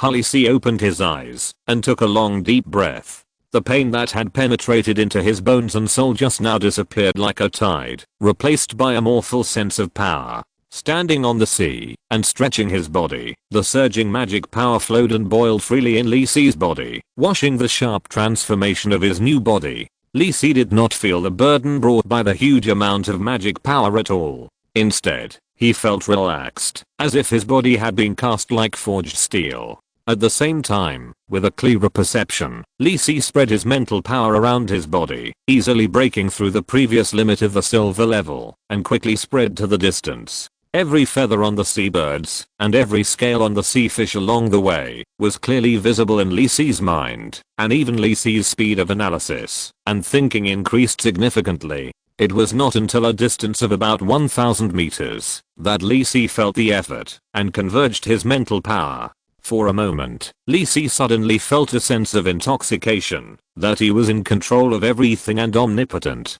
But soon, Lee Si woke up. This is just an illusion caused by the sudden acquisition of powerful power, and it is still far from Lee Si's goal. Having said that, Lee Si's mouth corners couldn't help but curl up, revealing his inner joy. Becoming a gold level warrior. It has been almost a year since Lee Si was reborn.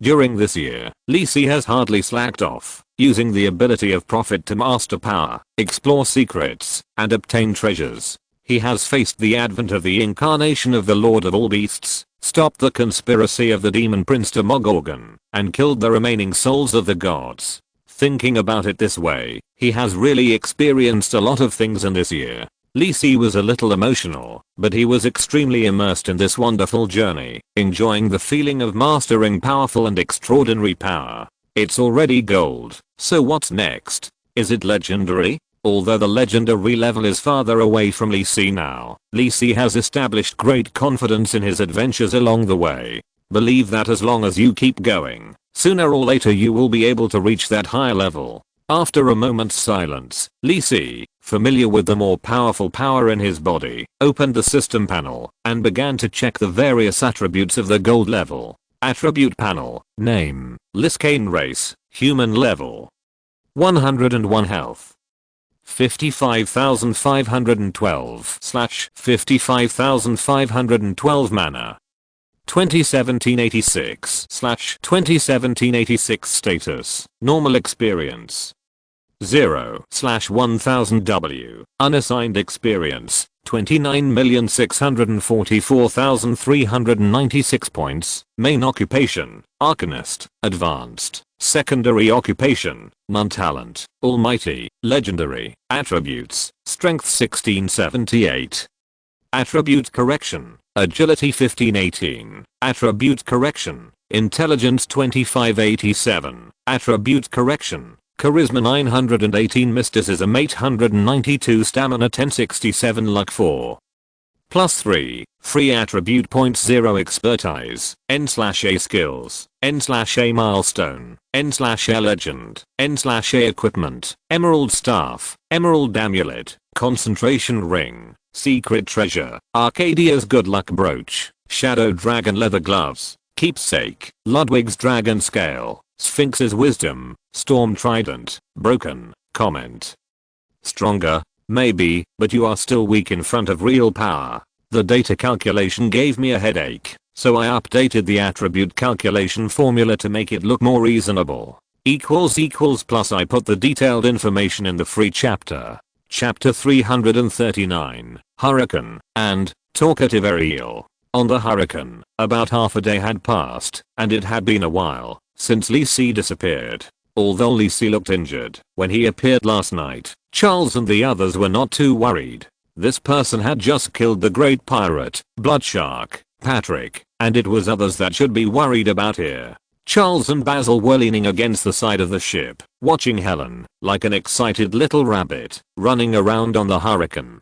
Touch here, look there. As Helen grew and improved, her personality became more cheerful. And it was not known where the Church of All Beasts got this magic ship for Patrick, which was indeed very curious. In addition to the light blue exterior that was different from common sea ships, there were special carved patterns in various places on the ship, and blue magic light flashed from time to time. The interior of the cabin was also very exquisite. In addition to the luxurious captain's room and several high-end cabins, the crew cabins, washrooms, restaurants, warehouses, etc. were much more upscale than those on the Eagle. The whole ship does not look like a famous pirate ship, but more like a luxury sightseeing ship used by the nobles. The only thing that is a little uncomfortable is that, except for the few high-level cabins, the rest of the place is dirty and unbearable to look at by the pirates on the Hurricane. Charles and Ivor discussed and sent some of the captured pirates to clean up. The crew members on the Eagle were happy to be supervisors, so there would be no problems.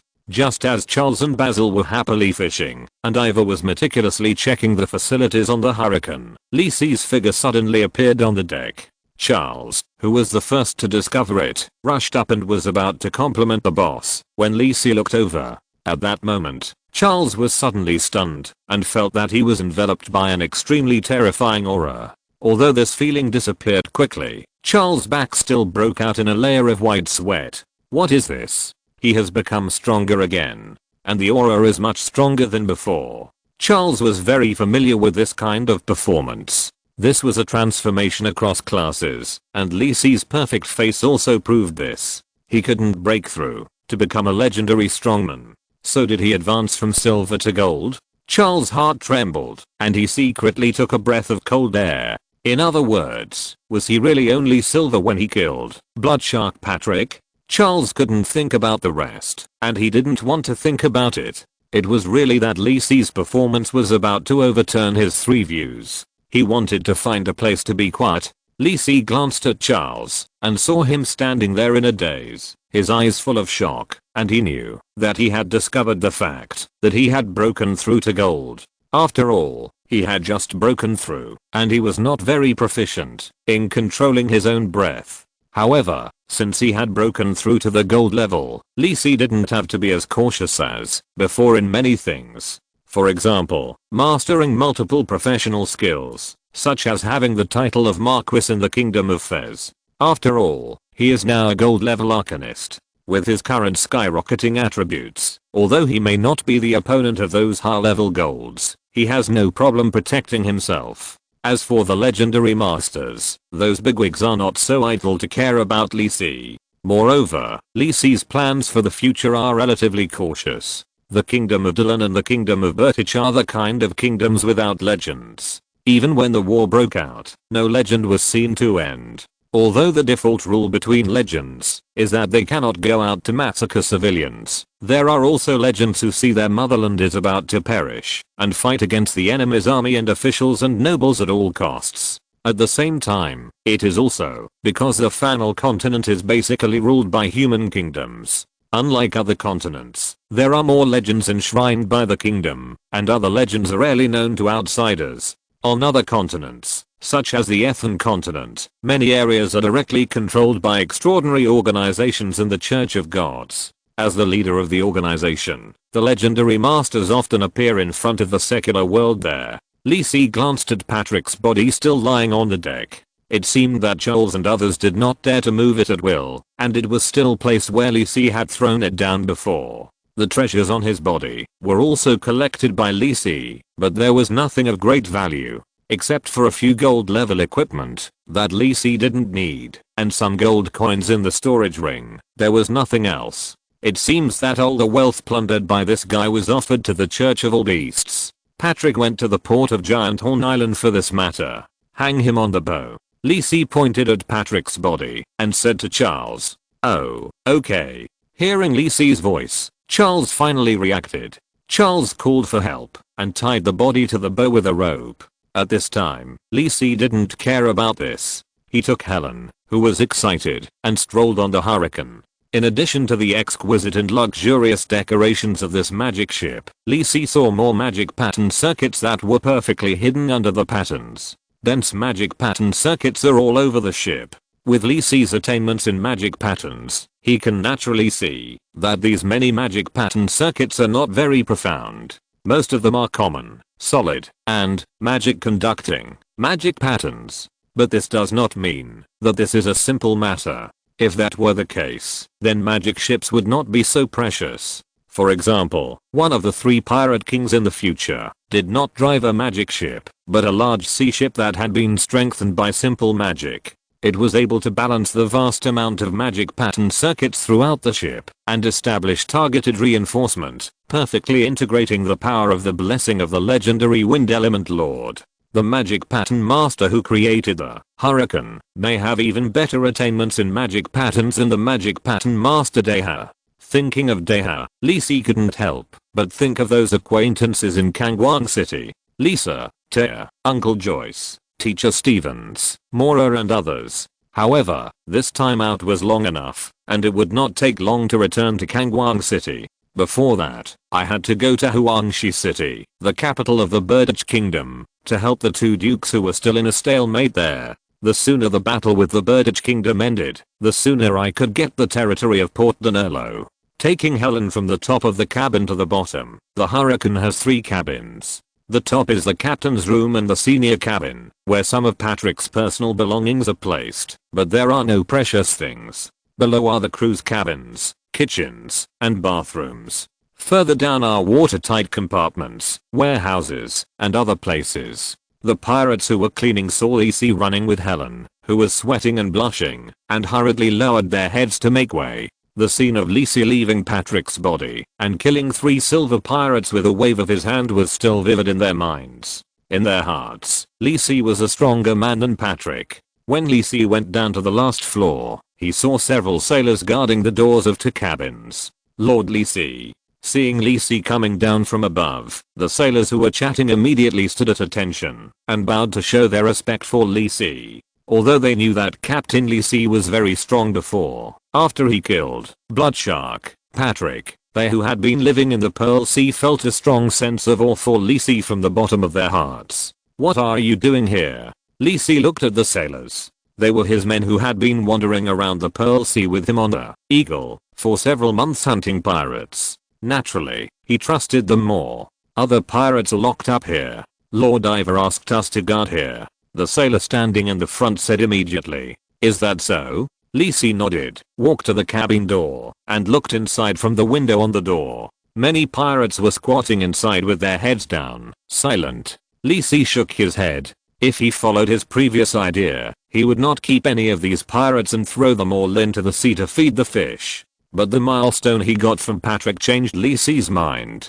To obtain regional or even national legendary status, it generally depends on the popularity of the completed event. The popularity of Bloodshark in the Pearl Sea can be imagined, and there are even rumors in the surrounding countries, so it can obtain national legendary status. Unlike when he was in the Kingdom of Dylan, Lee Si, who killed Patrick and was promoted to the gold level, did not intend to hide his identity anymore. It would be better to use the deeds of killing the Bloodshark to spread his name throughout the Pearl Sea. This can also be regarded as laying the foundation for the future construction of Port Danilo. Lee Si plans to throw these pirates to Port Danilo. It can also be regarded as a greeting there in advance. Just as Lee Si was about to leave, he suddenly heard a series of mutterings. "Why am I so unlucky? I just want to travel to the Pearl Sea. Why are you bullying me? I'm just a poor, weak and helpless little silver." I'm willing to join you. Why do you still lock me up? That's good. That scary guy's dead too. It's over. I won't die here. No, I'm so handsome. I don't want to die as a virgin. Silver? Lee Si turned his head, a little curious. He should have eliminated all the silver pirates before. How could there be more? Moreover, he didn't sense the aura of silver. Lee Si looked in the direction of the sound and saw a thin figure huddled in the corner with a grey worn-out robe tightly wrapped around his body, looking pitiful. Lee Si concentrated his mind and probed in the direction of the figure. After circling the thin figure for a few times, Lee Si frowned. Really, it is indeed a silver level strength, and it should be a spellcasting profession. It's just that this aura is too well hidden. This level is only slightly worse than Lee Si, who has a very high affinity with the shadow plane. The chattering in his ears has not stopped, and it gave Lee Si a headache. Wait. Lee Si suddenly realized something, and turned to look at the thin figure. The hand of the mage tore open the robe on his body, and the man's short brown hair was revealed, and underneath was a delicate face that Lee Si was familiar with. Lee Si carried the man and led him out of the cabin. Putting it at the door, Lee Si shook his head. This chatterbox's mouth, this hidden ability, this spellcaster's ability, this is one of the future pirate kings, Chatty Ariel. This one is very well known among the players. Not because of anything else, just from his nickname you can tell. It's just because this one is really too talkative and can't stop talking all the time. The key is that it's some completely meaningless chatter, which is really tormenting. This one is also the most bizarre among the 3 pirate kings. He is completely unlike the demeanor that a king should have. His favorite thing to do is to grab others and chat. He is happy, but it is pure torture for others. So much so that his crew can't stand him at all, and his pirate ship also won the throne of the fastest pirate member update frequency. The reason why he is very well known among the players is precisely because of this reason. All the captives he caught will be tied up by him and serve as his chat partners with good food and drink. This is too scary, brother. It's okay to let players die. If the death is interesting, there will even be countless players who will come to experience it. But being caught by him is simply worse than death, and you can only passively endure his nagging. The most amazing thing is that Ariel is a high-level gold bard. His talent makes his words have magic. Even if you close your hearing, his voice can directly enter your mind. According to the players who have experienced it, that feeling is like playing the Great Compassion mantra in your head with 360-degree surround sound. Therefore, the fate of being caught by Ariel is in the top 3 of the most unacceptable endings selected by players. It is more difficult than being sealed directly, second only to being completely banned. Although Lee Si was not caught by Ariel, one of his subordinates in his studio was unfortunately captured by Ariel. For a month, I didn't dare to log in at all. As long as Ariel is okay and sees you awake, he will come to you to talk about life. Alas, Lee Si looked at the young version Ariel in front of him, who was trembling, but still muttering in his mouth. Although he had a headache, he was still quite surprised. No matter what, this guy is really strong. Unlike Helen, who has many powerful men under her command, and unlike Calvo, the master of necromancy, whose strength is mostly on the ghost ship, Ariel can become one of the pirate kings entirely by relying on his own strength. As a bard, Ariel is outstanding in his skills and is best at the aria that seduce people's hearts. He even has a glorious record of controlling a golden strongman through his original poetry chanting. That is more difficult than killing him. His nature is not bad, but pirates with a little strength are unwilling to join him and endure his nagging. Therefore, the reputation of the poet pirates is all due to Ariel. Well, it may also be related to his special hobby. What's your name? Lee Si looked at the young version of Ariel in front of him. My name is Ariel. I come from Jifa City in the south of the Birditch Kingdom. Sir, are you the hero who killed Patrick? Really, I admire you. That guy is so unkind that he actually dislikes me for talking too much.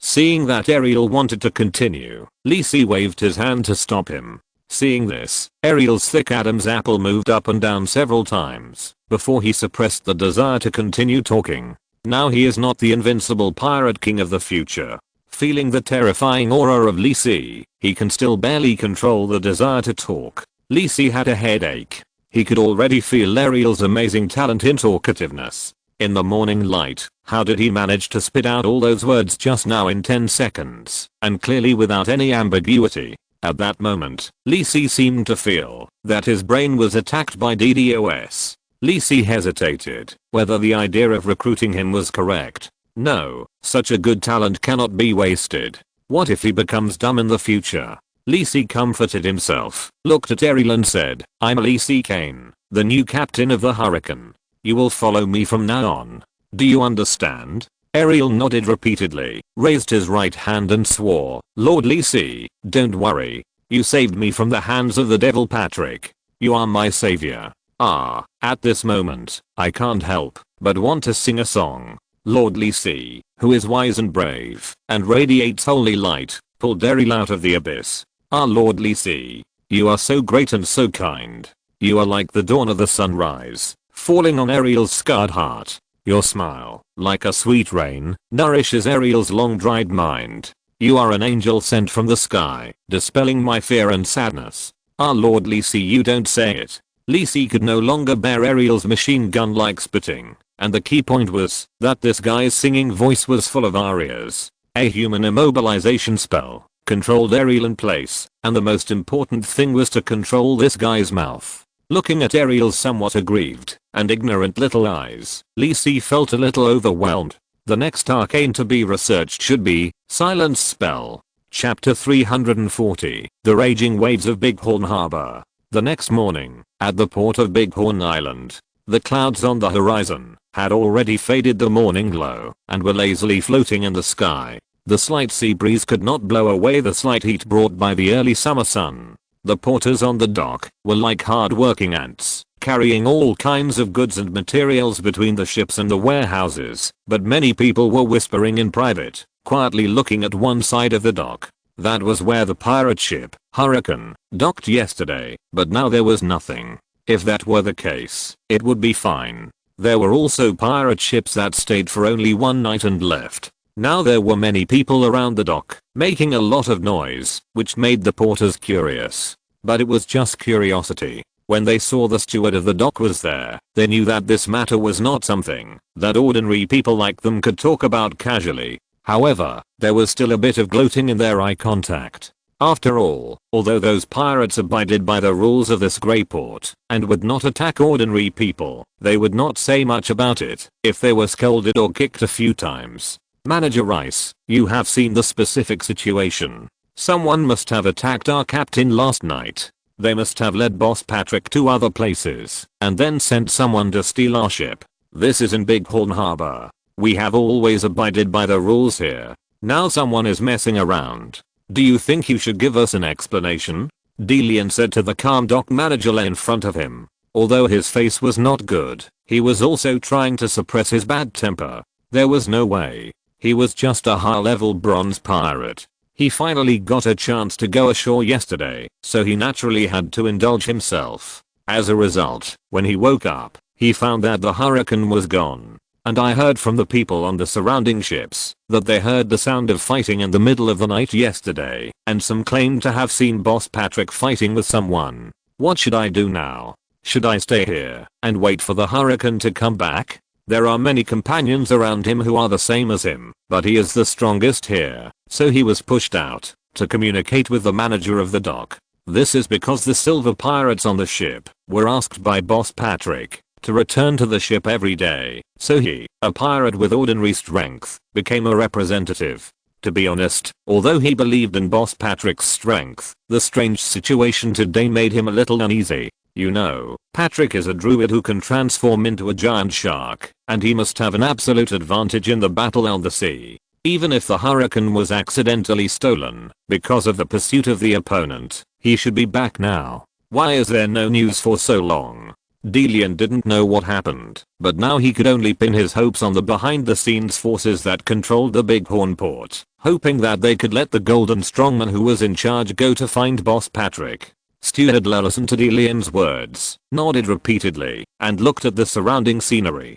This day, it's so clear.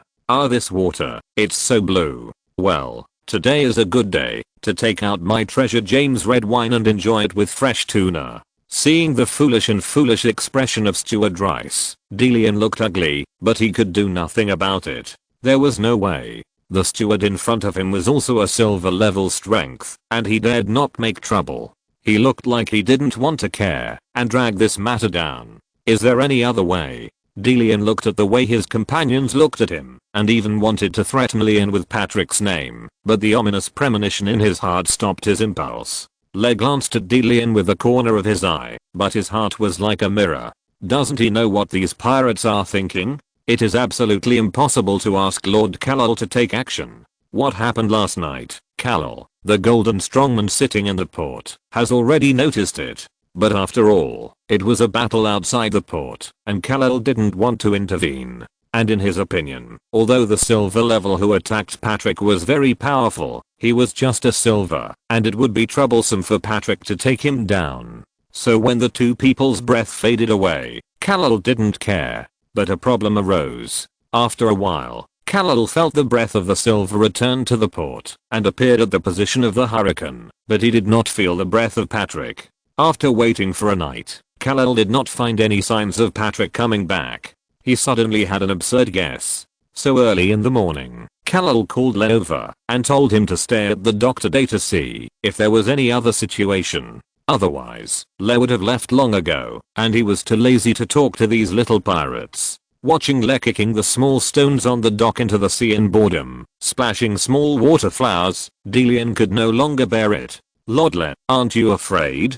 Just when Delian wanted to continue trying, he was interrupted by the loud shouts of the people next to him. Look, is that the hurricane? Sure enough, I said, Boss Patrick will definitely be fine.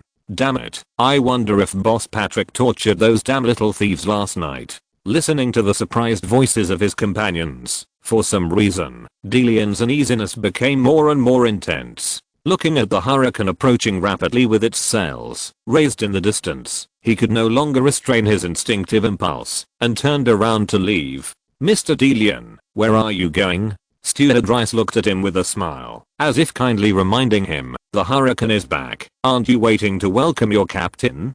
I suddenly remembered that I forgot something in the tavern yesterday, so I'm going to get it quickly. Otherwise, if I delay Boss Patrick's time, I'll be in trouble. Haha, is that so? Then Rice stopped stopping Delian, looked at his hurried figure, and winked at the people beside him. The men immediately understood and followed closely. Rice turned around and looked at the increasingly eye-catching hurricane in his field of vision, feeling a little emotional. Could it be as Lord Kal-El said? That would be too exaggerated, right? After a while, the hurricane had arrived outside the Big Horn Harbor Pier, and the light blue light on the hull gradually dimmed, and the speed also slowed down. Wait, what's that hanging on the bow? Is it a person? Haha, it must be those thieves from last night. Wait, could that be Boss Patrick? The pirates on the dock were shouting happily, and an uncertain voice appeared in everyone's ears, with some fear and disbelief in the words. As the hurricane got closer and closer, more people saw the body hanging on the bow. The thick hemp rope hung a huge and strong body from the neck under the bow, and it was still swinging back and forth slightly. Although the face was not clear, the bloody shark tattoo on the chest of the corpse showed the true identity of the corpse. Blood Shark Patrick. The crowd watching on the dock was instantly in chaos. The unrelated people were shocked that Blood Shark Patrick, who had been roaming the Pearl Sea for more than 10 years, was actually killed. This was something that the British Navy had not done. As for the pirates, who were originally on the hurricane, they were all pale and horrified at this moment. Boss Patrick is dead. How is this possible? But no matter how unwilling they were to accept it, this was a fact that had already happened. When they turned around and wanted to escape, they were all stopped by the men brought by Rice. Although Rice had been mentally prepared, he couldn't help but feel a chill in his heart when he saw Patrick's familiar and dead look. Since the other party was really able to kill this big pirate, no matter what means he used, he must have the strength of the gold level. For such a strong man, Rice felt that he should still maintain a certain respect. When the hurricane cut through the blue sea and stopped more than 10 meters away from the dock, a figure appeared on the bow of the hurricane. Charles looked at the crowd on the dock below and suddenly enjoyed the feeling of looking down from a high place and shouted loudly, "Listen, everyone below, our boss has killed Bloodshark, Patrick, and the Hurricane is now our Eagle Pirates. If you are sensible, quickly hand over all of Patrick's men." Hearing the other party's request, the dock instantly exploded. Eagle Pirates, is it the weird pirate group that has been wandering around the Pearl Sea and hunting pirates? Can they kill Patrick? How strong must their captain be? Rice naturally heard Charles' request, but still said with a stiff upper lip, "No offense, but it is not in line with the rules of Bighorn Port to take those people away like this. Please ask your captain to talk to Lord Callel." This is why Callel asked him to stay here. In the end, it must be given to the person, but it cannot be given away so easily. Otherwise the rules that have been established with great difficulty may be broken. It is better to let the other captain meet Callel. On the one hand, it is also to get to know the top powerhouse that has just appeared in the Pearl Sea, and on the other hand, it is to earn a favor. Give each other face, hello, me, and everyone. After hearing what Rice said, the head of the man on the ship shrank back. Just when Rice was feeling a little uneasy, he suddenly felt that the air around him suddenly became dry and hot. Under the horrified gaze of the crowd, a huge dark blue fireball with a diameter of more than 10 meters appeared at the bow of the Hurricane, floating quietly in the air. The fireball was flowing with liquid flames. Even at such a distance, Rice could feel the terrifying heat and unparalleled power in it. This is clearly the strength of the golden rank. Rice's forehead began to secrete beads of sweat rapidly, and he didn't know whether it was because of the heat or fear. Listen carefully. Charles' head popped out from the bow again and shouted loudly. Our captain said, "Don't talk nonsense. Hand over the people quickly, otherwise he will not be polite." Where did this reckless man come from? Does he know the rules? Although Rice was indignant in his heart, he dared not move now. He was not sure what to say. If the other party really threw a big fireball down, he would have no place to argue. At this moment, a sturdy figure appeared on the dock, looking at the huge dark blue fireball in the air, frowning. Isn't this a bit inappropriate? La looked at the familiar figure that suddenly appeared, and then he breathed a sigh of relief and said quickly, "Lord Callel, I." Callel waved his hand to shut La up. To be honest, he was a little unsure now. As the defender of this grey seaport, he naturally could not allow anyone to attack the port, so he had to appear. Originally thought it was just a matter of communication. Who would have thought that the other party would actually take action directly? But looking at the terrifying fireball in front of him, it was obviously the one who killed Patrick who took action, but he did not find the other party's position, and even did not find his breath. There was only a group of silver and bronze auras on the Hurricane in front of him, which was definitely not them. This is much more terrifying than simply hiding the aura. If he was attacked, he might not be able to resist. A moment after Callel appeared, a figure also appeared on the fireball, looking down at Callel. Callel noticed this figure at the first time, and looked at it intently. Lisi's young and handsome face appeared in front of Callel, which surprised him a little. So young, he looks only about 20 years old. Callel couldn't believe it. You know, only when you reach the level of a legendary strongman can you control the changes in your appearance. Therefore, unless he used special props, the person in front of him really broke through to become a gold level strongman at the age of about 20. And he was able to kill Patrick, a senior gold level existence, which is not something that can be done just after breaking through the gold level. The most important thing is that such a young gold level professional, how could the background be simple? Callel had never heard of such a young strongman in the Birditch Kingdom.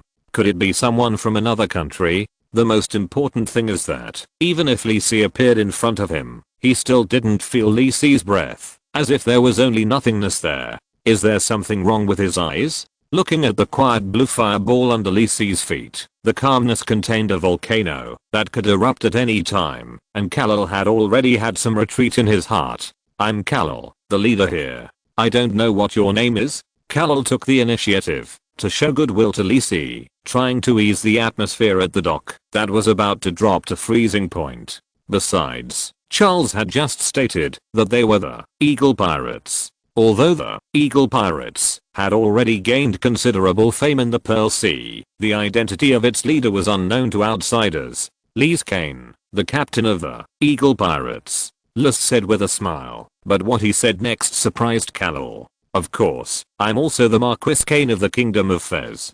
Kingdom of Fez. Marquis Kane. Not only Kal-El and the people on the dock, but also Helen and Charles who were watching the show on the Hurricane, were stunned. Helen's white and tender little hand tightly grasped the corner of Charles' clothes and asked in a low voice, "Uncle Charles, do you know that the master is the Marquis of the Kingdom?" Charles glanced at Helen and shook his head. "Don't ask me, I don't know anything." The dock was in a mess, and Kal-El was even more shocked. He did not doubt the truth of what Lys said. You know, such a young gold level professional will only be rarer than the Marquis of the Kingdom. And this can also explain why Lys was able to break through to the gold level at such a young age. You know, the Kingdom of Fez has a legendary mage, Flame of Judgment, so naturally the foundation of mages is much stronger than that of the Kingdom of Bertich. However, that is a Marquis. The family to which Kal-El belongs is just an aristocratic family with the title of Marquis. However, the Kingdom of Fez is now at war with the Kingdom of Bertich. Why would the Marquis of the Kingdom of Fez appear here at such a sensitive time? Kal-El looked at Lisi and was silent for a moment. He couldn't help but think about it. As the war lasted for more than half a year, many people in the Kingdom of Bertich have recognized the facts. Without the intervention of the Church of the Gods, the Kingdom of Bertich can no longer resist the invasion of the Kingdom of Fez, and its demise is only a matter of time. Even though the front line of the battlefield is still deadlocked in Huangshi City, judging from the situation that the Kingdom of Bertich has drawn naval forces to the front line, the situation is already quite bad. Many coastal nobles are already transferring their wealth and preparing for a retreat. Kal-El is also one of the important participants, so when facing a Marquis from the Kingdom of Fez, he is a little hesitant. Even if you are the Marquis of Fez, you can't break the rules of Bighorn Port at will. After hesitating for a moment, Kal-El said to Lisi, "There was no way. The port of Bighorn Port was the most important one among the retreat routes prepared by the family. He couldn't let Lisi take action so easily. Even if he had prepared to make a deal with Lisi before, he had to go through the motions." Lisi's mouth curled up slightly, and he gently waved the emerald staff in his hand. To be honest, he didn't care about Kal-El's attitude. After all, he came here to find trouble today. The other party's attitude was too good, but it was not easy for him to take action directly. Now it was just right. He knew that after the fall of the Bertich Kingdom, most of the Bertich nobles fled to the south, and the rest entered the Pearl Sea. Although the nobles of the Bertich Kingdom were all corrupt, they reacted quickly when they realized the danger of extinction. Now the important island ports on the Pearl Sea are basically under the control of those coastal nobles. Even some pirates are remotely controlled by those nobles. This won't do. Lisi regarded the Pearl Sea as his own backyard. Although he would not destroy these lingering nobles, he would still suppress and cooperate. The premise of all this is to shock these people first. Lay the foundation for his future sovereignty. Since you said so, then. While Lisi was speaking, the fireball under his feet suddenly started and smashed towards Kal-El. Kal-El was a little surprised and hurriedly drew out his sword to slash at the falling fireball. "No, you fight just because you don't agree with me. Are you really a noble?" But before he could say anything, he was held back by the terrifying heat in front of him. Kal-El did not dare to be careless. The earthy yellow fighting spirit attached to the long sword and slashed at the falling fireball. The fighting spirit of the Golden Warrior can break spells, which is the basis for high-level warriors to fight against spellcasters. The dark blue fireball was directly broken by Kal-El, and the fine stream of fire fell around. Most of them fell into the sea, but many fell on people and goods on the dock, spreading rapidly. "Mr. Lisi, aren't you going too far?" Kal-El looked at Lisi with an angry face, as if he was going to attack Lisi if he didn't give an explanation. "Actually, I can go even further," Lisi said with a smile, not caring. As soon as he finished speaking, Kal-El saw a blue halo flashing on Lisi's body. Boom boom, the deafening sound began to echo in the ears, and the feeling of a natural disaster made everyone feel that their hearts were tightly grasped. The seawater under the pier began to recede, revealing the beach mixed with shells and crabs and the rotten black wooden piles under the pier that were deep in the seawater. In front of everyone's eyes, the endless seawater began to surge, and the huge waves gradually rose and lifted as if against common sense. Rice and others on the pier were horrified and looked palely at the blue waves in front of them, carrying Lisi, rising to a height of 10 meters, 20 meters, and even 30 meters. The huge waves that were hundreds of meters long were just stagnant in the air. The impact of the sky and the sun and the unspeakable oppression alone made everyone on the pier breathless. The hurricane rose to the sky with the waves. Helen's eyes were full of spirits, and her hands were tightly holding the side of the ship. She looked at Lisi with a little more eagerness. People who have been living by the sea and making a living in the sea know that the sea is not as calm and easygoing as it seems. The terrifying hurricane and huge waves can bring endless pain to people living by the sea. That is a natural disaster that cannot be resisted by human power. Leo was better, but his thighs were shaking uncontrollably. More people had already knelt on the ground, praying to the gods with pale faces. Even the pirates who were controlled were the same. Even if they had been released, they forgot to escape and fell to the ground. Some of them even wet their pants.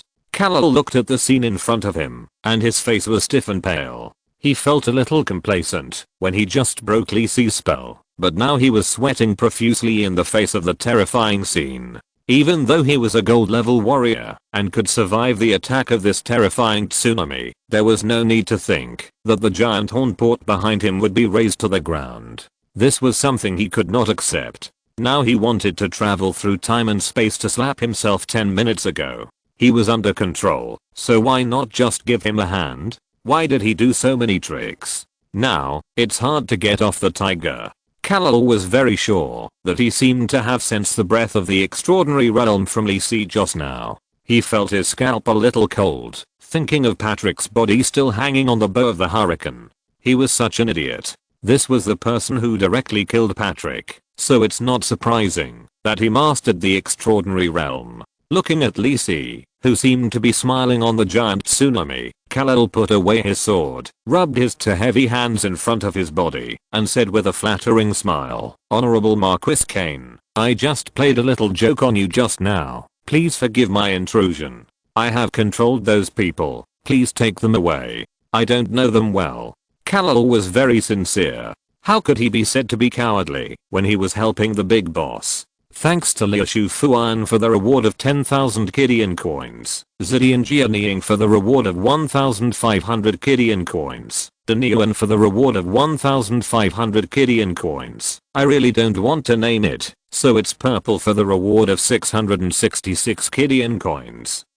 And book friend 20210426032632043 for the reward of 100 Kidian coins. Thank you all for your monthly tickets, recommendation tickets, and follow-up reading.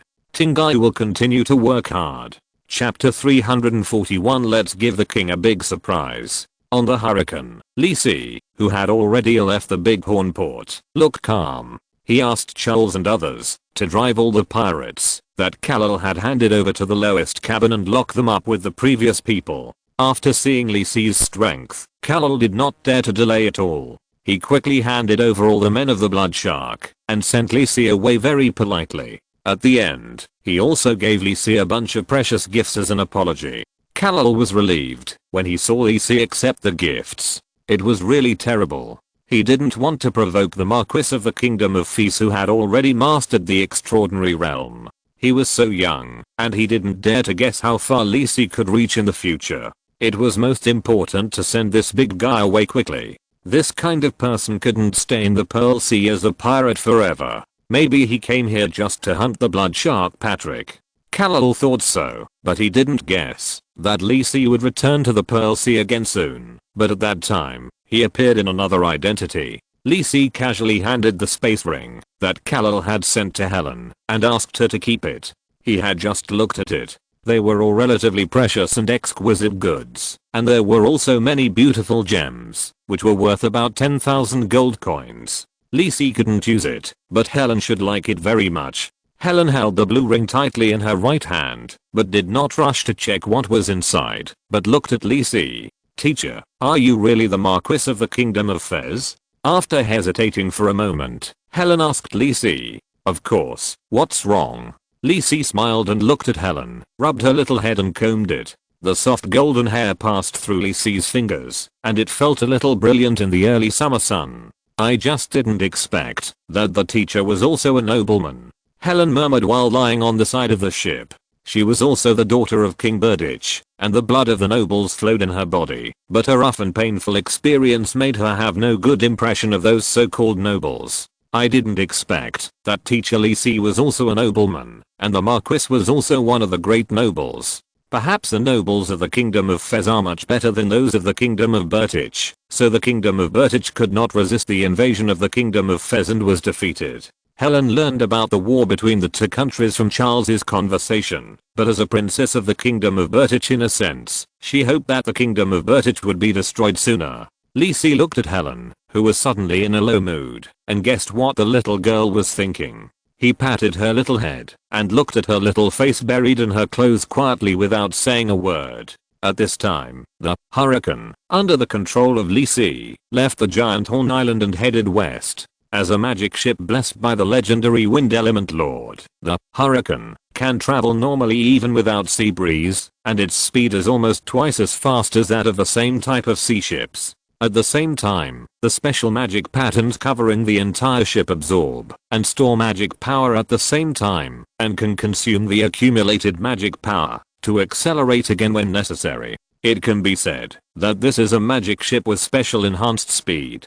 Similarly, the Hurricane also has certain magical attack and defense capabilities, and can release wind blades to attack the enemy. Its power is equivalent to that of a normal cannon, but it is still a little short of the power of magic crystal cannon. This ship even has the ability to consume magic power to repair itself, but it is limited to less serious damage. Lisi studied the Hurricane, and found that it was already a magic ship with a high degree of completion.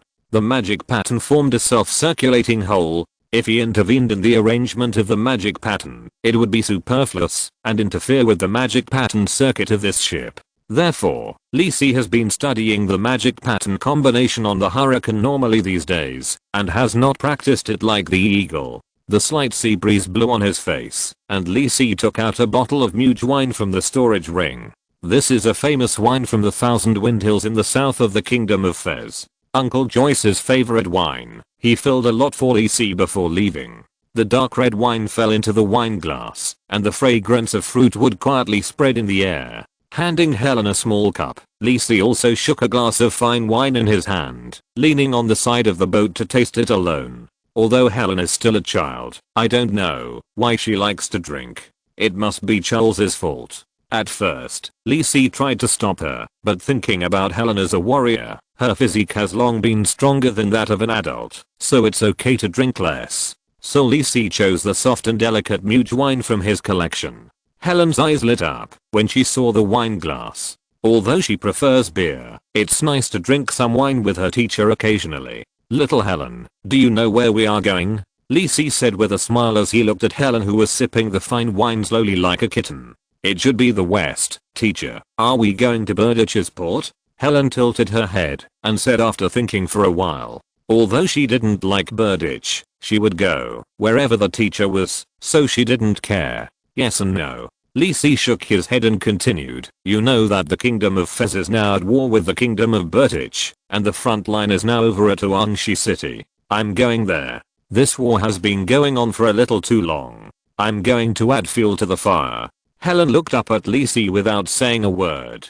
"Do you want to see your father?" Lisi said calmly, as if participating in such a battle between kingdoms was not a big deal for him. "He is not my father." Helen gritted her teeth and said firmly. For her, this was the initiator of endless pain for her mother and her childhood.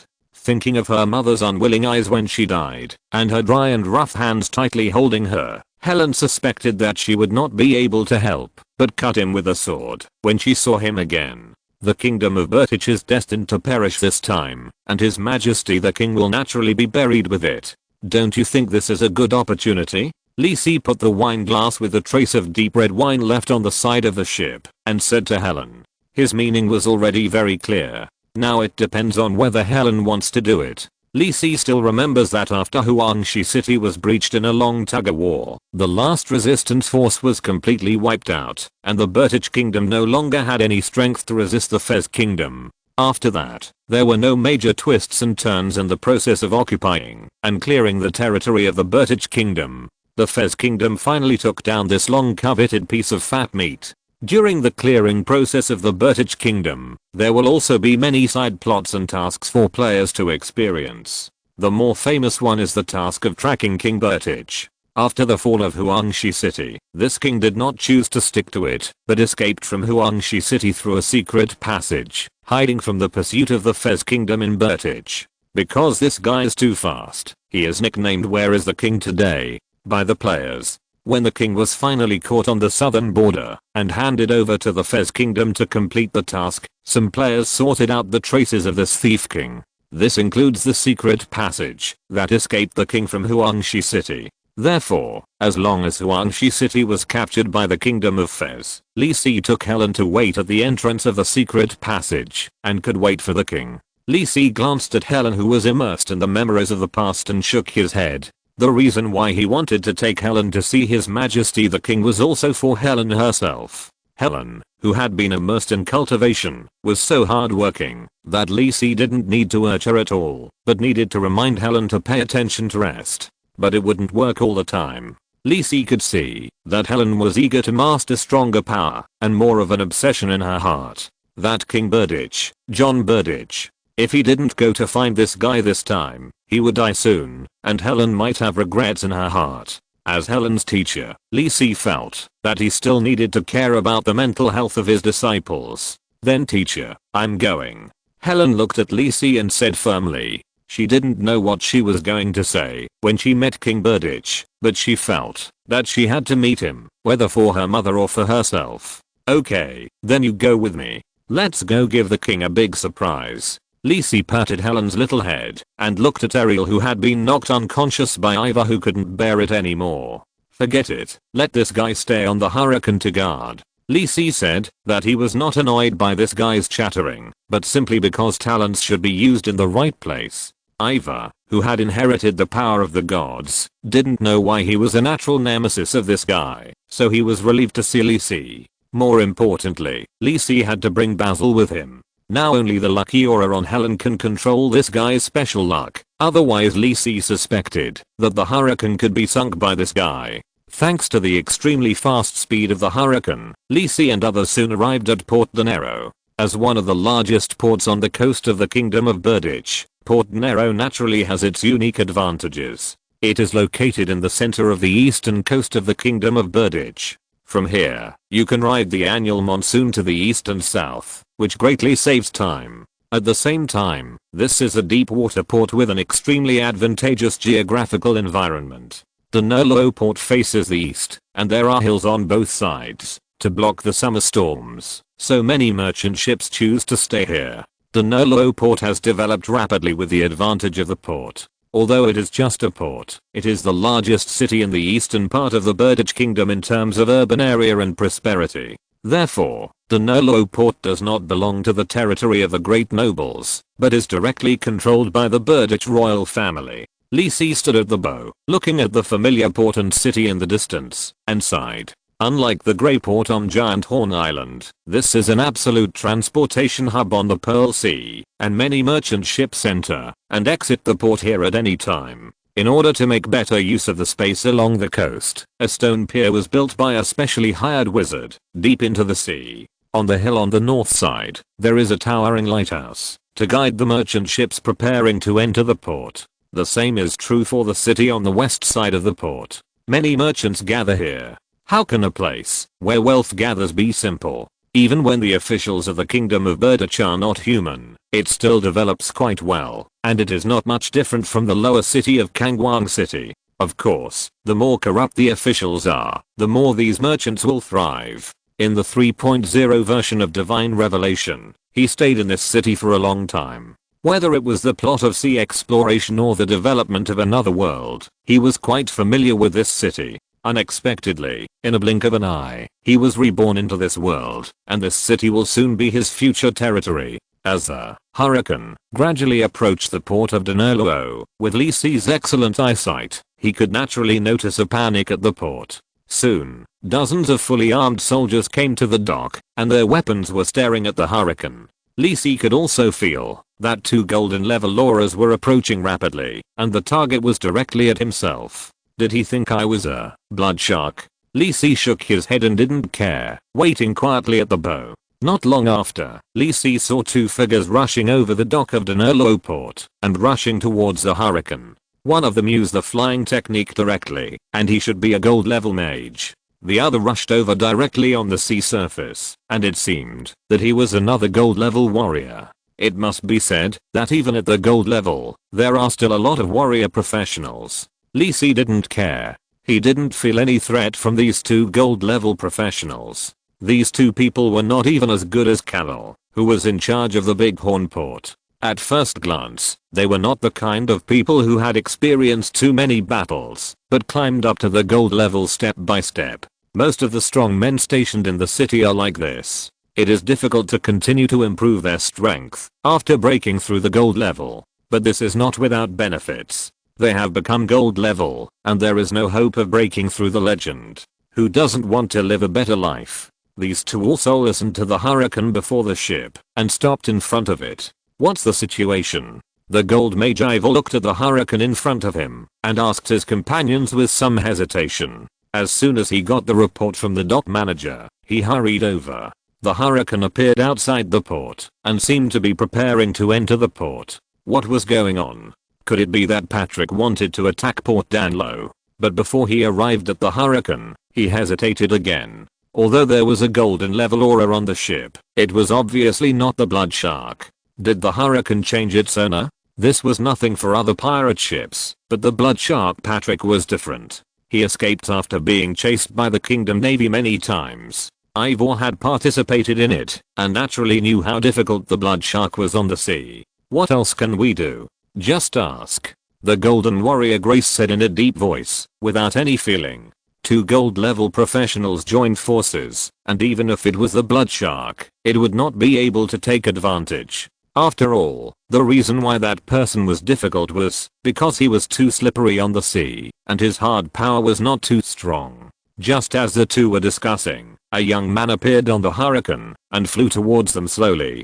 Both of them noticed that the golden aura they sensed was on this person, and they were a little surprised at Lisi's youth. I don't know what your excellence's name is. This Hurricane is. Ivor bowed slightly to Lisi to show his goodwill. Grace on the side did not speak, but watched Lisi's movements vigilantly. The 2 have been stationed in Danlo port for a long time, and they still have this tacit understanding. I'm Lisi Kane. Lisi smiled and continued. As for the Hurricane, it was naturally snatched from Patrick. Ivor was a little surprised. If it was really like this, then Patrick would not be. Lisi did not pretend to be mysterious, but was directly frank.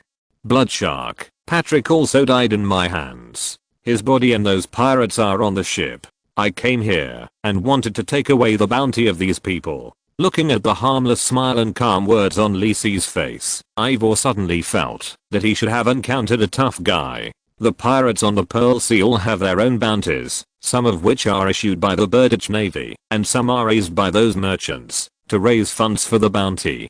Because the strength of the British Navy has shrunk significantly, the Pearl Sea is now in chaos. But for those gold level pirates, the bounty doesn't mean anything, because almost no one can get their bounties. You know, the stronger the pirates were before, the more they were the targets of the British Navy. Those who can still get away with it in this situation are not the strength of those lone mercenaries and bounty hunters. Therefore, Lisi is the first time that Ivor and Grace have seen someone who came to ask for the bounty of a gold level pirate. The key is that it is only more than 10,000 gold coins at most. Let alone you, a strong man who can kill Patrick. Even if I count it, I still care about it. Sir Lisi, it's an honor for you to come to Ardanolo port. Why don't you come to our place and sit for a while? Ivor said with a smile. His attitude was much better than before. Of course, I also have something I want to talk to you about. Ivor and Grace's hearts tightened.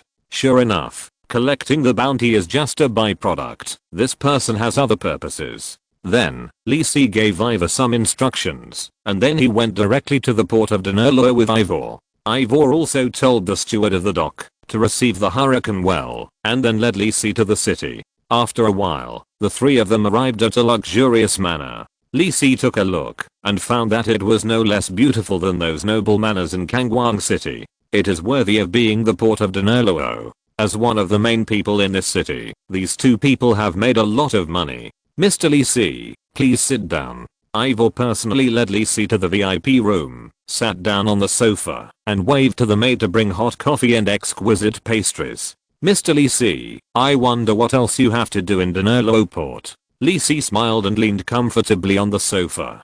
To be honest, after drifting on the sea for so long, the sense of solidity on the ground is really good. Of course, there is something I want to talk to you about. Lisi nodded, put down the coffee cup in his hand, and said with a smile, I heard that the Birdage Kingdom is at war with the Fez Kingdom, and the situation in Huangshi City is not good. Well, that's true. Ivor almost didn't react, and suddenly turned to this topic. However, Ivor did not hide it. For Lisi, who is also a gold level, this information is nothing. What's more, the Birdage Navy has made a large-scale mobilization. Anyone with a discerning eye can see that the Birdage Kingdom is at the end of its rope and there is almost no possibility of a comeback. Ivor and Grace are also secretly planning to leave the Birdage Kingdom before the bad news comes. For this reason, the two of them have repeatedly refused the Birdage royal family's withdrawal orders. He and Grace are the direct descendants of the royal family who are trained by the royal family.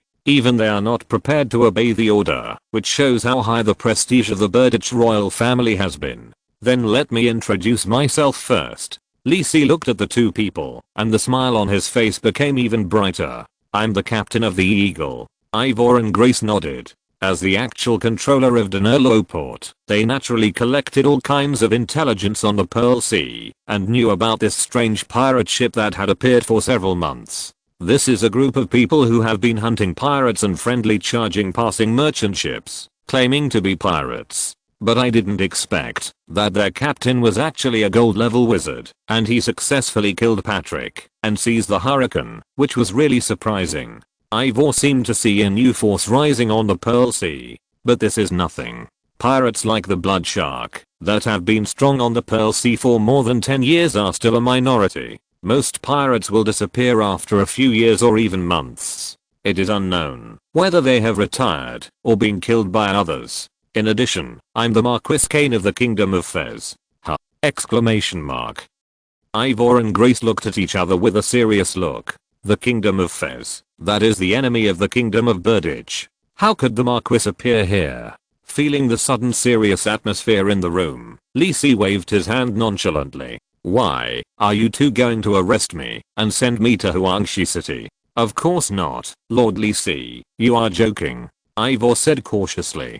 He really couldn't figure out why the nobles of the Kingdom of Fez would come here and wander around the Pearl Sea for so long. What's more, a Marquis. This is a great noble, and it can be verified with a little verification. No one would do such a stupid thing as impersonating someone else's identity, let alone a gold level strongman. Ivor and Grace, as gold level professionals who are directly loyal to the Birdage royal family, naturally have titles, but they are only barons at present. Of course there is something. Lisi's mouth curled up slightly, with a hint of confidence. I'll just say it straight. You two, are you interested in doing something for me? Chapter 342, The Two People Who Bowed Their Heads. What? Ivor and Grace were a little surprised, and the scene fell into silence for a while. Lisi didn't care, and he was tasting different pastries there. After waiting for a while, Grace waved to let the maid next to him go out, looked at Lisi and asked, I admit that your excellency is very strong and can kill Patrick, but it is not enough to ask us to work for you just like that. After all, the two of us are the guardians of Port Danilo. Lisi understood what Grace meant. As the golden strongman sitting in Port Danilo, whoever they choose to work for can smoothly control this important port without any hindrance. This is also their capital. Even if they have prepared a way out, it does not mean that there are no other options. When the army of the Kingdom of Fez arrives, they can choose to surrender to the Kingdom of Fez. As they are not from the noble family of Burditch, they can easily be accepted by the Kingdom of Fez. Lisi naturally knew this, so he chose to recruit these two people. As one of the most important ports, although it is directly under the jurisdiction of the royal family, other nobles of the Burditch Kingdom have secretly arranged their personnel here. Even if the Burditch Kingdom is destroyed, those nobles will not easily give up these arrangements. In Lisi's memory, there are also these two strong defenders of Denerlo Port in the future. They have a good reputation, and are also one of the NPCs that Lisi is familiar with, so Lisi chose to recruit these two people. On the one hand, gold level strongmen are extremely important combat forces there, and on the other hand, these two people are needed to clean up those people who are secretly hiding in Denerlo Port. When I return to the country this time, I will ask the king to make Denerlo Port my fiefdom. In addition, my teacher is Flame of Judgment, Lisi said with a smile, and then he didn't explain. Haha, it's too easy to think about it. Denerlo Port is something that those great nobles are very envious of. How can it be given to you so easily? Even if your teacher is Flame of Judgment, so what? Flame of Judgment. Ivor suddenly reacted and looked at Grace in shock. Flame of Judgment, the legendary arcane master of the Kingdom of Fez! Exclamation mark. He is the top powerhouse on the continent of Fanel, and his reputation is spread throughout the continent. Ivor suddenly reacted. Such a young gold level mage is indeed rare and incredible. But if it is his disciple, it is normal anyway. He is a legendary powerhouse, and a figure standing at the top among legends. Ivor even heard that this is the strongest mage on the continent of Fanel today. His disciple is so young, and in the future, not to mention reaching the level of Flame of Judgment Stevens, it is quite possible to break through and become a legend. Ivor suddenly understood why Lisi was so confident that he could obtain Denerlo Port as a territory just now. Not only his own strong talent, but also the power behind him can guarantee that he can obtain the desired territory with his merits. Suddenly, Ivor was a little moved. Now it seems that the Marquis Kane in front of him has no problem in terms of strength and background. If they are sure to surrender to the Kingdom of Fez, he is really a very good choice.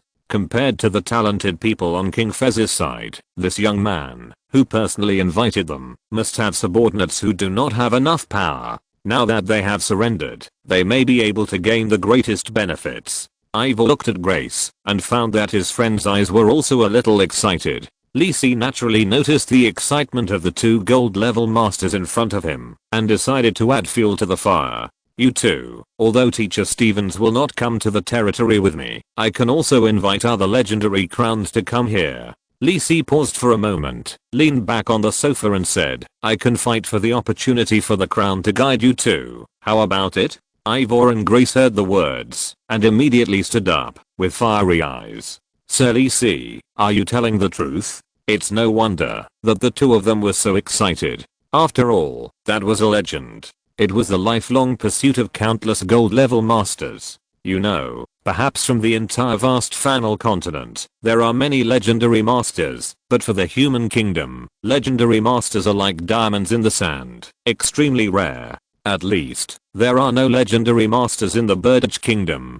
Being able to receive guidance from a legendary powerful has been the expectation of countless gold professionals. But for legends, they don't care much about professionals below legends, even if they are one step away from gold professionals. That step is like a natural chasm. The gap between legends and gold is greater than the gap between gold and ordinary people. Strictly speaking, legends have already completed their transformation and have completely achieved extraordinary bodies. If silvers still have a chance to defeat golds, then there has never been a story of golds defeating legends. If the power of golds is still within the scope of human power, then the power of legends can be regarded as a level of doomsday disasters. Breaking mountains and breaking peaks is easy, and turning the world upside down is not a problem. As long as they are given time, it is only a matter of time before a city is destroyed. This is why during the blood sacrifice turmoil, Kangwang City chose to build a protective magic circle around the battlefield as soon as possible to control the damage to Kangwang City caused by the legendary war.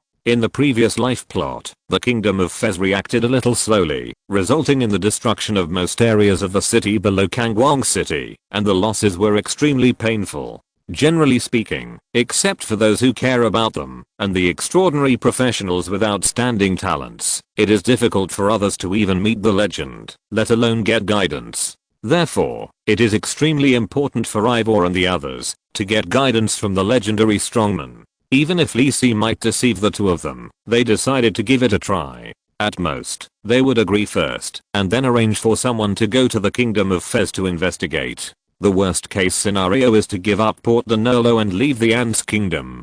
Anyway, the retreat is ready. If this Marquis Kane is really a disciple of the Flame of Judgment, then the credibility is much higher. But another legendary crown. Ivor sighed a little. If what he said was true, I really couldn't imagine how deep the background of this Marquis Kane must be. Lee Si was not surprised. He naturally knew how tempting this was for these golden professionals. Maybe this can't make them improve their strength too much, but the name of the legend alone is enough to attract them. If not, King Fez would not respect Flame of Judgment so much that he didn't care about the teacher wandering around outside most of the time, and was willing to consume a lot of resources. This is the status of a top legend. Of course, I won't lie about this matter, Lee Si said with a smile, leaning on the sofa. And it really doesn't matter to him.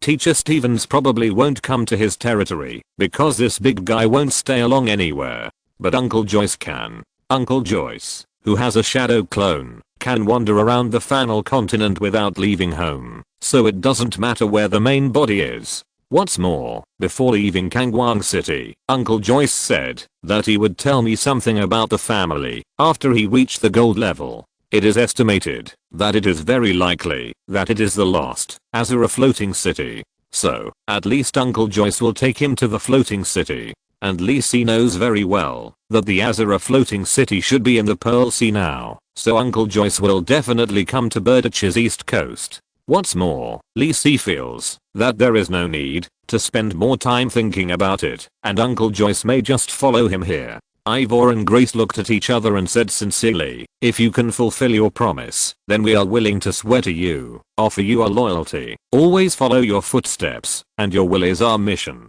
Oh. Lee Si raised his eyebrows, revealing a hint of surprise. This is the highest level of loyalty oath between nobles. Unless witnessed by the god of oath, this oath itself has no binding force. But for nobles who generally value reputation, if someone who breaks the oath of loyalty does not even have the most basic decency, he will be rejected by other nobles. Ivor and Grace also have their considerations. They are gold level strongmen cultivated by the Burditch royal family from orphans, and naturally they are not bound by the family. In other words, their family should be counted from them. Although they obey the Burditch royal family, since they broke through the gold level, even King Burditch has to respect their will. But for them, the Burditch royal family is not worthy of loyalty. The royal family has done too many inhumane things, and even they, who belong to the royal family in a sense, can't stand it. Ivor and Grace had discussed future options before. The main forces of the attack on the Burditch kingdom, Duke Baird and Duke Ram, had also discussed it, but they had not made up their minds. Now that they have met Marquis Kane, who has a legendary backer, if the situation is true, there is no need to hesitate. Okay. Lee Si stood up and said with a smile, I know you are still a little uncertain, but that doesn't matter. Now all you have to do is to defend this city and wait for me to come back. I think you won't have to hesitate when you see that adult. Yes, Lord Lee Si. The two also stood up and said respectfully. After Lee Si told the two of them something, he stood up and left Ivor's manor. After respectfully sending Lee Si to the carriage waiting at the gate of the manor, Ivor watched the carriage gradually go away. Ivor breathed a sigh of relief and said with a sigh, Grace, what do you think? Grace naturally knew what her friend was referring to. After a moment of silence, she whispered, if what this Marquis Kane said is true, then it is our chance. You know, a legendary crown. That is a rare opportunity. Ivor knew what Grace was referring to. As the people standing at the top of this continent, although the number of legendary masters is extremely small, they are not completely without traces. There are also a small number of legends who live in certain places and recruit subordinates. If you just want to join a force with legendary masters, then a gold level professional is enough. But it is quite difficult to get guidance from a legendary existence. For example, the magic pattern master Yusef Deha, he is not from the kingdom of Fez, but in order to get the guidance of Flame of Judgment, he chose to join the Fez Royal Magic Academy and serve the Fez Royal family, providing a large number of high-level enchantment products. Even so, it depends on the mood of Flame of Judgment, otherwise he will just wait and go, yeah. Ivor was somewhat grateful, and then laughed self-deprecatingly, so, I hope what Marquis Kane said is true. It is a rare opportunity to work for him. Lisi, who left, did not have any overly pleasant emotions. As a gold level mage in his previous life, he naturally knew the appeal of legendary powerhouses to gold level professionals, but players did not need guidance, but instead upgraded their levels through experience points. So players were not so fanatical about legendary powerhouses. However, those beautiful legends were different, such as the battlefield Valkyrie Teirfis, who was always ranked in the top 3 in popularity among players on the Fanal continent. The ability to win over the gold powerhouses Ivor and Grace so smoothly was mostly due to the legendary powerhouse identities of Uncle Joyce and Teacher Stevens. Otherwise, no matter how strong his strength and talent were, breaking through the legend was a matter of the future.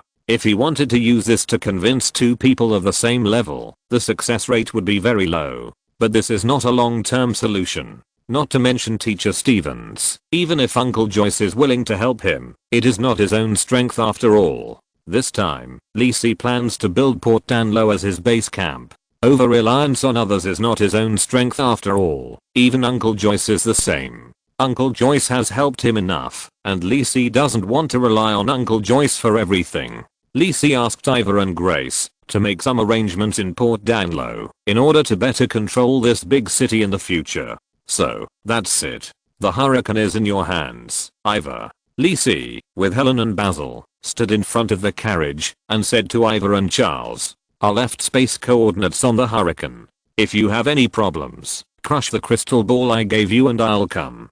During my absence, you can continue to hunt pirates. I think the news that I killed the blood shark will soon spread throughout the Pearl Sea. At this time, not many people should dare to provoke you. With Ivor's strength that is about to break through the gold level, as well as Charles and Ariel, it should be enough to protect the hurricane. Yes, Lord Lisi, Ivor said firmly, and Charles nodded repeatedly. As for Ariel, this guy has been suppressed by Ivor because he talks too much nonsense. His special mind magic is useless to Ivor who has been strengthened by divine power. Ariel too, teach him the rules. Lisi glanced at Ariel who was forcibly suppressed and said to Ivor, after Ariel's strength reached its peak in the previous life, almost no one paid attention to his bad habit of talking too much. It's better to take advantage of now to see if there is any hope. Let's go. Lisi glanced at the Nolo port not far away. Next time he comes back, this will be his territory. Then the next stop is Huangshi City. Tired, my body is exhausted after working overtime. I still need to sort out my thoughts. Forgive me, big guys. Chapter 343 The beginning of the end of the war. Huangshi City, in the palace. This is the core palace of the palace, full of golden and magnificent colors. Even the stone walls are covered with a thin layer of gold, and there are also gorgeous patterns carefully carved by skilled craftsmen, matched with huge crystal chandeliers, which are reflected on the spotless black marble floor tiles. In the center of the palace is a throne on 3 steps, decorated with various gems, pearls and crystals, and the person sitting on the pure gold throne is cursing. Damn you guys. You damn pigs. Didn't you promise us that those Fez people would retreat soon? It's been so long, so long. They are outside the city now. Outside the city. I can't sleep well every day now. I give you whatever you want, and then show me this result. You bunch of XXXXX. I wish I could hack you to death. John Burdich's face was gloomy, but the luxurious clothes and the huge crown on his bloated body did not bring him any kingly aura. On the contrary, his furious figure twisting on the throne made people feel like a fat pig that had been hungry for a long time and went mad. He had no deterrent power at all in the magnificent palace. The ministers below were covered in dust and wiped the saliva that didn't exist on their faces. One of them smiled flatteringly and said, "Your Majesty, don't worry. Now the army of the Kingdom of Fez has been firmly blocked by our army 10 kilometers outside Huangshi City. They can't break through our defense line at all. Moreover, the elite forces we have transferred from all over the country are gradually coming. When the time is right, we can drive these hateful Fez people back and even recover the Western territory." Looking at his subordinate's solemn promises, John didn't believe it. He was really cheated by this group of ministers before. At first, it's okay. The Kingdom of Fez can only defeat our kingdom's army by sneak attack. Your Majesty, please don't worry. Later, please rest assured, Your Majesty, this is just a small accident.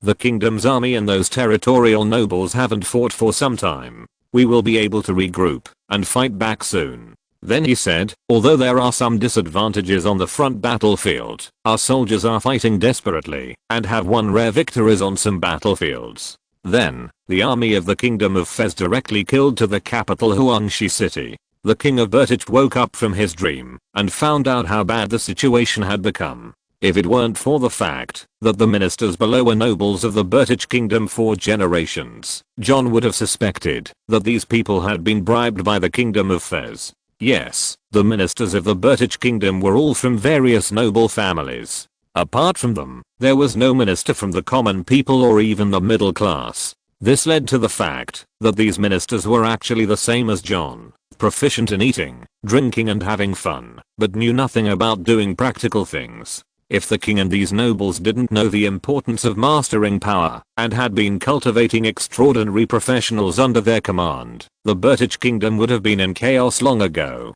Therefore, John didn't dare to believe in the judgment of these nobles anymore and directly ordered all the kingdom's combat-capable troops and noble guards to be pulled to Huangshi City, such as the navy on the east coast. This was a devastating blow to the order of other parts of the kingdom. A lot of chaos had already occurred during this period of time, but John didn't hesitate and still insisted on his own way. In his opinion, other places were irrelevant, and the most important thing was to defend Huangshi City. For a kingdom, the fall of the capital was unacceptable. Even a fool like him knew that once it reached that point, it would be difficult to organize forces to retake the capital with the good image of the Bertich royal family in the hearts of the people. It's better to be like you said. John Bertich stood up angrily, walked back, and went to have fun with his beauties. The more times like this, the more he indulged himself, venting his anxiety and fear in this way. The ministers in the palace looked at each other in silence, stood up and left in twas and threes.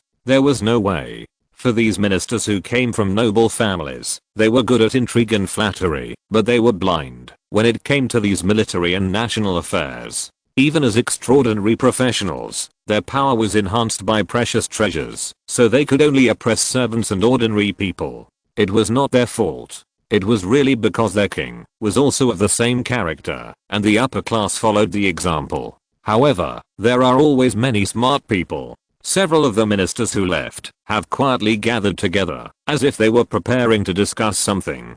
Jinsen Town, 20 kilometers outside Huangshi City, was once the territory of a viscount, but now it has turned into a huge military camp. The army of the Kingdom of Fez is stationed here. Unlike the lax military discipline of the army of the Kingdom of Bertich, most of the soldiers here are training hard. The sweat on their bodies under the scorching sun completely soaks their clothes. Even the soldiers standing guard in the distance are in high spirits and pay close attention to every passerby. It's not their fault. There is really too much wealth plundered along the way. So much that the nobles and officers took away most of it, and the rest was enough for the soldiers to share a satisfactory harvest. Therefore, the army of the Kingdom of Fez is so morale boosting. After several days of continuous fighting, the army is also ready to retrain for a period of time, just in time to digest the previous gains. The previous ones were not even considered wars. The resistance that the Fez army encountered was like a child waving a long sword and charging at a heavy armored knight, but before he could touch the knight, he couldn't hold the long sword and fell down to stab himself. It really surprised the Fez army. It was not until the front line advanced to Huangshi City that they encountered strong enough resistance. The Bertich Royal Mage Corps and the large number of troops caused enough trouble for the Fez army. After attacking for a period of time without gaining anything, but suffering a lot of losses, it was not surprising that they chose to temporarily retire for a period of time. In the Viscount castle in the center of Jinsen town, the former owner had disappeared. Now it was the command post of the Feast Kingdom army. Duke Baird and Duke Ram stood in front of the map of the Kingdom of Bertich, discussing the recent situation. As the dukes of the eastern border of the Kingdom of Feast, they were also the first nobles to launch an attack on the Kingdom of Bertich. Naturally, they were one of the commanders of this invasion war against the Kingdom of Bertich. Of course, the apparent excuse was definitely revenge for the attack on the nobles of the Bertich Kingdom during the Holy Festival, but the Bertich Kingdom was about to be destroyed in this small revenge. Although Duke Baird and Duke Ram had the highest titles, they were no longer the leaders on the scene. The leader of the Golden Lion Knights of the Kingdom of Feast, Bevis Milliner, was sitting in the main seat with a frown. Duke Baird and Duke Ram had no objection to this. Although they had more soldiers under their command, they could not be the opponent of the Golden Lion Knights, the strongest legion in the kingdom, not to mention that Bevis came here to command this war on behalf of His Majesty King Morton Feast. Similarly, the two who conspired with the second prince, Arton Feast, could not help but feel guilty after discovering that they had not received any news from the second prince and did not dare to say anything. After Bevis led the Golden Lion Knights to the front battlefield, the two of them simply chose to obey Bevis's command. Of course, Bevis also respected these two. After all, their status and power were not weak. According to the intelligence we have obtained, the Bertich Kingdom has already mobilized all its forces and is constantly gathering towards Huangshi City. Duke Baird frowned and said to Bevis, like Duke Ram, he had already prepared to invade the Bertich Kingdom and naturally arranged many spies in secret. The situation of so many professionals and troops moving towards Huangshi City could not be hidden from them. This is a desperate fight. Duke Ram also had a headache. To be honest, the previous war was so easy, more because of the problems of the Bertich Kingdom itself. But when it was about to be destroyed, even if the kingdom's machinery was old, it would reluctantly start to turn around and try to escape the fate of destruction. Now the people of the Fez Kingdom are facing this situation. Whether it is the organization, morale or comprehensive quality of the army, the Fez Kingdom has the advantage. But after all, they are fighting in the territory of the Bertich Kingdom. Now the opponent has begun to simply look at the number of people and their own consumption, which makes them a little unbearable. If it were just like this, it would be fine, but now the opponent's Royal Mage group appeared on the front battlefield and began to bombard the Fez army. Although the army did not suffer much casualties due to the desperate interception of their own mages, the impact on morale and the progress of the war was still great. For war, unless they reach the legendary level, the influence of extraordinary professionals on the war situation will not play a decisive role. Extraordinary professionals are stronger than ordinary people, but they can only kill a few people at most on the battlefield, and they may be solved by cold arrows in the dark. But there are two exceptions. One is the warrior professional, and the other is the mage professional. Warrior professionals are the most numerous super-issued professions among extraordinary professionals, because they have the largest number of warriors. Therefore, warriors are the only extraordinary professionals who may form a legion, such as the Golden Lion Knights led by Bevis. The organized extraordinary professionals are enough to suppress the situation of a war, which is also the confidence of Bevis. The other is the mage professional. As an extraordinary professional, if it is a team of several people, it is okay, but it is extremely difficult to cooperate between hundreds or thousands of professionals. Except for the Knights of the Church of the Gods and the army composed mainly of warriors and other extraordinary professionals, the others are basically just piles of people. From the beginning of the battle, it became a mess and everyone fought for themselves. But the mages are different. They are like the turrets, and they can wantonly pour out terrifying firepower before the magic power is exhausted. The gold level mages are also the most terrifying extraordinary professionals with the most terrifying influence on the battlefield. Therefore, in every battle, the mages are the focus of the opponent's attention. Whoever silences the opponent's mage first will have a better chance of winning. Unfortunately, the Royal Mage group of the Kingdom of Fez needs to guard the Kangwang city and deal with possible threats from other directions. This time, not many people came to the Bertich battlefield with Bevis. Bevis had a headache, but he was not completely helpless. At most, he would take his life. The magic power of the mages is limited. Although it is fast to kill ordinary people, it is different for extraordinary professionals. But this is the worst of the worst. Beavis did not want to use this method when facing the kingdom of Burditch. The number of mages has always been the smallest. If we find a way to eliminate this group of mages, even the Burditch royal family will find it difficult to replenish them from other places. Why not arrange an assassin team to launch a sneak attack? Duke Ram proposed a solution that was not a solution, but it was quickly rejected by Beavis. It's meaningless. The number of troops from the Burditch kingdom on the battlefield has greatly exceeded ours. Although their strength is average, it should be no problem to specially allocate a team to protect the mage group without participating in the frontal battle. I think the Burditch people should not have noticed this, so I really have to thank them. Beavis shook his head, not wanting to pin the initiative on the battlefield on the stupidity of the other commander. We have been dragging on here for so long. According to the previous plan, other areas have been cleared. Now it is indeed time to take over Huangshi City and continue to advance. Duke Baird looked calm, but he pointed out the difficulties faced by the people present. The fact that the Fez Kingdom army stayed outside Huangshi City for so long was not because nothing happened. When they were deadlocked here, they separated a part of the army to sweep the occupied Burditch Kingdom area and suppress all the resistance teams. On the other hand, they collected all kinds of food and supplies. There was no way to do this. It was too smooth.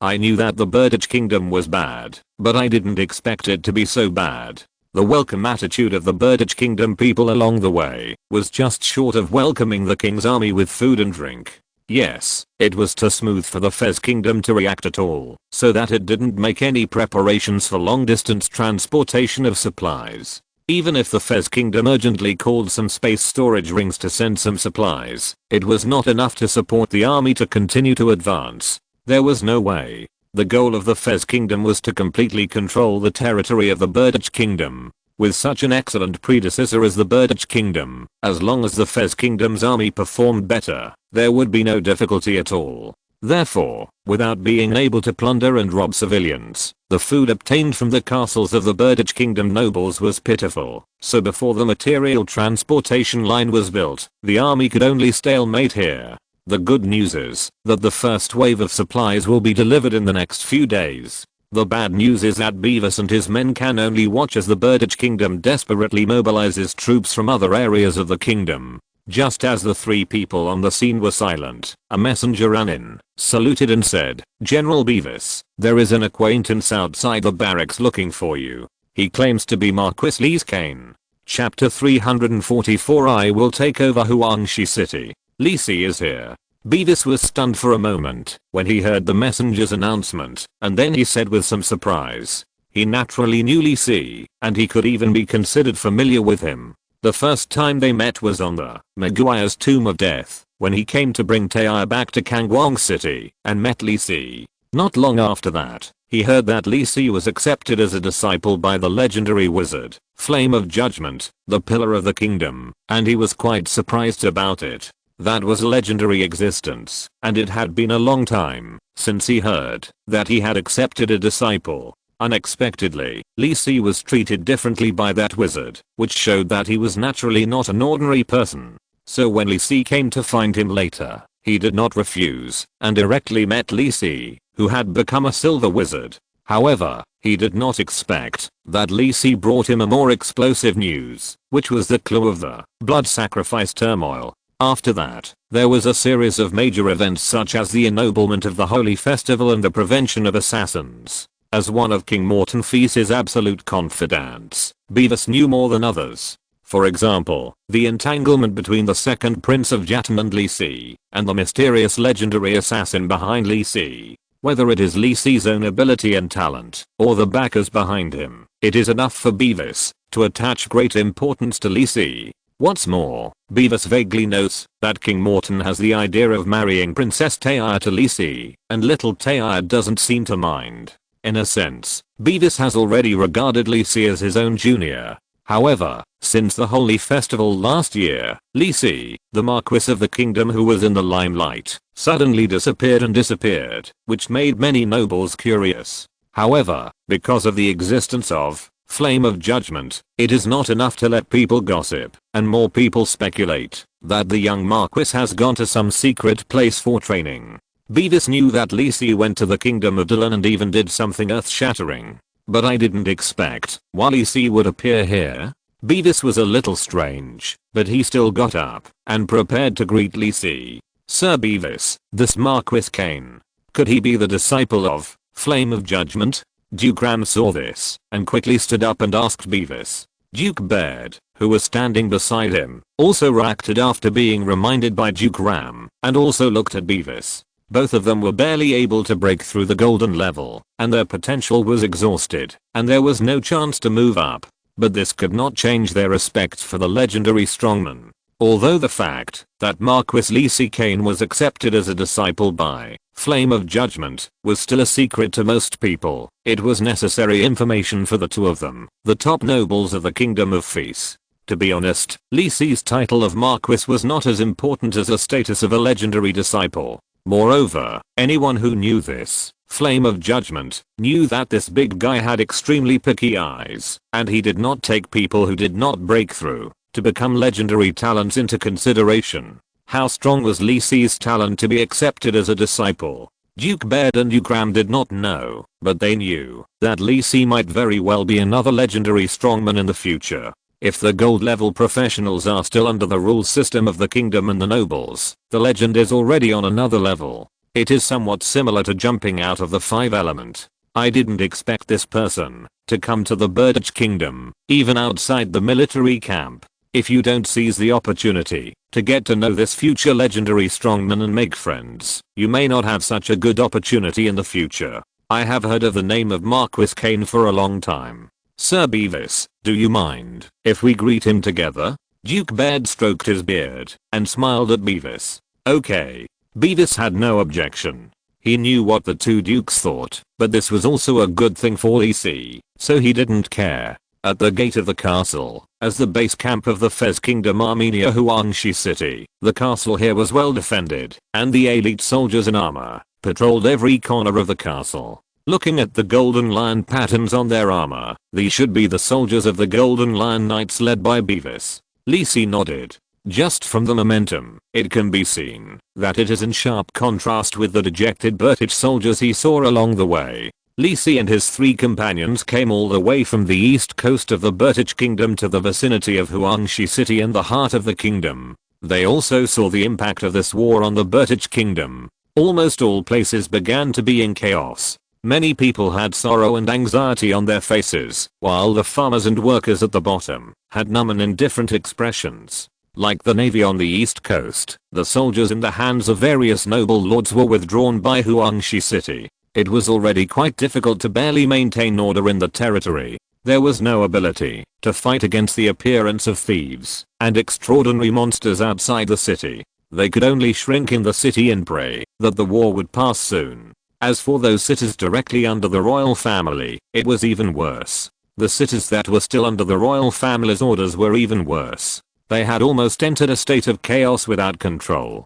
Helen stayed beside Lisi obediently, wearing a delicate black dress in the style of Lalita, looking as cute and well behaved as a porcelain doll princess. Basil was wearing a butler's tuxedo, pretending to be the attendant of Lisi and Helen, but the salty smell emanating from him made people clearly feel his hopeless mood. Basil said that he had begun to miss the good times on the boat, when he only had to bask in the sun and drink with Charles every day. But he was just thinking about it. He had found that he had never encountered such bad luck again when he was with Lisi and Helen. The stable life in the past 6 months made him happy, so he had already put himself in the role of an attendant. Not long after the guard entered the report, Lisi saw 3 figures in the castle in the distance walking towards him together. The leader was indeed Beavis. When Lisi knew that the commander of the Fez Kingdom army this time was this person, he did not choose to enter Huangshi City, but came directly to see Beavis. It is still necessary to get his support.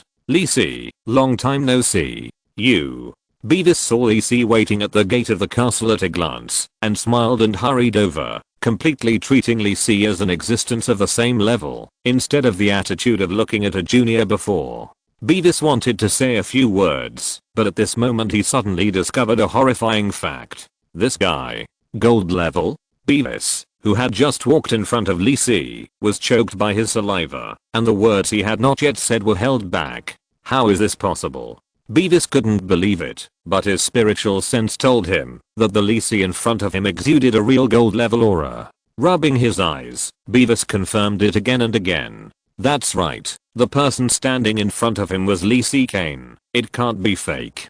God of Dawn. This is too crazy. Beavis clearly remembered that when he first met Lee Si around July last year, he was still a bronze level professional. It hasn't even been a year to this day. Bronze professionals break through to the gold level within a year. Beavis has seen many geniuses, and he himself is one of them. Otherwise he can't be hailed as the first warrior of the Kingdom of Feast. But now he is really shocked by Lee Si. Even with Taia's top talent, it took several years of training and practice to break through to the gold level. Could it be, or thought flashed through Beavis' mind, could it be that Lee Si was hiding his strength before, but at that time, Lee Si had already been accepted as a disciple by Lord Flame of Judgment. This could also explain why he had sensed it wrongly. It was normal for him not to see that the legendary master had helped Lee Si cover up. As for why the master did this, it was not something he could guess.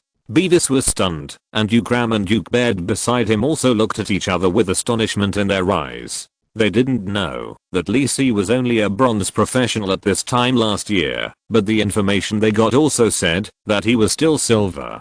But now he is already a gold level. Moreover, the aura emanating from Lee Si's body was extremely vigorous and powerful in their perception. Just a slight perception gave them the idea that they were not his opponent. This Marquis Kane looks so young, but he seems to be much stronger than expected. Ahem. Beavis reacted and quickly coughed a few times to break the sudden silence. Why think so much? Is this a true genius? If he wasn't a disciple of Flame of Judgment, I would have doubted whether he was a legendary son of God. Beavis sighed in his heart and said to Lee Si with a smile, haha, how could our Marquis Kane come here without telling me in advance? I didn't get any news at all. After a pause, Beavis said meaningfully, His Majesty the King told me before that Marquis Kane made a big fuss in the north. Now His Majesty doesn't have to worry about the hidden dangers in the north. Maybe you will have to change your title again when you return to Kangwang City this time.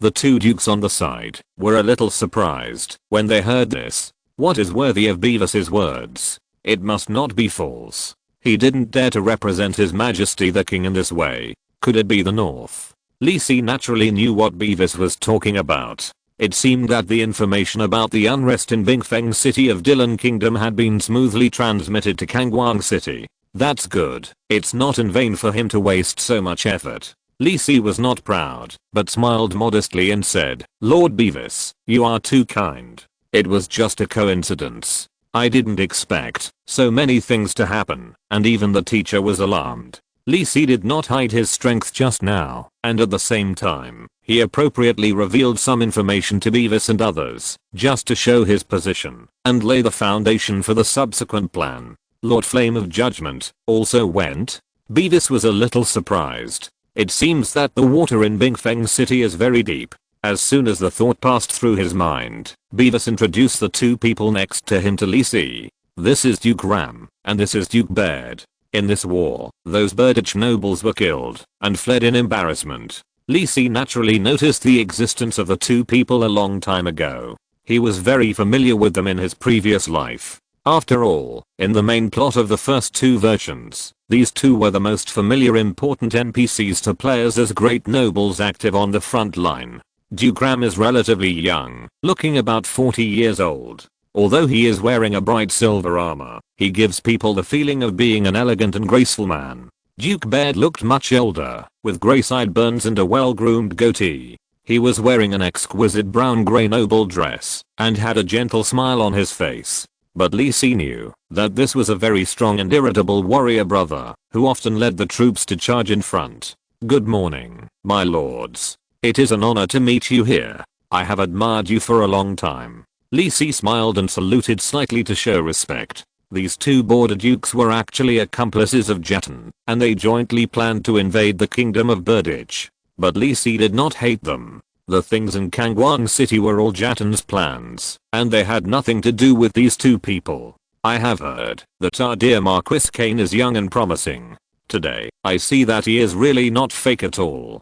Duke Ram said with a smile on his face. Indeed, it makes me feel that we are too old. Haha. Duke Baird also shook his head and said with a full expression of emotion. The four of them complimented each other for a few words and tacitly did not mention Li Si's strength and flame of judgment, and the names became more intimate. Soon, several people walked into the house under the reminder of Beavis. Without any reservation, Beavis led Li Si directly to the core room of the combat command.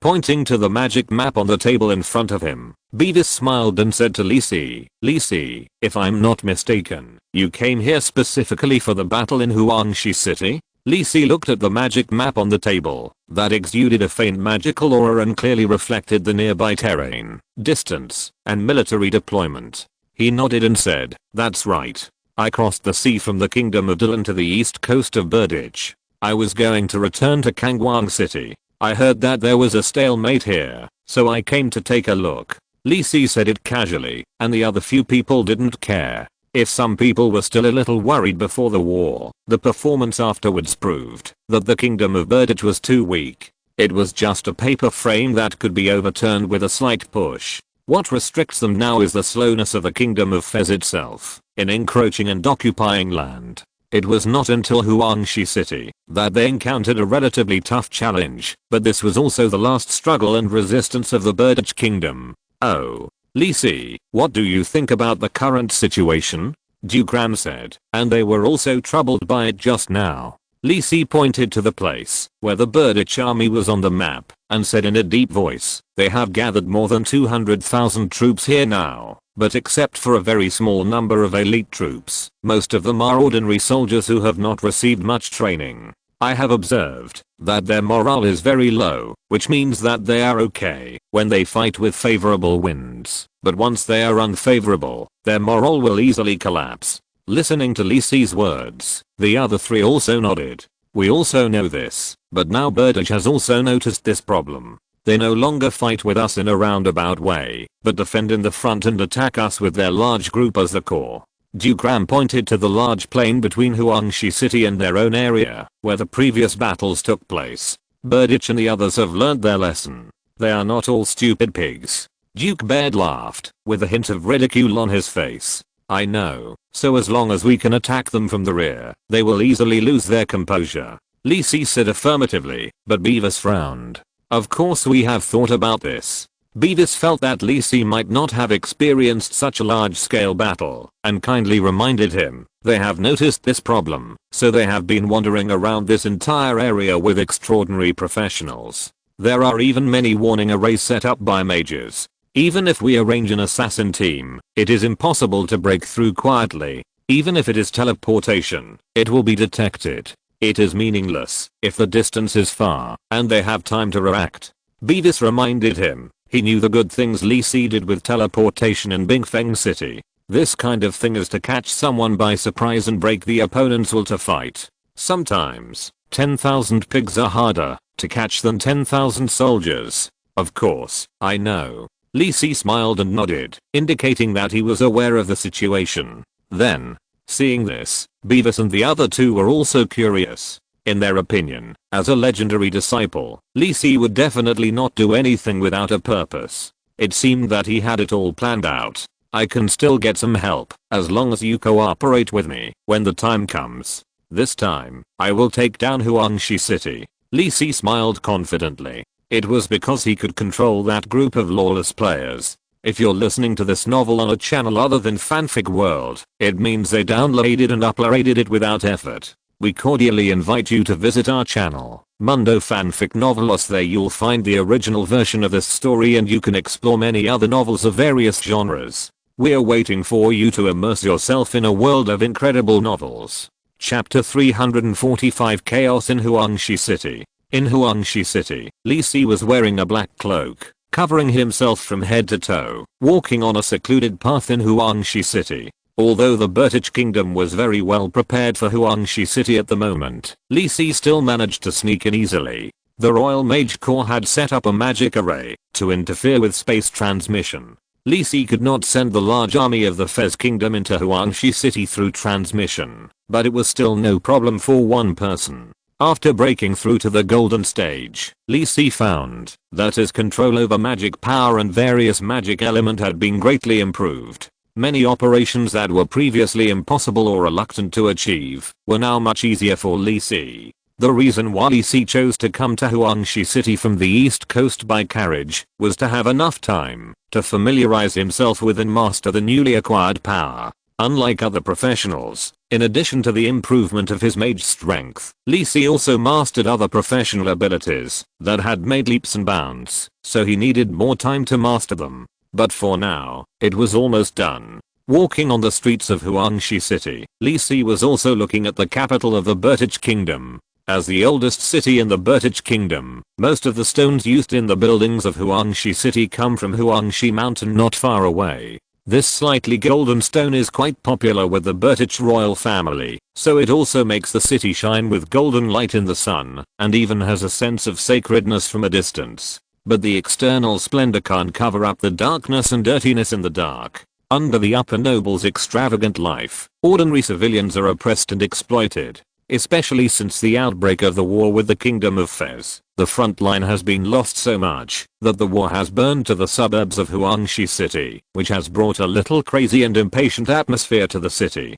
Li Si walked along the way. The noble area still maintained an apparent peace, but the civilian area was about to fall into extreme chaos. The king and the nobles instructed the soldiers to act recklessly in the civilian area. They did not dare to provoke those extraordinary professionals, but it was a disaster for those ordinary people. The food in the house was searched away, and the adult men were also captured to become members of the vassal army, transporting supplies and building fortifications for the battles on the front line. Sometimes they were even directly wasted as consumables on the front line. Some nobles knew that the Bertich Kingdom could not avoid the end of destruction, and they were all preparing for the retreat, but more small nobles had fallen into the final madness, wantonly squandering and enjoying this last good time. With the above, how could the big soldiers in the army strictly abide by military discipline? The darkness in human nature was no longer restrained at this time, and tragic things happened in the lower city every day. Damn it. The Invincible One smashed the wine glass in his hand on the table, venting his dissatisfaction and anger. This is a mercenary tavern in Huangshi City. Because most of the mercenaries are extraordinary professionals, the kingdom's army did not invade here, and it was still the same as before the war. At the same time, the Bertich royal family finally stopped being stingy and generously commissioned mercenaries to participate in the battles on the front line, to complete various tasks such as reconnaissance and sabotage behind enemy lines. Because these tasks reward a lot of experience points and gold coins, some players also joined in.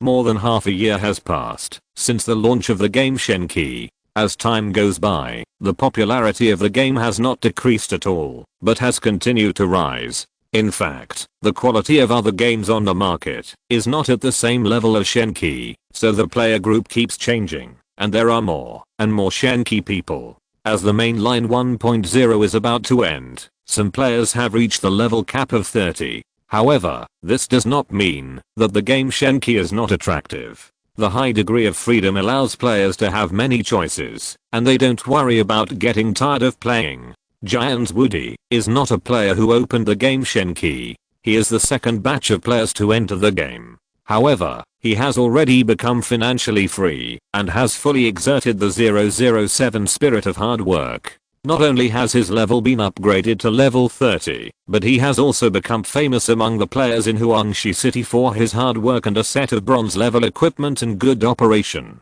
What's wrong with you, old bastard? Sitting opposite, the invincible bastard, was a tall warrior named Shrimp Stewed Radish, who was wiping the long sword in his hand, and glanced at him and said, "What else can I do? I'm here to help the weak again." The hunter, lonely drunk, said with a smile, pouring beer into his mouth. "This game is so cool. Although the quality of this beer is just average, the taste is the same as the real thing. If you drink too much, the character can't move at most, but it won't affect your real life. Is this the reason why your sister-in-law agreed to let you play games?" Shrimp Stewed Radish laughed at him. In reality, the three of them were also good friends, so they naturally knew that Lonely Drunk was a good man who loved his wife. Just kidding, I'm afraid of her.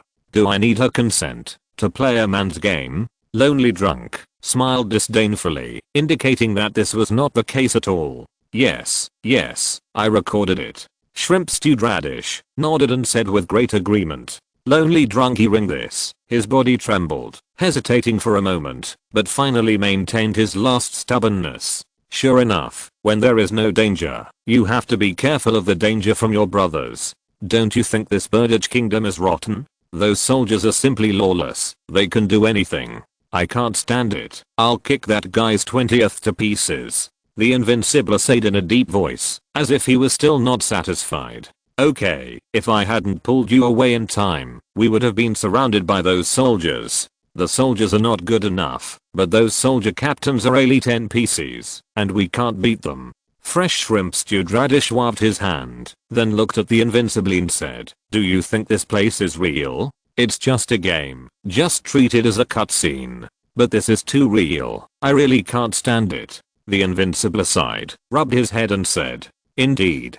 Lonely Drunk nodded and said thoughtfully, don't say it's cheap, I feel uncomfortable too. I don't know why this game company made it so realistic. Won't it be banned? Who knows, such a big company. Fresh Shrimp Stewed Radish put the wiped longsword back into the scabbard, threw the fried dried fish in front of him into his mouth and chewed it. If it doesn't work, let's go and beat those soldiers to vent our anger. It's a game, why play it so frustratingly? It's fun. If the equipment explodes, it explodes. Anyway, I will change to new equipment in the next version. Oh. The Invincible Shrimp looked at the proposal of Fresh Shrimp Stewed Radish in surprise, patted the table and said, I didn't expect that our think tank couldn't help it, so you couldn't stand it either. Then what did you say about me before? Fresh Shrimp Stewed Radish shrugged, not caring about his friends cheesing. What do you say? What do you say? Let's do a big wave.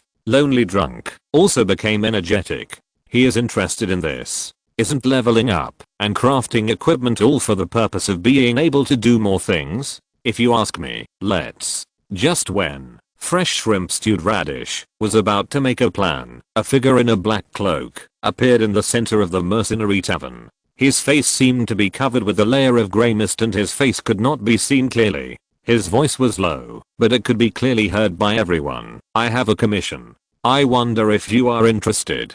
Seeing this mysterious man, the three people of the Invincible One looked at him curiously. The waiter of the mercenary tavern was ready to stop this uninvited guest. This was not in line with the process of their mercenary guild to issue commissions. But at this moment, an extremely powerful pressure spread from the black figure and swept across the entire tavern. The waiter who wanted to step forward to stop him froze in place instantly. If you look closely, you can also notice his body trembling and his pants starting to get wet.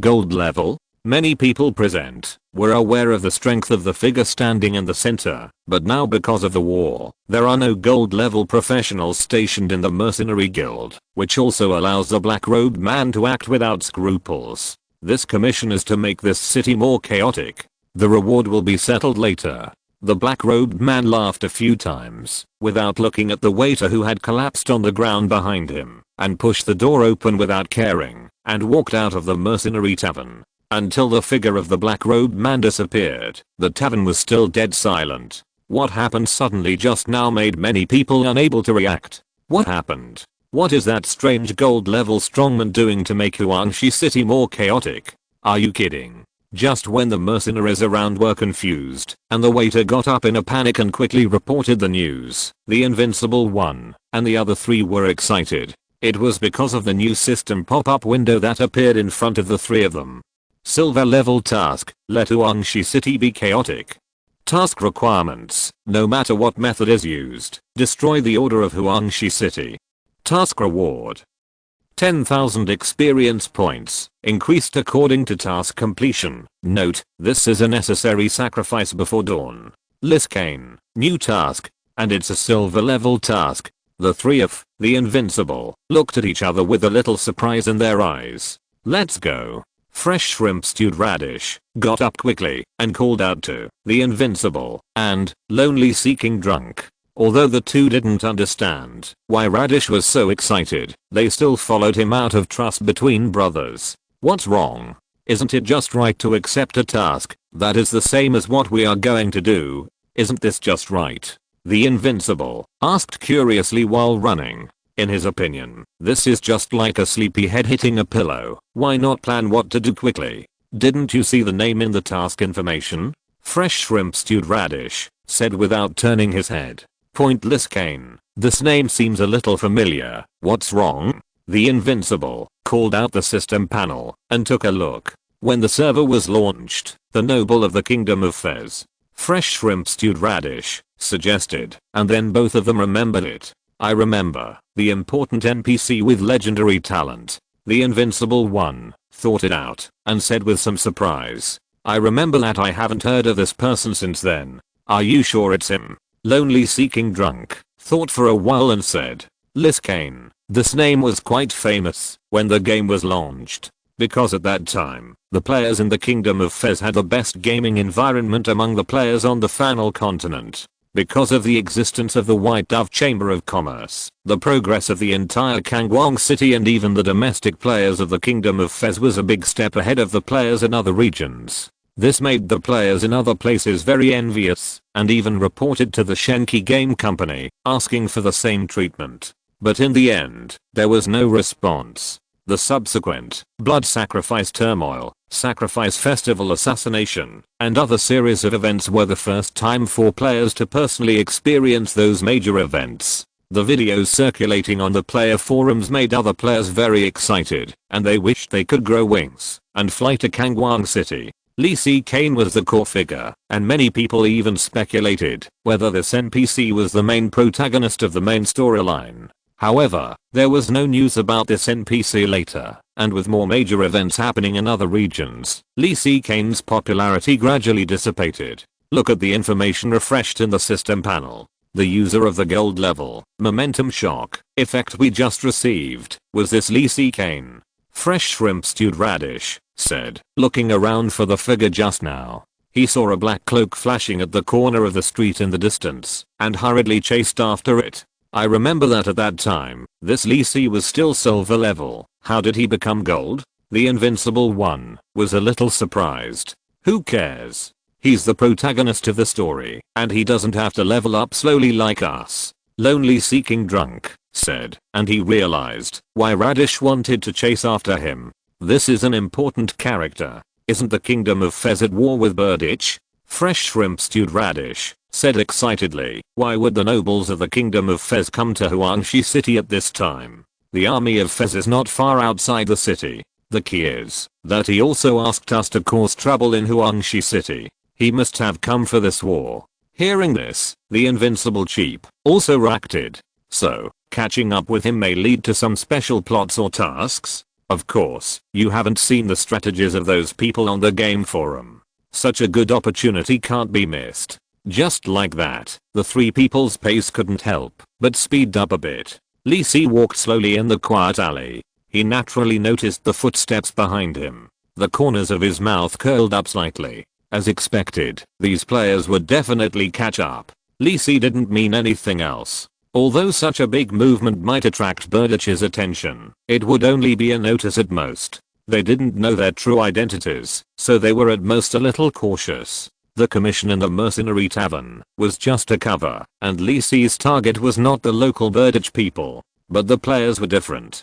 They could get their own information from the battle information on the system panel, and curious players would naturally follow. This time, C needed more players than just a few. He had to mobilize at least thousands of players in Huangshi City and surrounding areas. It was not easy to find them one by one, but it would be much easier if they took the initiative to spread the task. C stopped and turned around to look at the three people from the Invincible who caught up with him. Okay, start fooling around. Chapter 346 Gold Level Series Mission. Who are you, and why are you following me? Just as the three of the Invincible were rushing to the front door, a figure suddenly appeared in front of them. It was the man who had just appeared in the mercenary tavern. The figure stood there calmly, without any sense of impatience, as if the person who had just issued the commission against the hostile Birdage Kingdom in the mercenary tavern was not him. This person is not a fool. He must be confident, and not worried about the official pursuit of the Birdage Kingdom. Obviously, Arcane in front of him must be the latter. The three of the Invincible looked at each other, and then Radish stepped forward, saluted the black-clothed man with his left hand on his chest, and said respectfully, "This sir, we just heard your commission in the mercenary tavern, and are very interested. We have long been fed up with the corrupt nobles and lawless soldiers of the Birdage Kingdom. I wonder if we can help you." As the one who makes the decision among the three, fresh shrimp-stewed Radish likes to study game intelligence and discover secret plots the most. Under normal circumstances, the three of them would have received the task, so they would have just completed it. After all, it was already a silver level task, which was quite rare among the bronze level players. But Xianxia was not satisfied. Born in a place like Birdage where the class was clearly oppressive, he finally met Li Si, an important NPC, and he had to try to see if he could trigger a new plot. In his opinion, this was very likely. After all, Li Si came to Huangshi City and issued such a strange task. There must be a big plan in secret. It is easy to guess that the army of the Kingdom of Feast is still outside the city. I think Li Si came to Huangshi City because the Kingdom of Feast felt that the stalemate here had lasted too long and did not want to drag it on, so they let Li Si come. So what did he want to do to make Huangshi City collapse? Li Si looked at the players with the names of the Invincible One, Lonely and Drunk, and Shrimp-Stewed Radish above his head, and it seemed that he had no impression of them. This is normal. After all, there are so many players in the game Divine Revelation. At most, he can only remember the names of some professional players and game masters. But since they choose to catch up, they must be players who like to explore the game plot. The most important thing is that these players are restless. This is what Li Si needs. Because since the game was launched, players have entered this world for more than half a year. But in this world, the human kingdom does not have a complete household registration system like the modern society in the previous life. The management of most kingdoms and nobles is relatively extensive, and the strength of the players is still relatively low, so the existence of players has not been noticed by the kingdoms and the Church of the Gods. This is an opportunity to steal chickens. Oh. Li Si, disguised as a black robe, raised his head and looked at the three people in front of him and said with interest, "I really didn't expect you to be so active. Of course, as a member of the Birdage Kingdom, I'm deeply saddened by the occurrence of this situation. I want to make changes for this, even if I have to sacrifice my life." Seeing this, Luobo quickly expressed his affirmative attitude. Anyway, it's okay to spend a few more resurrection opportunities. As long as the hidden task can be triggered, all the money will be earned back. Woody and Kyozu on the side also nodded repeatedly and straightened their chests to show that they are all patriotic young people in the Birdage Kingdom, willing to sacrifice their lives for the country. They all know Li Si's true identity, but they pretended not to know at this time. Li Si looked at the three live treasures in front of him and nodded. If it were an ordinary person, he would really be fooled by the righteous appearance of these three people. But for the hardcore player Li Si, this is still far from enough. He knows that these guys are lawless people. I do have other plans, but... The black-robed man looked at the three of them, shook his head and said, "Your strength is too low, and there are only three of you. You can't help much.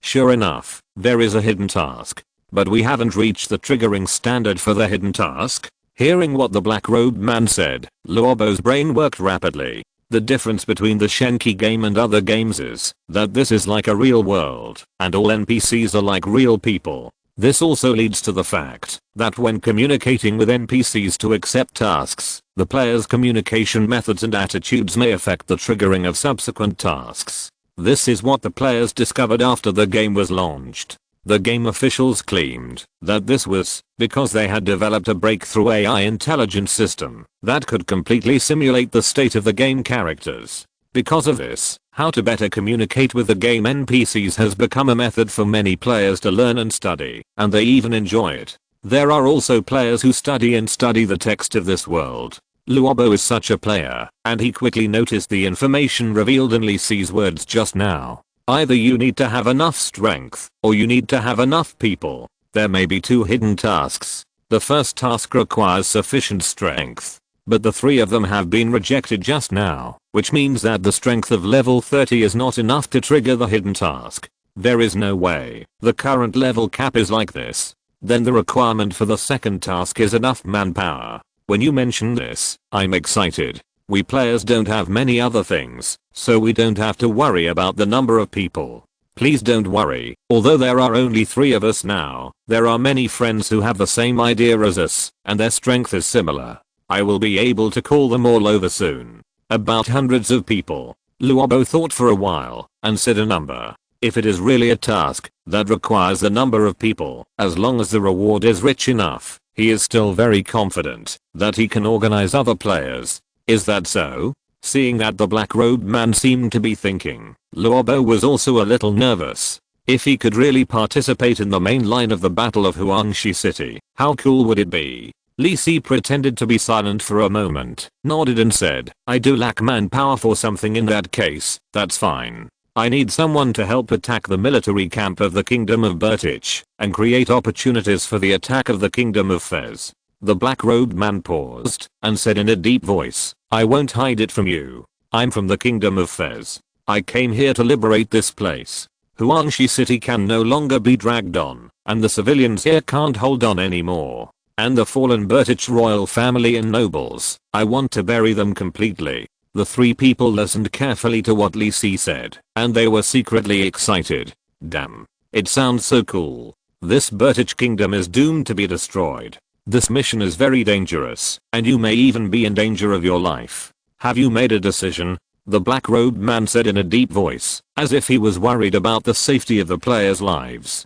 Please rest assured, for our hometown, we are willing to give everything. The 3 carrots said immediately, looking like they were about to die heroically. Isn't it just a life? We players don't have anything else, but we have a lot of luck. As if he was touched by the 3 people, the black-robed man nodded and said, since we have already made preparations, I will not say more. This matter needs to be entrusted to you. As Li Si's voice fell, new system information appeared in front of the 3 people. Golden Series mission, first ring, sparks, task requirements, gather more like-minded people to join the great cause of liberating Huangshi City. This mission can be shared. Task completion conditions. The number of people taking this mission exceeds 500. Task reward. 50,000 experience points. Start the next stage of the mission. Note, this is a necessary sacrifice before the dawn. Li Si Kane. Golden Series mission. Third ring. Special. The end of the Bertich royal family. Specified exclusive tasks. Players. The invincible one. Lonely seeking drunkenness. Fresh shrimp stewed radish. Task start conditions. Automatically start after completing the first and second tasks of the Golden Series. Looking at the information refreshed on the system panel, the 3 people of Carrot widened their eyes. Golden Series mission. This was the highest level task they had ever seen, and they had not even heard of anyone else receiving it on the player forum. Moreover, the third ring of this task seemed to be a special task for the 3 of them, which should be the reward for them triggering the hidden plot. I have prepared some things for you. Wait until you find enough people before going there. The black-robed man said in a deep voice, nodded to the 3 people of Carrot, and then disappeared from the spot. Seeing Li Si's special way of leaving, Carrot and the other 2 were a little surprised, but they didn't care too much. It's normal for the gold level bosses to be a little cool when they leave. Hey, I made a lot of money. This task looks so awesome. Woody said with a look of surprise, and he was amazed. Of course, you don't even look at who triggered it. Carrot raised his head proudly and shook his hair casually. You are awesome. You are awesome. The other 2 who usually don't give in to each other didn't care either, and their minds were all on the task in front of them. So how do we do it? It takes 500 people to open the second ring. After being proud for a while, Kiyozu clicked on the task panel and said, there are more than 1,000 players in Huangshi City. What's this? Luobo waved his hand carelessly and then said, this task should be for us to share with more players and participate in this task together. If we share it with others, others should be able to share it, so we just need to spread it a few times. Okay, I'll go find someone. Woody said, looking impatient. Okay, let's divide the work. Luobo, who made the decision among the three people, nodded and continued. Woody, go directly to the people we know and share this task. Kyozu, go home and log off. Spread this news in the Berditch and Huangshi city chat groups, and those who want to take the task can come to us directly. I will post directly on the player forum, and then go to the mercenary tavern, to wait for people to come to me to take the task. Okay. The three people who had just received the gold level task were full of energy and immediately started to act. In midair, Lee Si, who had added invisibility and flying, looked at the three people who separated under his feet and nodded with satisfaction. With his hearing enhanced by magic, he could naturally hear the conversation between the three people. Sure enough, these players spread the news immediately as he planned. As a former player, Lee Si knew the players' conduct very well and was not worried that they would tell the Berditch royal family about this news. Are you kidding? This is a gold level mission, the only one since the game was launched. How could I give up this opportunity? Moreover, Lee Si, who has broken through to the gold level, can give quite a lot of experience. Even those evil players will not give up the experience points in front of them. Lee Si noticed that the players with the names of the Invincible One and Shrimp and Radish Stew had left, but the Lonely Seeking Drunk fell directly against the wall. Is this you and a flying? Lee Si looked at him like this and became a little interested. In the game Shenqi, the body of the player will not disappear after logging off, but actually exists in this world, which is why the player needs to build a residence to save the body when offline. This person should be in a hurry to go offline to spread the news, but there is no problem with this in a short time. He looks like a drunk mercenary sleeping anywhere. At most, his property may be stolen by others. After thinking about it, Lee Si fell from the air and used magic to cover his own and lonely drunk's figures. He had always been curious about the reason why the players appeared in this world. After all, he was sure that he and this world were real now, not a piece of data code. Then the existence of the players was very strange. He also studied it when he was in Kangwang City before, but at that time he was still silver level and nothing special happened. The players' bodies are no different from normal people. Now Lee Si has broken through to the gold level, and he took this opportunity to test the players' conditions. He didn't check the players' bodies again. Based on the last experience, Lee Si felt that the problem should not be with this body, because the players can be reborn. This means that the players' bodies are renewable products, but he doesn't know who did it. The gods sitting high in the temple of the gods? Even gods with powerful divine power can't do this. You know, the number of players is quite terrifying, and the most important thing is that players can become priests of the gods and believe in different gods. If this is the work of a certain god, then why bother so much? Just force these players to become their believers and provide them with the power of faith. The power of faith of tens of millions of extraordinary professionals, even if each one is small, can become the strongest god. But in Lee Si's memory of his previous life, there was no god who might be involved in the source of the players. You know, at that time, the players who broke through to the gold level were already an extremely important force in the Jaya world. Even so, no god had any special actions, and the reactions of the churches of the gods were similar, mainly to win over. Lee Si checked the status of Lonely Seeking Drunk while thinking in his heart. Soon, Lee Si frowned slightly. It was not discovered that Lee Si could feel the status of this player. Even the soul in his mind was fine, and it was calm, as if he really fell asleep. After thinking for a moment, Lee Si's eyes flashed with colorful dreamy light. Sphinx dream building technique. After breaking through to the golden stage, Lee Si could clearly feel that his control over various abilities had greatly improved. The same was true for his control over the power of dreams. Now he no longer needed to enter a dream to observe the scenes in the dream world. Of course, other operations still required entering the dream world. In Lee Si's eyes, the city in front of him was suddenly covered with a layer of fog, which vaguely corresponded to the location of the dream world. The boundaries of space and time began to blur, and dots of dream space appeared before his eyes. Lee Si looked at the position corresponding to Lonely Seeking Drunk, and was suddenly stunned. The area where the dream space should exist is now empty. Chapter 347 Wendell's Decision. Lisi looked at the lonely seeking drunk in front of him and frowned. This was a situation he had not expected.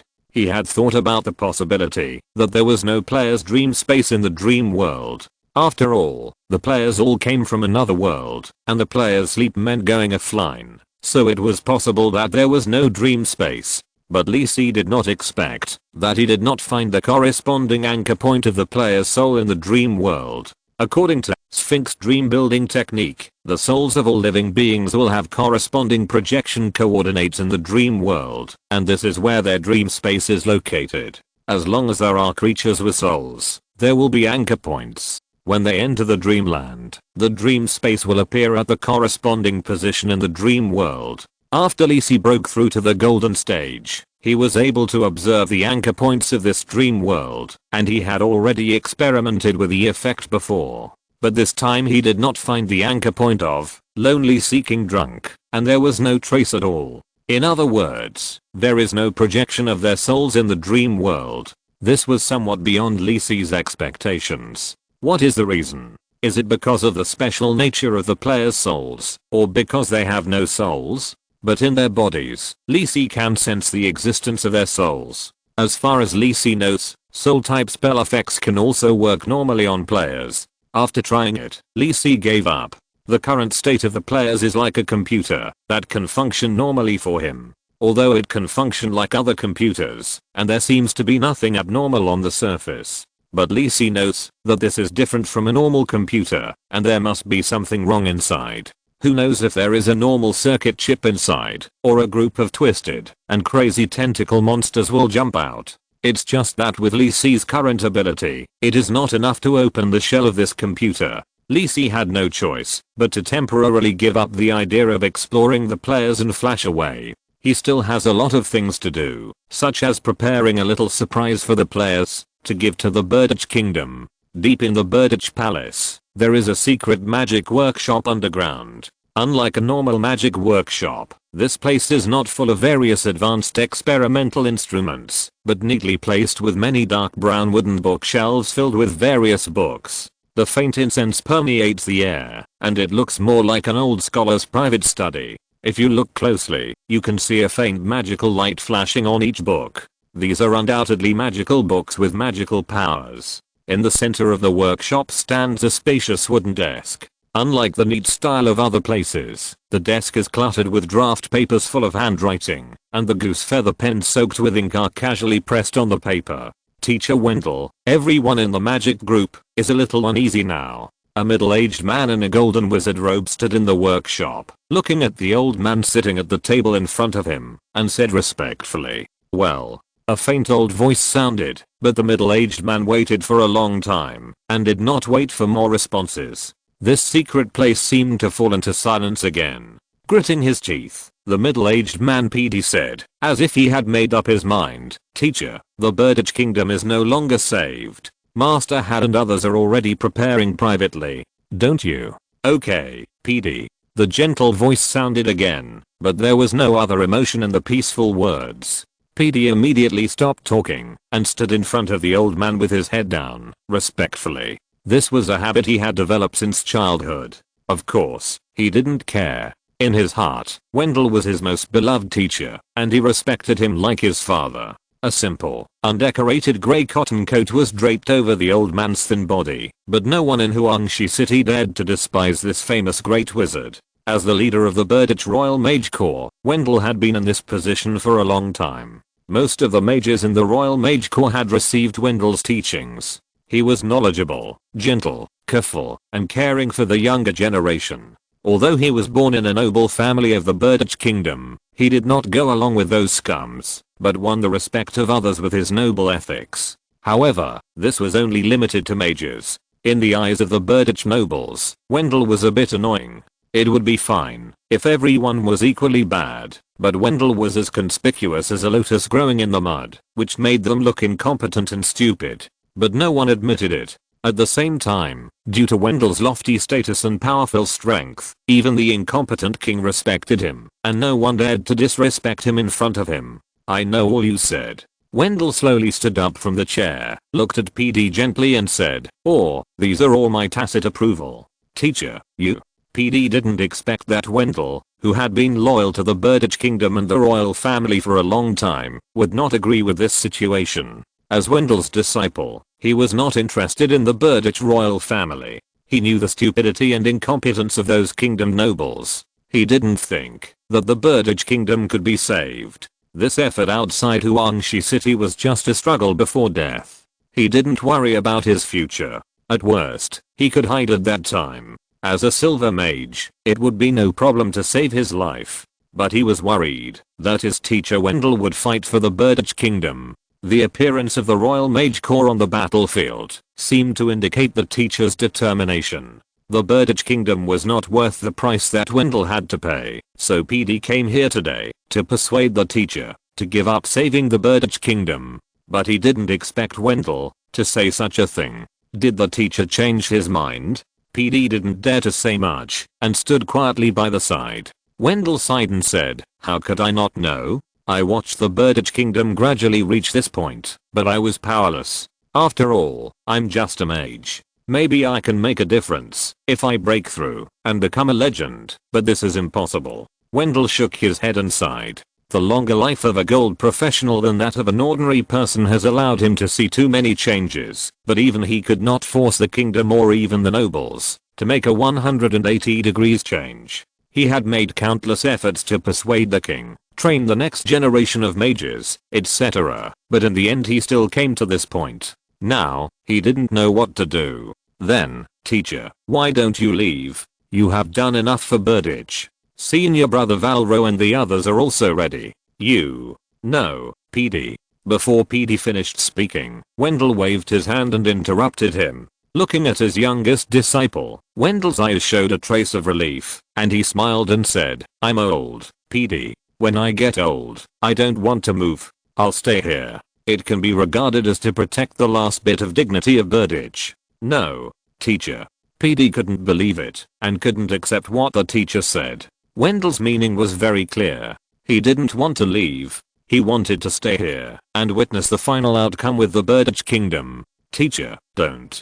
"Okay, PD, don't say anything more. Before you came, your senior brothers had come to me a long time ago, but I didn't want to change my mind." Wendell had a gentle smile on his face, but his words were full of unquestionable firmness. "Unlike you, you still have plenty of time to move on. I can't see the way forward anymore, so just stay here." Wendell looked at the books around him with some nostalgia, and then said, "I'm summarizing the knowledge and experience I have gained in my life, and recording them all in books. When the time comes, you, PD, come and take them away. Let's leave the kingdom of Birditch and go south with your senior brothers." PD wanted to say something else, but everything seemed to be stuck in his throat, and he choked. "You too, PD, live well." Wendell stretched out his left hand and touched PD's soft brown curly hair. "Follow your senior brothers, and don't hate the kingdom of Fis or anyone else. That's meaningless. The kingdom of Birditch has come to this point. Although I'm different, it really can't sustain it. Let me accompany it through this last journey." Although he is already in his 30s and has a family, PD now feels like he was 10 years old when he started to study with Wendell. He is weak and powerless and can only nod numbly. After a moment of silence, Wendell waved his hand to let PD leave and then sat back at the table, picked up the feather pen and started recording. He didn't have much time, and in this last time, he wanted to leave more of what he learned. Let his disciples take fewer detours in the future. PD stood behind Wendell for a long time and then left silently. He knew why his senior brothers had persuaded the teacher, but didn't tell him. They, like himself, held on to that glimmer of hope. What if the teacher really changed his mind? But now, as Wendell's youngest disciple, he was powerless. Perhaps, as the teacher said, only by mastering the power of legend can the future of a human kingdom be changed. Sensing that PD had quietly left behind him, Wendell shook his head slightly. It was a pity that he could not see his disciples grow up. Without saying a word, the room returned to its previous silence, leaving only the rustling sound of the pen tip scratching the pale yellow paper. Clear Forum, Final Continental Plate. A new post was quickly pushed to the top, and the number of views was also rising rapidly. Shock. The first gold level series of tasks in Divine Revelation appeared. First-hand news. Authenticity. My game name is Fresh Shrimp Stewed Radish, and friends in Huangshi City, the Kingdom of Badich may know me. Without further ado, here are the pictures. Screenshot. As you can see, this is the gold level task I received. It is quite special, because this is only the first ring.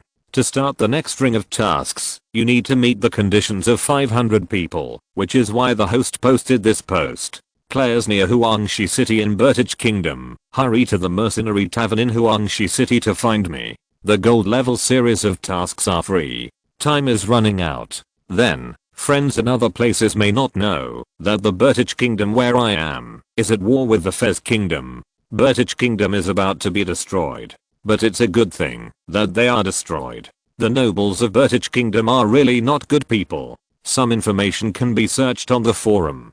I won't say more. The most important thing is that the NPC who issued the task this time is Kane from the Fez Kingdom. Yes, it's the big boss with legendary talent who founded the White Dove Chamber of Commerce, but now he is already at the gold level. The task he issued should be to liberate Huangshi City. I recorded it at that time.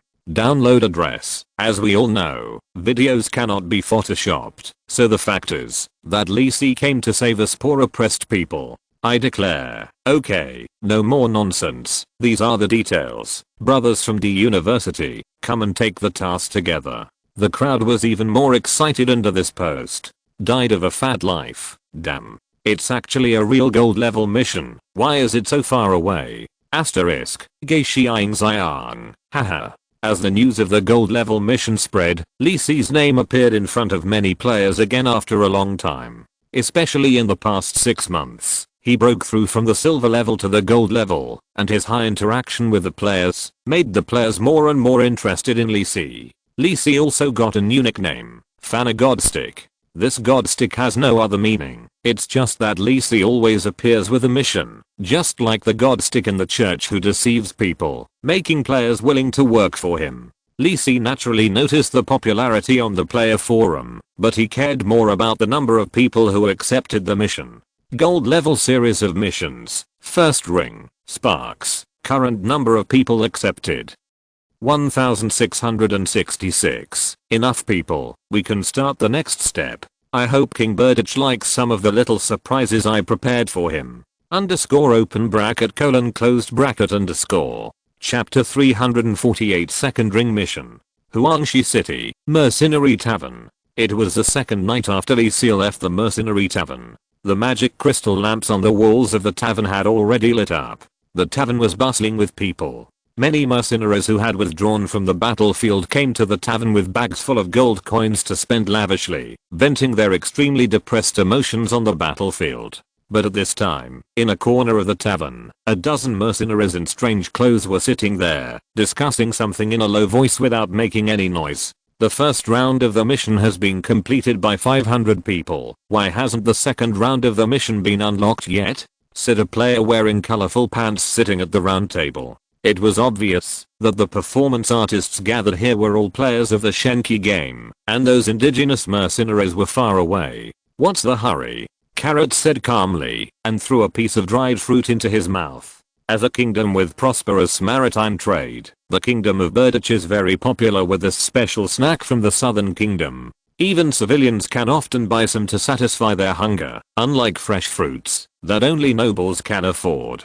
Perhaps because of the existence of extraordinary power, even similar fruits in Jabia World taste much better than those on Blue Star. This also makes the cost-conscious players unable to resist spending money to satisfy their appetite. Aren't you worried about the problem with the mission? Otherwise, why are we all gathered here? Another player said with a smile. They were all players who accepted the Spark Gold Level Series mission from Luobo. The requirement of 500 participants was met as early as during the day, but there was no change in the mission panel. Up to now, more than 2,000 players have participated. This is also because of the gimmick of the gold level mission.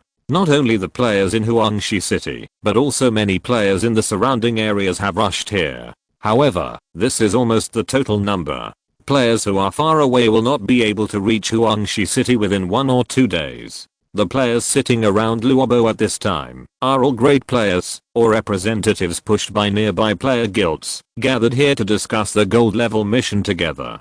But now it is stuck. They can only know from Luobo that the second ring mission should be related to the army of the Kingdom of Burditch, but the specific requirements are still stuck here because the second ring mission has not been unlocked. You ask me, who should I ask? Luobo spread his hands and said helplessly, anyway, I didn't say the task verbally, it's all reflected on the system panel, I can't be fooling you. Luobo said everything he should say, but hid the information of Gold level series task third ring, the end of the Burditch royal family. This is a task exclusive to the three of them. They discussed it privately and didn't tell anyone before it was completed to avoid being disturbed by other players. The freshness and excitement of developing a secret plot made the three of them very excited. I don't have the ability to control your game panel. The players gathered around also nodded. Although they like to pursue freshness and excitement, they are still willing to abide by the task requirements in the face of the temptation of the gold level task.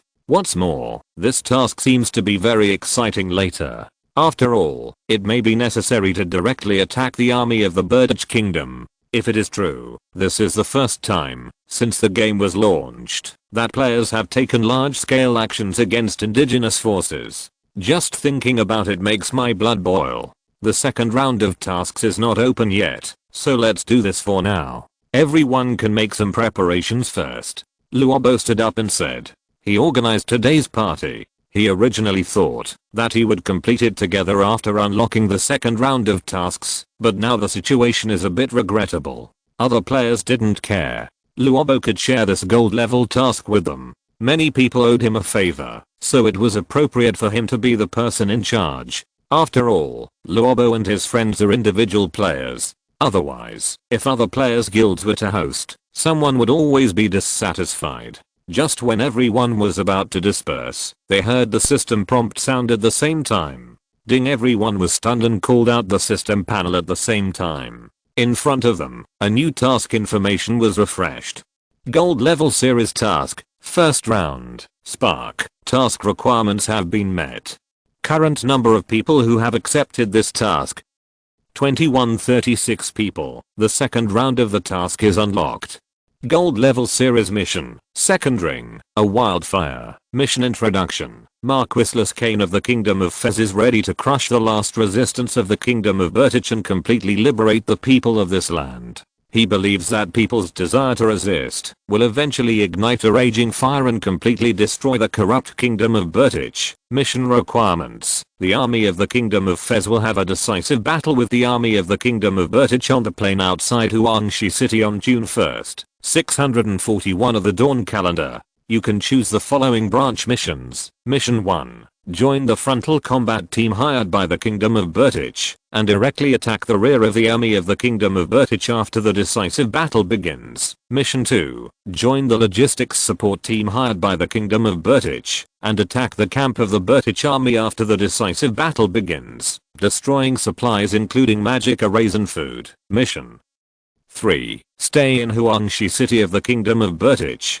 Cause as much unrest as possible in the city after the decisive battle begins, and assist the army of the Kingdom of Fez in occupying Huangshi City. Tips. According to different branch tasks, you can collect special task props in the warehouse next to the Mercenary Guild. Prop list. Folded. Note, the above tasks can be selected at the same time, and the completion of each task may affect the final result of the decisive battle. Task reward. 20W experience, honor points, determined by the result of the decisive battle, personal damage, special contribution, etc. After the task is completed, you can use the points to exchange rewards from the White Dove Chamber of Commerce or Arcane. Prize list, folded. Note, if you lose the final battle against the Kingdom of Fez, there will be no honor points reward, and you can only collect basic experience. Arcane. This is the final decisive battle. Where Burditch will go in the future will be decided by us. Other players carefully read all the prompts of this task and couldn't help but breathe a sigh of relief. But it was not because of fear, but to temporarily ease the excitement. This task is the longest task they have seen, Since entering God's revelation, can we only say that it is worthy of being a gold level series task? Moreover, the words reveal a noble atmosphere of fighting for the birdage people, which makes the players with a strong sense of immersion excited, and they can't wait to tear apart those evil birdage soldiers and nobles. In everyone's mind, Lee Sin is no longer the pale impression before, and has begun to become flesh and blood. This is also Lee Sin's purpose. For this reason, he specifically highlights his own existence in the task description. It seems that this decisive battle looks like it is led by Lee Sin, which feels very high-end. Damn. Hurry up and take a look at the prize list this time. Suddenly a player exclaimed, causing everyone to click on the folded prize list. There are a variety of rewards inside, and the higher the reward, the more precious it is. At the top of the reward list is a golden sword, which blinded the eyes of many players. Equipment: Sword of the Glory Knight. Rank: Gold. Introduction: This precious sword is made of precious materials such as 100 forged steel and mithril by the hands of master craftsmen. It can cut iron silently, and has a sharp edge. It can effectively enhance the power of the user's physical attack. Equipment Effect 1. Attribute Enhancement. Strength Attribute plus 150 points. Endurance Attribute plus 150 points. Equipment Effect 2. Sharp. It has a penetrating effect on defenses below the gold rank, and the attack power is increased by 20%. Equipment Effect 3. Cripple. When causing damage to the enemy's body, there is a 15% chance of applying the cripple effect to the opponent, reducing the target's attack speed by 20% and movement speed by 30%. Duration: 6 seconds. Equipment Effect 4. Glory. After a special enchantment, this long sword shines with golden dawn in battle, just like the glory of a hero. This is what Lee Sin specially put in this reward. In addition, there are several silver level equipment items and a large number of basic rewards. This longsword is not the one used by Lee Sin, but a gold level longsword that Lee Sin collected when he was wandering in the Pearl Sea. Although it looks very powerful, it is only average among gold level weapons. So Lee Sin replaced this sword after obtaining another stronger gold level longsword. In fact, for Lee Sin, the longsword is just a replacement weapon and is not very important. But the effect of this last piece of equipment is too stupid. The whole sword is too dazzling when fighting. Lee Sin doesn't know which talented craftsman chose to enchant this effect, but for players, this may be an advantage. After all, players like this kind of weapon with a little bit of middle school. But it's not easy to get this sword. Oh my god, this longsword is so awesome. It looks so cool. The players all noticed this gold level sword, especially the warrior players, and they were all excited. This is the first gold level weapon they have seen. Although it is still on the reward list, it attracts everyone's attention. 50,000 points, isn't that a lot? All the players were tempted. Their eyes were fixed on the longsword. I guess it's a little bit high. The lowest reward in this list is 1.41 gold coin, so this longsword is equivalent to 50,000 gold coins. I guess this point should be hard to come by. Some players noticed the highlight when they scrolled down. This was also specially set by Lee Sin. Basically every point corresponds to a suitable reward, ranging from bronze to gold. Lee Sin also specially set the points. Normal players can only get a few hundred to 1,000 points after completing the task, and it is impossible to get this sword. In order to prevent players from taking advantage of the loophole, Lee Sin specially set the points not to be traded, filling the loophole. Only he can fleece the players, but no player can fleece him. Lee Sin. Now the players are still too poor. When Lee Sin releases similar tasks in the future, he will add an option of 1 gold coin for 1 point, which will make more money. Take this sword for example. The actual value is only about 20,000 gold coins, and Lee Sin dares to sell it for 50,000. But it's too early now. Although players can't bring out the power of gold level weapons, and can't even meet the equipment level limit, it's still a bit disruptive to the balance of the game to open gold level equipment to players at this time.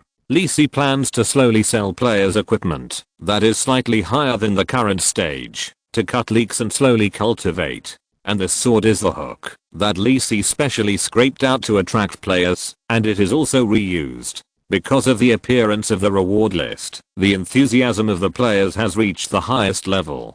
Whoever can get this gold level sword is the most handsome boy in the game, Shenqi. The gold level sword is enough for bronze level players to show off for a long time. As a power leveler in the previous life, Lee Si knew the player's ideas very well, so he chose this cool sword as the highest reward. It is precisely because of this reason that players even have some hostility towards each other, and other players are potential competitors. Many players left after a wink.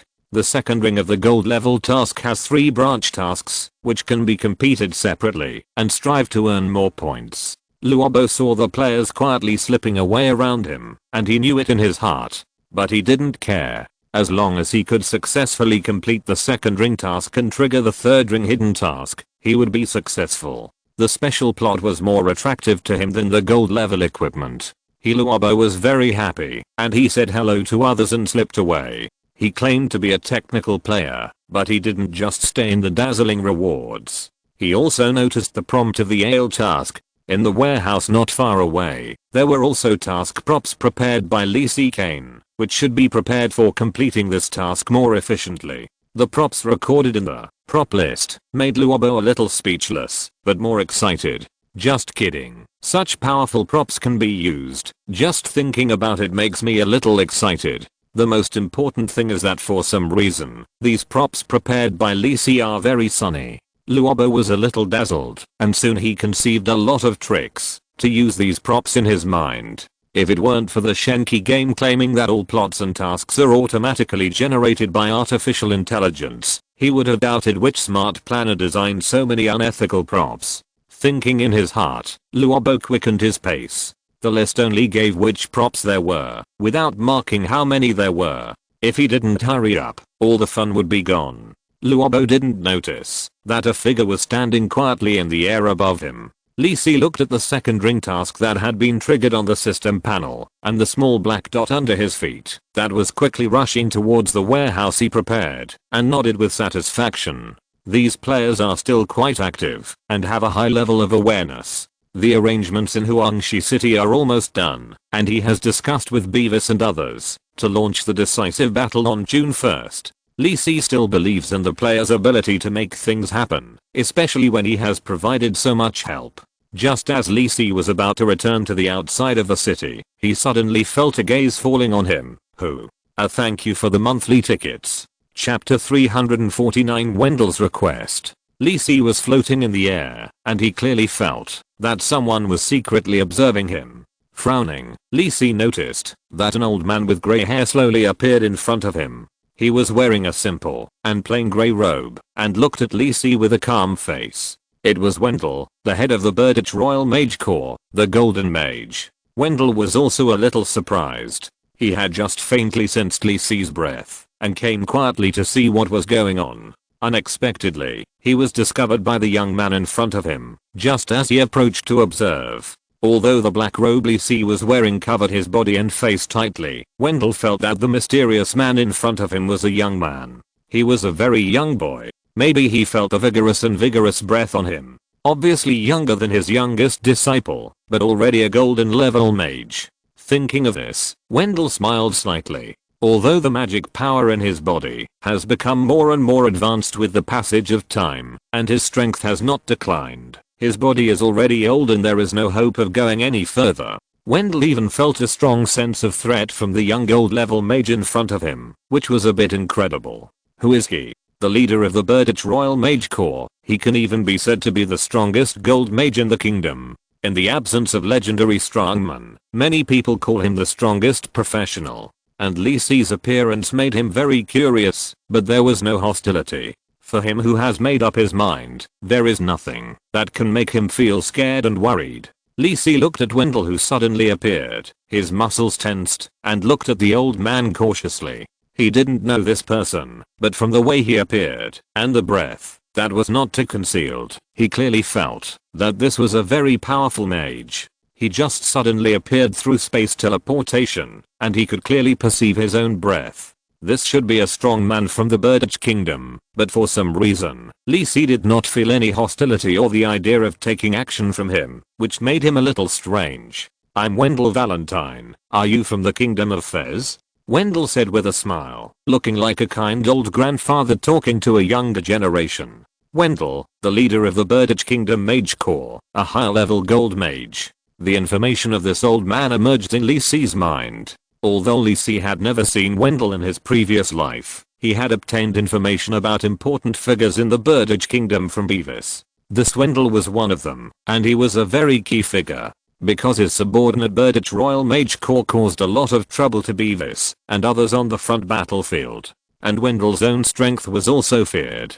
Beavis, the first warrior of the kingdom, was an old acquaintance of this person and attached great importance to this person, but he also admitted that this person was a rare person with high moral character among the senior officials of the Birdage Kingdom. Lisi understood it in his heart, hesitated for a while, and then took off the disguised robe, revealing his true appearance. "Hello, Mr. Wendell, I'm Lisi Kane." Wendell sighed at Lisi's youth and handsomeness, and his interest became stronger. "Lisi Kane, you are the disciple of Lord Flame of Judgment, the Marquis Kane. How did this come to the Birdage Kingdom?" But he had already broken through the gold level, so he didn't have to worry too much. After all, after becoming a gold level mage and mastering the supernatural realm, Lisi has this confidence. Even if there are still strong people in the gold level who can defeat him, almost no one can kill him. "Yes." Lisi nodded, still quite respectful to this senior.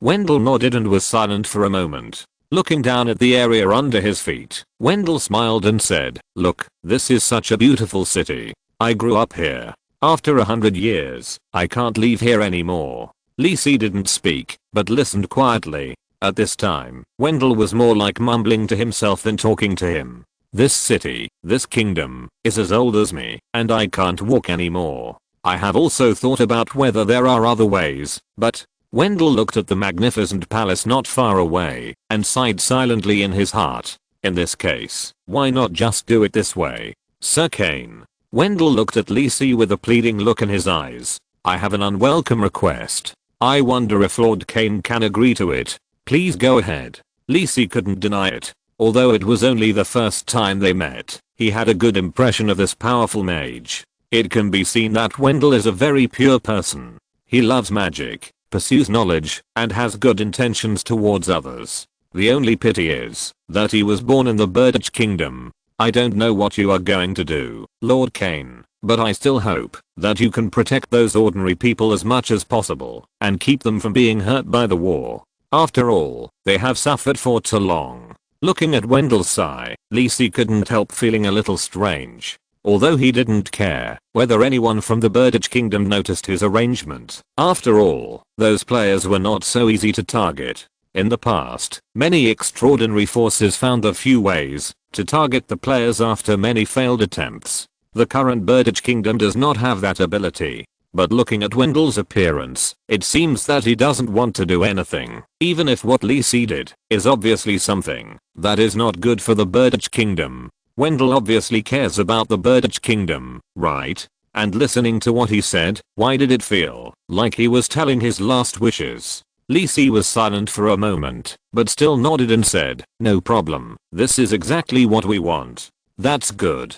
Wendell's smile became much softer. He was naturally aware of the current situation of the Kingdom of Feast and what King Morton had done. Compared with the current King John Birdage of the Birdage Kingdom, they were simply two extremes. In other words, even if a pig was put in the position of King Birdage, the situation in the Birdage Kingdom would be much better. "I didn't expect to meet a young talent like Marquis Kane at this time. I can't help but sigh what I did when I was young." Wendell was relieved after seeing Lisi agree. He could see that Lisi was not the kind of person who would betray his loyalty, and he also put down some of his worries. Perhaps only in this way can I get the favor of that adult. In Wendell's heart, in addition to the Birdage Kingdom and its people, the rest was the yearning for a higher realm and knowledge. And the legendary wizard, Flame of Judgment, is such a person standing at the top.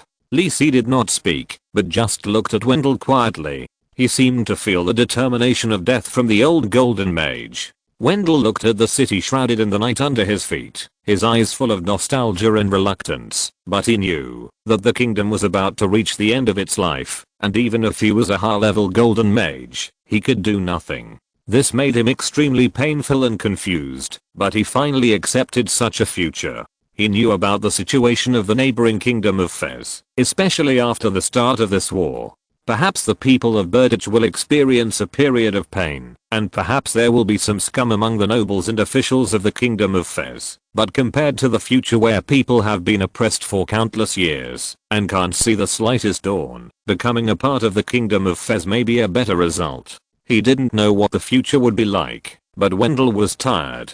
He didn't want to do anything else, just wanted to accompany this kingdom and city into eternal sleep. Sir Kane, I hope to see you on the battlefield again. When the time comes, please let me appreciate the style of the legendary mage's disciple. After a long silence, Wendell looked up at Lisi and said with a smile. Then his figure disappeared in midair. It was obvious that Wendell's attainments in space magic were also good. What was even more rare was that he did not receive guidance from a teacher like Lisi, but must have figured it out on his own. Looking at Wendell's disappearing figure, Lisi understood what Wendell meant and shook his head. I didn't expect that there was such a person in the Burditch kingdom. What a pity. Then Lisi also left Huangshi city through teleportation and returned to the Fez army camp. He had done everything he could, and now he just had to wait for the final battle. With Lisi's departure, this place fell into peace again, and Huangshi city below gradually changed amidst all kinds of undercurrents, as if preparing for the upcoming transformation and rebirth.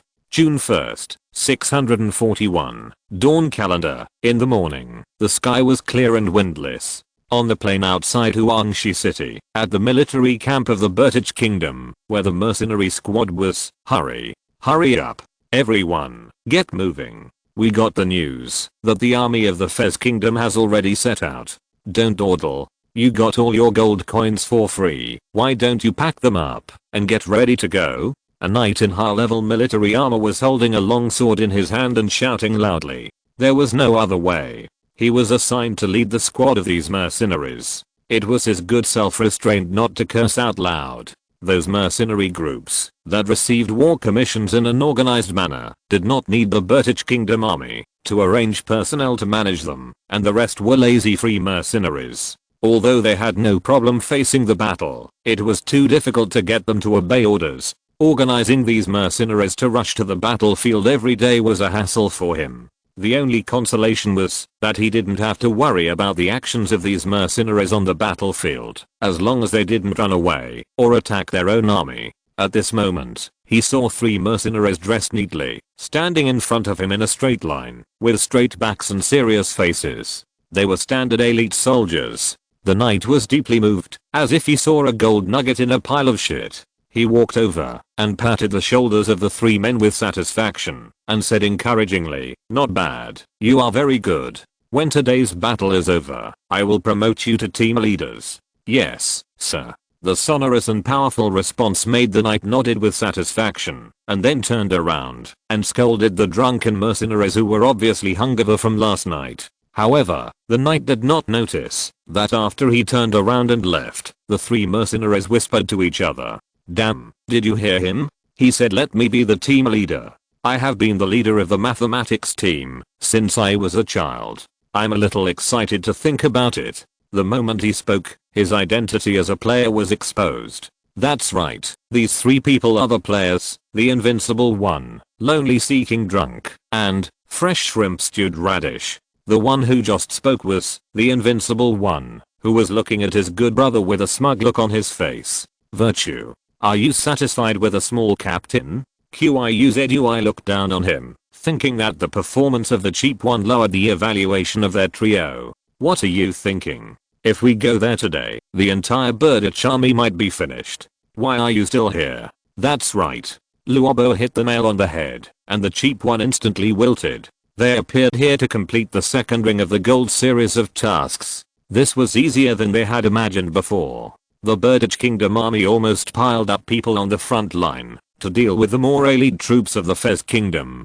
Luobo and the other 2 just showed their mercenary certificates and were taken directly to the barracks. They even received a reward of 5 gold coins in advance. The Burditch army simply sent a knight to simply organize these mercenaries and send them to the battlefield with the goal of bypassing the front battlefield to attack the side and rear of the Fez army. But who knows how much can be achieved. The generals of the Birditch Kingdom don't care. They just want to send the forces they have gathered to the battlefield as much as possible. Their rigid brains can't make more effective arrangements. Under the organization of this knight, the three of them followed the team to the plain battlefield. This plain used to be a fertile field outside Huangshi city. It should have been a place where wheat matured and turned into a golden sea of wheat. At this moment, there is no sign of the harvest as usual. For several months, the pits caused by magic and cannon bombardment have spread all over this fertile land. Broken bows, weapons, and armor can be seen everywhere. The dark brown soil was churned up, mixed with blood and bones, and finally turned into black mud. The fishy smell mixed with a little smoke spread on the battlefield like purgatory, adding a bit of desolation and sadness. Perhaps next year, the wheat ears grown here will be fuller and sweeter, but now and here, the final battle will come. The urgent and tragic atmosphere on the battlefield also infected the three of them. They stopped bickering and looked at the majestic Fez army in the distance in silence. Damn. How can playing a game make me so nervous? QIUZUI murmured in a low voice, and then took off the longbow on his back with trembling hands. Luobo didn't say anything, but looked around nervously. There were about 100 people in their mercenary team, and there were many more of the same team, all behind the left and right of Birditch's army. Luobo had already found that there were many mercenaries in the team, who were observing like them. He knew very well that these were all players. They did not choose to cooperate with other players, and the choices of other players were the same. Since this is a points task, everyone wants to earn the most points and get the highest reward. The shining golden sword. Which player is not tempted? Then, his eyes lit up. Not far in front of him on the right, in the center of countless obviously elite soldiers, a huge blue magic aura flashed there, rushing straight into the sky. That's where the Birditch Royal Mages are. Chapter 350 The Burning Battlefield. There. Luobo immediately realized his goal this time.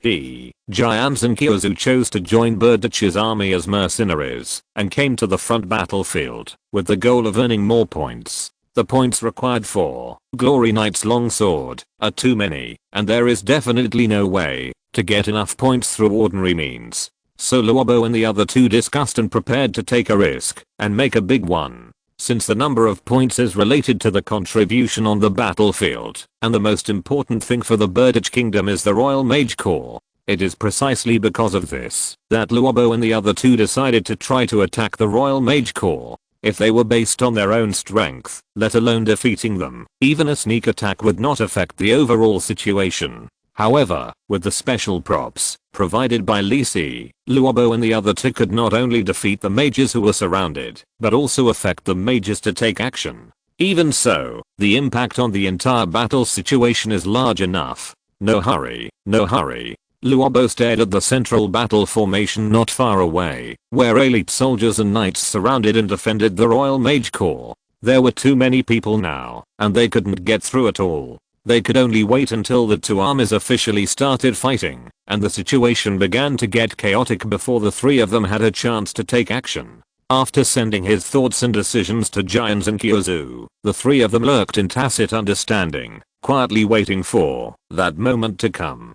On the entire battlefield, not only Luobo and his three companions, but also many more players were quietly lurking, patiently waiting for the start of the decisive battle. In the Birditch military camp and Huangshi city, many player teams were also moving in secret, slowly moving towards various key and important parts. In the army of the Kingdom of Fez, Beavis, Duke Baird and Ukram were all wearing their own armor, riding tall horses, and standing on a hillside behind the battlefield. Many elite soldiers were guarding around them, guarding against the secret attacks of the Birditch people. The three commanders all looked at the Birditch army on the plain in the distance, with their minds highly focused. Finally, there has been some improvement, but that's all. Dukram looked at the battle formation of the Birditch army and shook his head disdainfully. In his opinion, the entire Birditch army was extremely bad. Even the army of the royal capital Huangshi city was not as elite as his army, not to mention the Golden Lion Knights led by Beavis. The most important thing was that the morale gap between the two armies was too obvious. Even though the Burditch army had gained a lot of advantages with the help of the Royal Mage Corps in the previous battles, it did not affect the overall situation. The entire Burditch army was in a state of low morale. Not to mention enforcing orders, it was quite difficult to barely maintain permission and order. Although his army suffered a slight setback, the strong belief and firm confidence nurtured by countless victories over the past 6 months were incomparable to the other side.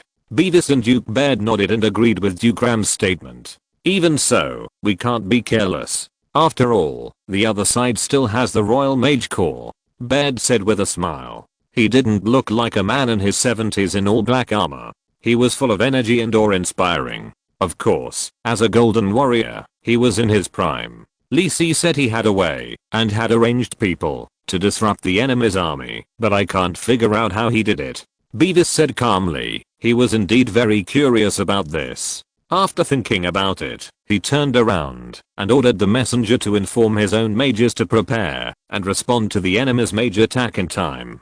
Haha, after all, that person is a disciple of Lord Flame of Judgment, and his methods are beyond our imagination. Duke Ram said with a smile, looking very confident in Li Si. This is indeed the case. Legends are higher level existences, and their methods are different, which are not what these gold level warriors can imagine.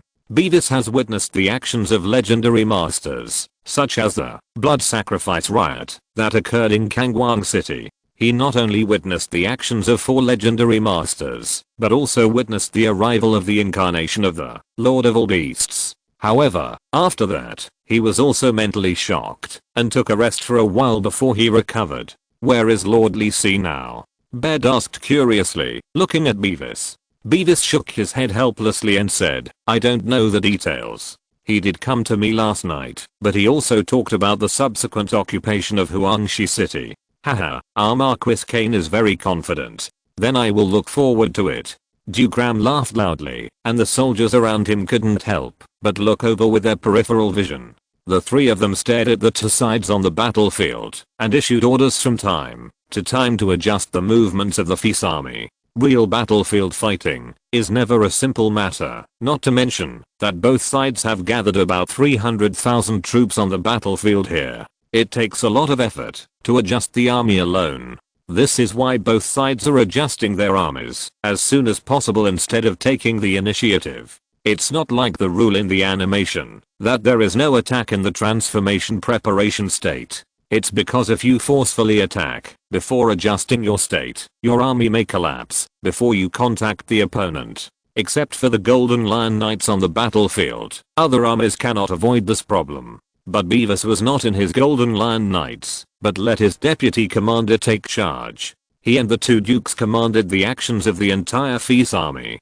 As the commander-in-chief appointed by His Majesty the King, he had a lot more burdens on his shoulders. Even the battle-hardened Beavis couldn't help but feel a little nervous. However, the news that Liz revealed to him last night made him a little excited. I hope it will go well. As time went by, it was obvious that the Fez army was obviously faster than the Burditch army. Under the command of Beavis and the other 2, the Fez army was divided into different parts and slowly approached the Burditch army. At the front, with a heavily armed infantry assembled to the teeth, these mighty soldiers held a tower shield as high as a person in both hands, and walked forward slowly. There was a faint magical aura on the thick tower shield, which was obviously blessed by enchantment. Although simple, it could still play a certain protective role when facing spell attacks. And beside each heavily armed soldier, there was a spearman and an archer. This was the smallest combat unit of the core of the Fez army. The front line they formed was the vanguard of the Fez army, pressing towards the Burditch army step by step. Unlike the Burditch nobles who indulged in extravagance, the huge amount of wealth accumulated by the Fez royal family was invested in the strength of the army under the arrangement of His Majesty the King. This army has been armed to the limit of the Human Kingdom army, which is not comparable to the Burditch army at all. As long as the defense line of the heavy soldiers does not collapse, the overall loss will not be too great. In addition to the elite troops at the front, the light soldiers and cavalry of Duke Ram and Duke Baird are arranged on the left and right wings of the army, ready to act. The Golden Lion Knights are at the back of the army. With the speed of this legion, they can quickly reach any place on the battlefield, so they are waiting for the Burditch army to have a loophole at the end, ready to strike a fatal blow. As the Fez army kept approaching, the Burditch army barely completed the reorganization. The reason why it is said to be reluctant is that except for the core troops in the middle, the other troops are more or less in chaos. Especially in the front, the elite and powerful Fez army is slowly pressing over. The majestic momentum and the oppressive murderous aura made many people in the Burditch army a little turbulent, and they did not dare to face it head on. The players in Burditch's army had never faced such a situation. Even if they thought it was a game, they couldn't help but feel shaken. Burditch put all the few heavy infantrymen in the front and guarded in front of the Royal Mage Corps. But it also meant that the position of the Mage Corps was a bit too prominent, and it was easy to be attacked by the Kingdom of Fez. But there was no way around it. Burditch's army was now relying on the Mage Corps to survive. Once they retreated, they would not be able to effectively suppress the Fez army. The only good news was that there were not many mages in the Fez army. They could only offset Burditch's spell attacks as much as possible, and had no spare energy to fight back. The Burditch kingdom could have such a strong mage corps thanks to Wendell's careful training over the years. Hundreds of meters above the battlefield, everyone's attention was on the other side's army, and no one noticed that Li Si's figure appeared at this position. Holding an emerald staff, Li Si did not wear simple and light clothes as usual, but a gorgeous black and gold mage robe. The inky black cashmere robe was embroidered with exquisite and complex patterns in gold thread, which was unique and charming, and naturally revealed a noble and solemn temperament. At this time, Li Si's handsome appearance was more elegant and outstanding under the background of his clothes. At this time, he did not look like he was about to face the battle, but more like a noble guest who was quietly waiting for the grand opening of the celebration. Li Si's face was calm, looking at the two armies approaching on the battlefield below. Unlike players such as Luobo and Kyozu, Li Si's strength and spirit have been strengthened in a real way, and naturally he will not be shaken by the momentum of the Fez army. He has faced gods directly, and even pitted the remnant soul of a god to death. What is this scene? In his eyes, after the Fez army below approached enough, the heavy infantry put down the tower shield and stood on the ground, and the archers began to attack Burditch's army with bows and arrows under the protection of the tower shield. Being able to become a qualified archer is not an easy thing. Soldiers who can pull heavy bows and shoot sharp arrows are all strong men with arms that can run horses. They are absolutely elite in the army. In the Jaya world with extraordinary power, the effective killing range of these specially trained soldiers' bows and arrows can reach more than 200 meters, far exceeding the archers in Li Si's previous life. The archers' attacks brought a lot of trouble to the Burditch kingdom. There are special barbs on the arrows, made of fine iron, which are fatal injuries to ordinary soldiers. The mages of the Royal Mage Corps have the protective spell, Protection Arrow, which does not have a great impact, unless it is an arrow attack blessed by a buff spell such as Blessing Precision. It is difficult for non-supernormal professionals to threaten the well-prepared mages. The mages of the Fez army are already stretched to the limit just to resist the magic attacks of the enemy mages, and their magic power is greatly consumed. Even so, there were still many spell attacks. The soldiers under the protection of the tower shield were fine, but the light infantry and cavalry were not so lucky. The effects of different spell attacks such as fireballs and wind blades were extremely terrifying. Hot blood and broken bones and muscles were splashed in the air, and the scene looked extremely tragic. Although their companions were attacked, the soldiers of the Kingdom of Fez were not too panicked. They had received corresponding training and quickly looked for cover under the command of the captain. Just the tentative attacks of both sides had caused hundreds of casualties, but this number was nothing to the two armies. As the tentative attacks progressed, the formations of both sides were gradually unfolding. The cavalry of the Fez army had begun to run, circling around the outside of the Burditch army, looking for the weak side to prepare for an attack. The Burditch army was not to be outdone, and sent a large number of infantry to prepare for a confrontation with the Fez army. However, the idea of the commander on Burditch's side was very good, but the effect was not satisfactory. Li Si noticed that the advancing Burditch soldiers were somewhat loose and could not form a strong attacking tip at all. Instead, there was a sense of chaos like a flood.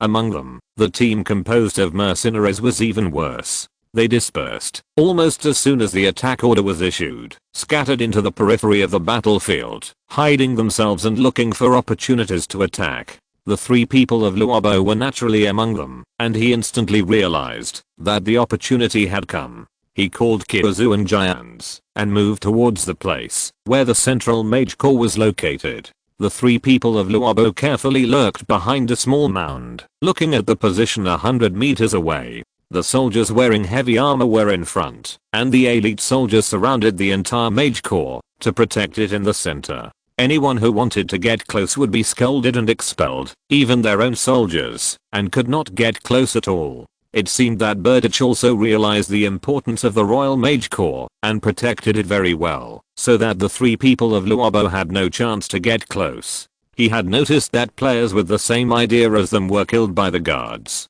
No hurry, wait a minute, Luobo whispered, lurking patiently. Although he had never been on the battlefield, he also knew that the situation on the battlefield changed rapidly, and there might be a new opportunity in the next second. Just as Luobo and the other two were lurking, the Burditch army not far away suddenly changed. The ground under the feet of some soldiers suddenly turned into soft mud, and they kept sinking. When they stepped on it, the archers were suddenly surrounded by the wind and sand, and they couldn't open their eyes at all. There were more deafening explosions, and many soldiers immediately fell to the ground and dared not look up, for fear that they would be like their companions in the next second. The sudden change made the Burditch army more chaotic, and the generals of the kingdom shouted loudly for the soldiers to cheer up and continue to charge. After all, although the movement seemed to be very loud, the number of casualties was not large. Unfortunately, these commanders were too far away from the battlefield. When their orders were delivered, the Burditch army was already in chaos and could not control itself. Before long, they could no longer care about the battlefield, because the camp behind them was also attacked, and the raging fire spread and raged in the wooden fences and tents. These were the masterpieces of those players who used the magic scrolls and props prepared by Lee Si to attack everywhere and cause chaos. After using the props, many players were killed on the spot by the furious Burditch strongmen. More players had no intention of retreating after using the props, but took out their weapons and actively attacked Burditch's soldiers. This scene made Burditch's professionals puzzled. Where did the kingdom of Fez get so many fearless soldiers who were so brave? At the same time, Luobo lay quietly on the ground. He saw that many mages on the side of the Royal Mage Corps had stopped attacking and turned back to deal with the various tricky spell effects in their own positions. Some of the elite soldiers protecting the Mage Corps were also mobilized to suppress the chaotic situation around them. The remaining personnel were facing increasing pressure, and they focused more on the Fez army not far away, defending against the arrows and javelins in the sky, and their attention to the rear was also decreasing. It's time. The three of Luobo discussed in a low voice, and the assassin's professional, the lowly one, entered stealthily and sneaked over first, while Luobo and Kyozu followed carefully. But just as the situation on the battlefield became more and more stalemate, a huge blue fireball of more than 10 meters in size appeared in the air of the battlefield. In the eyes of the Royal Mage group, who were horrified and terrified, it froze in the air and did not fall quietly. Especially the mages on the battlefield. They felt a suffocating sense of oppression from the fireball and could not believe it. How is it possible? Who is it? Exclamations continued to ring out, and at the same time, this sudden change attracted the attention of everyone around the battlefield. Above the fireball, a figure wearing a black and gold mage robe stood in the air, calmly looking down at the people below who were as small as ants. He spoke softly, but the people below heard it clearly. Sir Wendell, I'm here for the appointment. Today's update. It's the last day. If you still have monthly tickets, please vote. Thank you, haha. I worked hard this month, except for overtime. I took leave for rest. Underscore open bracket colon closed bracket underscore. End of this chapter.